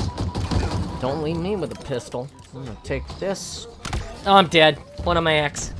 Taking that was a bad choice. There's two in there. One weak, one full. I would wait to install the push until we've got 9 minutes. We're down one. Damn, sidekick is out. Let's see how I feel about. Christ.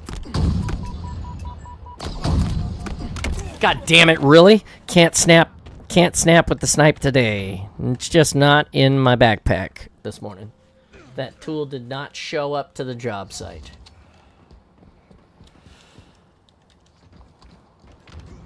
Oh, one here already? Never mind, he's down. Still one here.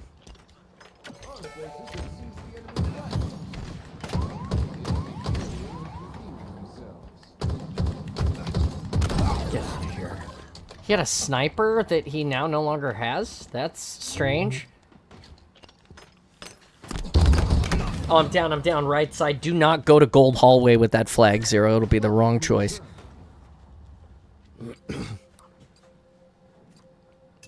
He's gonna be on our flag. Good choice. Go that way. Come on, come this way, come this way, come this way. Straight here. Here you go. Come on. Yeah, go. Body blocking. Nice job. One more. There's one there. Two. I'm down. I reset it. There's one on our flag right now. Get him. Come on, buddy. There it is. Get in there, recover, cap that flag, Get in. I'm on the way. Gotta pick their flag as well. Down again. He's down. I'm down. There's one still here. Fuck. God damn it. No way, bro! Go there. All that work. The fuck did that happen? Oh, and they got rockets? Shit. I don't know where they got them. I do know where they got them. I didn't know they were here. Fuck, we're cooked now. They're gonna get this one. Another great play on their side. Hey, wow. It was a great play. There's two mid.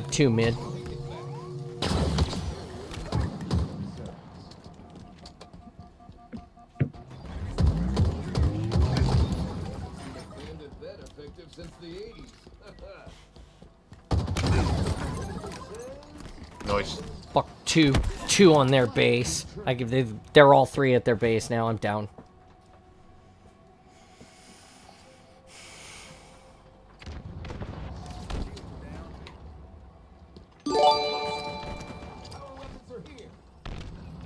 Hey, Dashy, thank you for the 5 gifted subs. Hey, buddy, Happy New Year. I'm in your walls. Oh, yeah, nice. How are you doing, my friend? I'm doing good. How you doing, man? Oof. We're doing okay. Since we made it to Hero, I'm dicked. They killed me in their base. Since we made it to Hero, we started playing all of the ranked modes. We're just doing qualifying right now, and it is really. It is tough. It is tough. I'm glad that I've got Kevin Hurd and of course Installation Zero with us here to at least be on our team so that it's not terrible. Yeah, it looks like it's going. Whether it's going well, I don't know.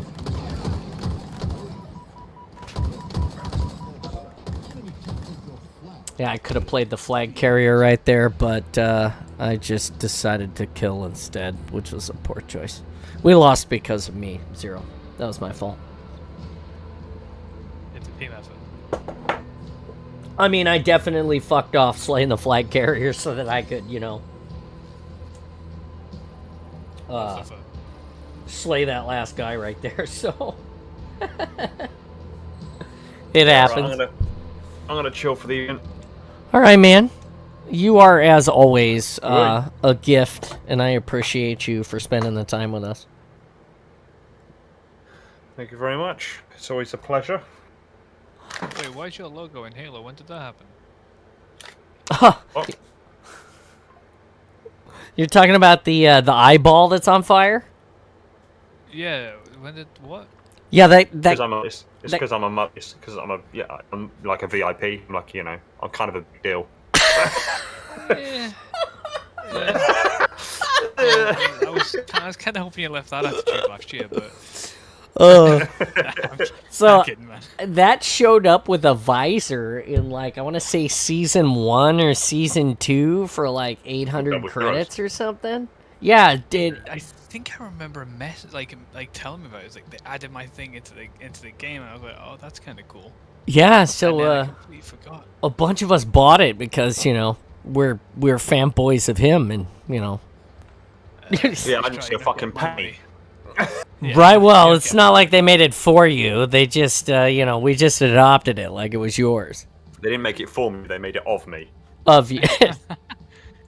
I mean, maybe it could be possible. I might come back around to playing Halo soon. It's been a little bit since I played, so.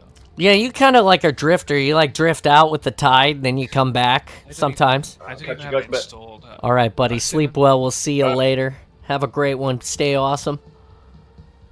That was Installation 00 departing. If you guys want to follow him, go ahead, Dash. You can follow him there. Yeah, I haven't played Halo properly since November, I think. I've been playing the VR mod that someone made for CE. Yeah, how's that going? That's the only Halo.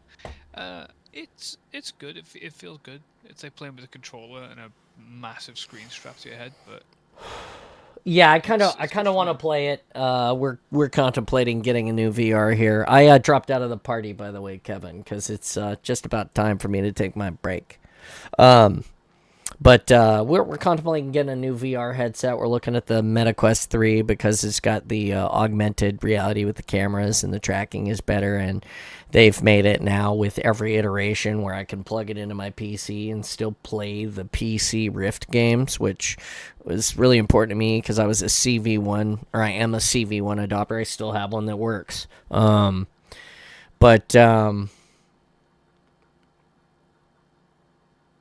Yeah, it's. I will say it is worth it, man. Like it has that controller feeling, but it's like, I've only just got to 343 Guilty Sparks and playing through on Legendary, because yeah, that's the best idea. But it's definitely a good blast, man. It's how do you really cool to feel? kind of Do you stand up and play it? Do you sit down? How do you feel when you're moving? With movement, I don't get motion sick from most games. Some games I get motion sickness from. Okay. Even games where it's not VR. I'm perfectly fine playing it. The motion sickness typically comes from games that teleport you. Okay.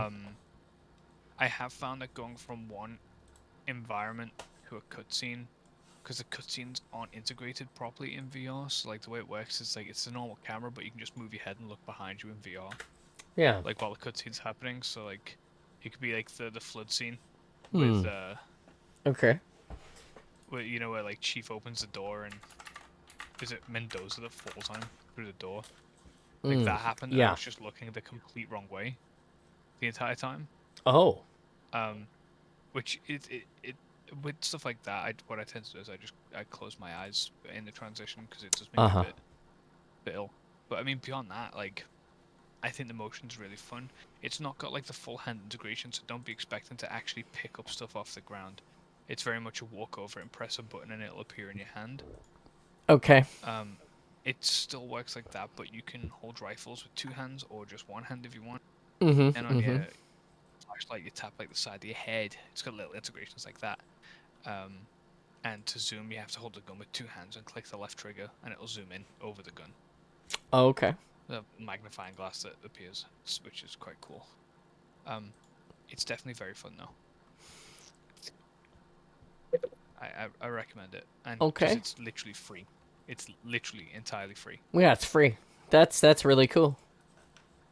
That's really cool. The Halo VR always makes me upset because back in 2014 when they first announced the HoloLens, and they did that E3 Minecraft demo. I mean, from that day on that they were calling it, the HoloLens, everybody was nicknaming it the Halo Lens. Right. And it's like, oh my god, the ability to what they could have done with Halo with an AR goggle set. AR. I think there's something massive that can be learned from this mod. I'm not saying the developers should do this, but more so like I would be an immediate selling point if they said like, okay, look, we're gonna release like a small update that just adds VR, much to the exact same style as that one, where it's not over the top, but it's just a simple integration.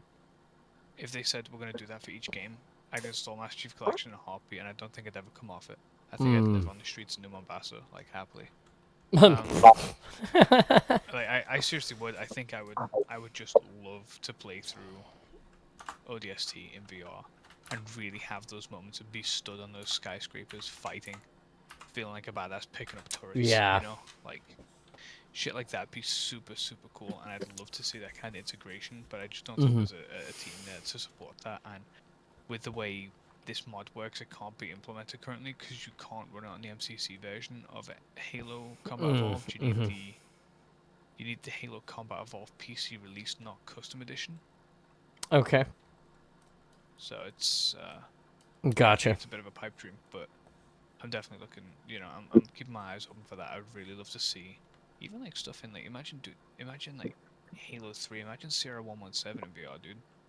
Oh yeah, no, 100%. I can. Gorgeous. So, yeah. What I really want is AR, because I don't know if you guys have seen the AR game called The Machines on iOS. But it's basically like it takes a table and you see the whole entire map, and you're able to move around it, and it's like watching action figures virtually, like you watch this animated game happening in front of you. And I would love to be able to watch professional matches like that for like HCS and stuff. Right. Is basically either use your phone or your tablet or your headset, and be able to just stand around like and watch like you were at a coliseum and see it from every angle. Yeah. That would just be so epic.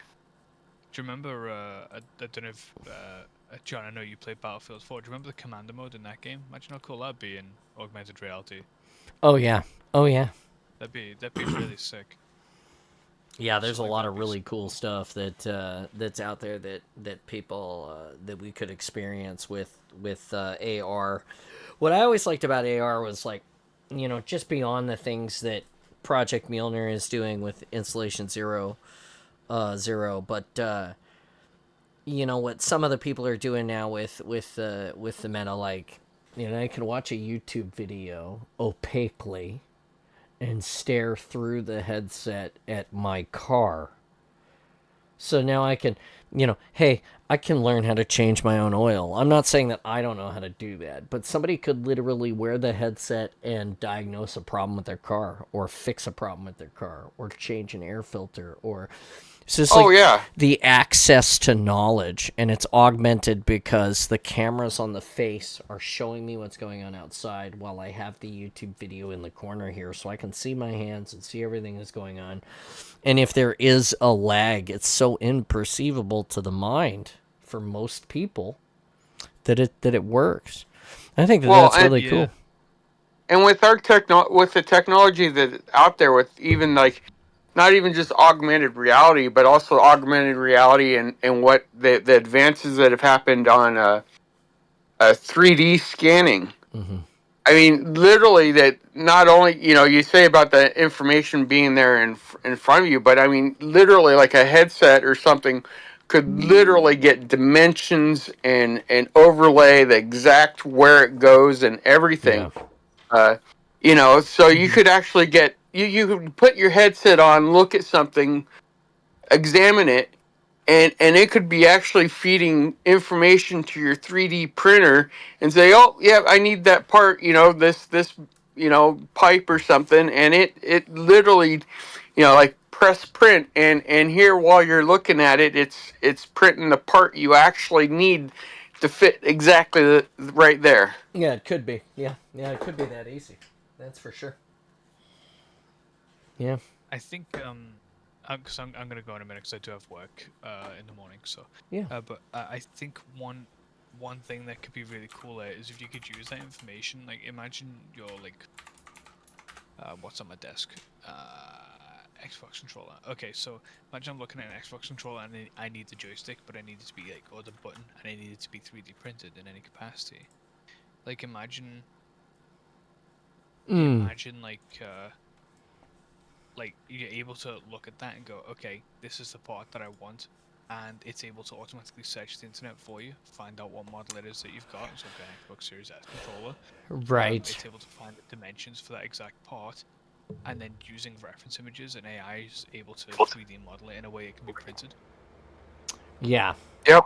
And it just saves the modeling process. I know that'll put people at work to an extent because there are people who can model it, but like, I think as far as things go in terms of quick repairs, that would be a really cool integration.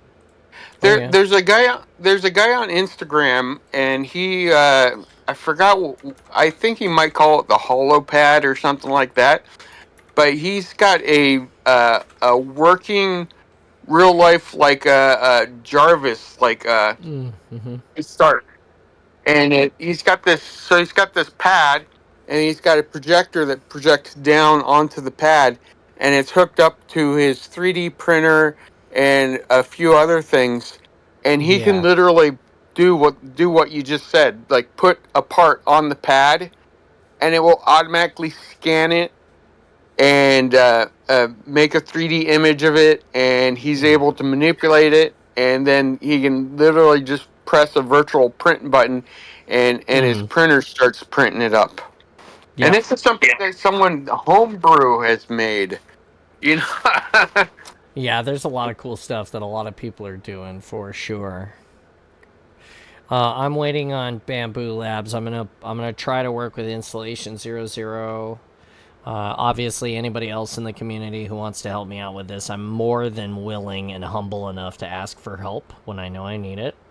But I want to try to get a sponsorship with a 3D printer company. I've spent all of the money on my own building these suits. I think Bamboo Labs is the one that I'm going to try to gun for the highest. They're supposed to be coming out with a Core XY printer, which is it's not a bed slinger. My printer, the bed moves while it's printing. It's very violent. It's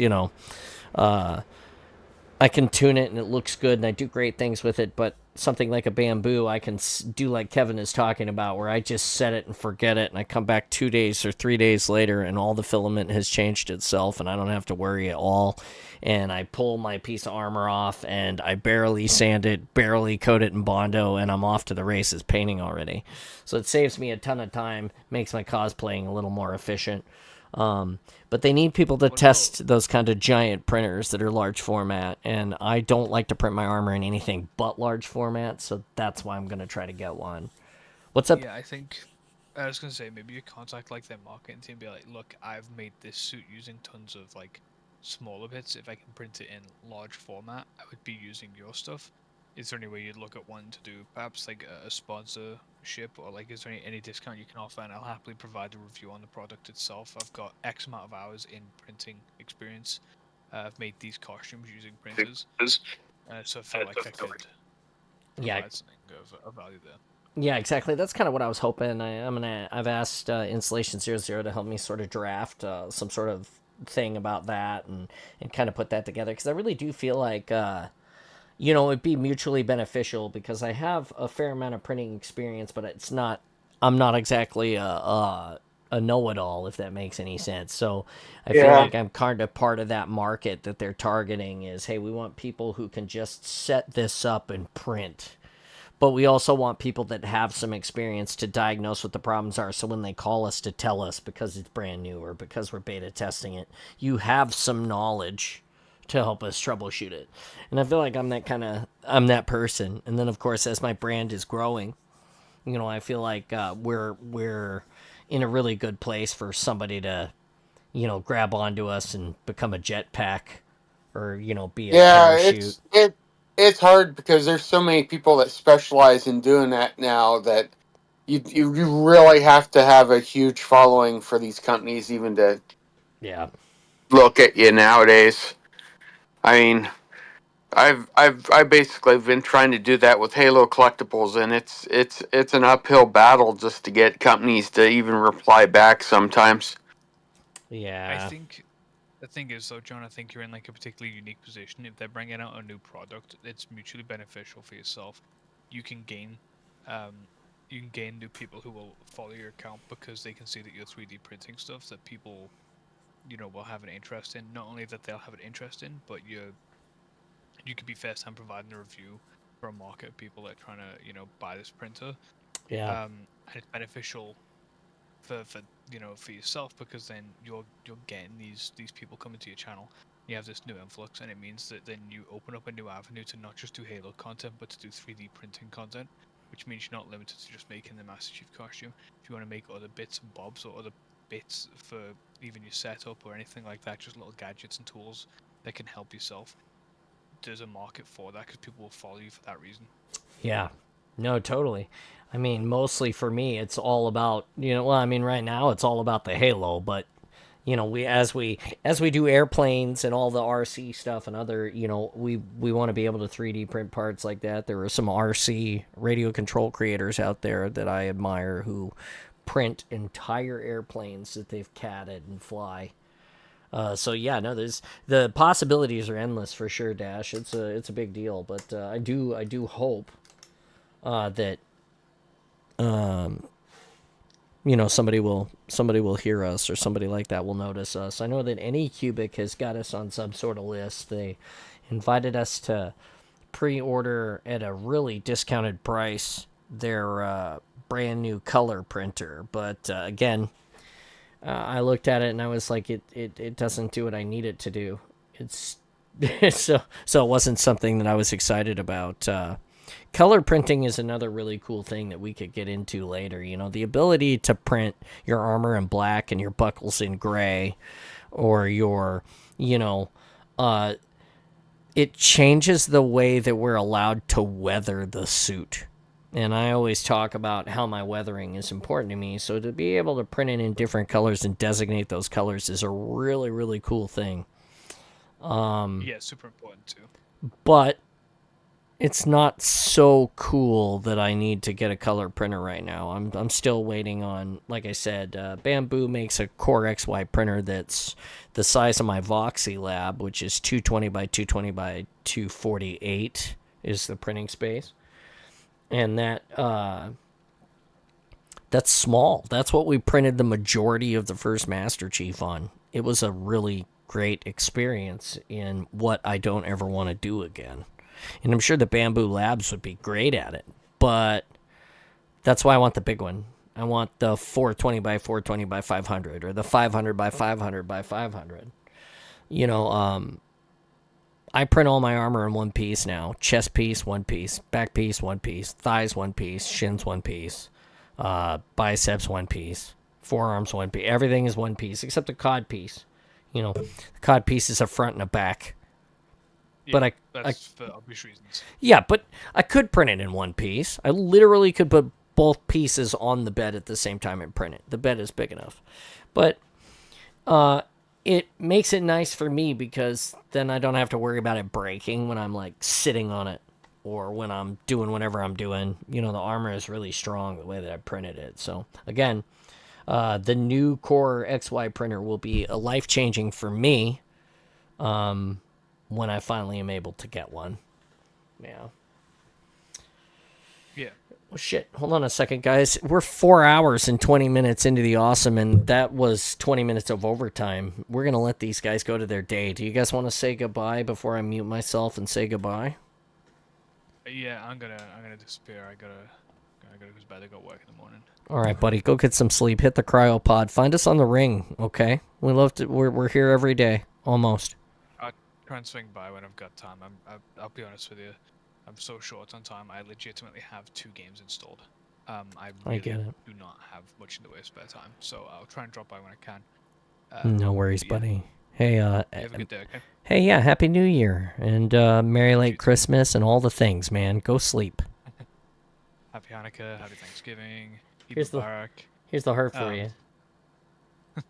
All right, buddy. All right, man. I'll catch you in a little bit. Yeah, we'll see you. All right, everybody, that was the awesome. That was Dashy Jinx bailing into the universe, turning into Stardust again. We don't get to see him often either. God, it's been a great day. We had Kevin here playing with us. We had Installation 00, finally got him on and playing with us. Sad about his capture card. And we caught a Dashy Jinx. Of course, we made it to 700 follows. We're at 701.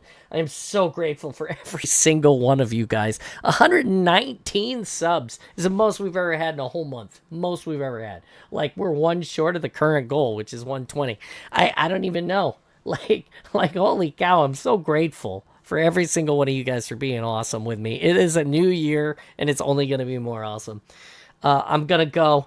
Thank you for experiencing overtime with us. I will be back tomorrow at 10 Pacific. We're gonna play Halo. We're gonna fuck around and find out. We'll see what happens. From me and everybody here at my house and all of yours, again, happy holidays. I'm Spartan John. Happy New Year. It's been awesome today. I'm awesome. You're awesome. Be awesome. Stay awesome always, and we'll see you here in the Discord all the rest of the day. The Kraken are playing, so you can find us in the Spartan space, this building, the Discord, where it's awesome because, of course, because of you. Here's the heart, and have a great day. We'll see you later. Bye-bye.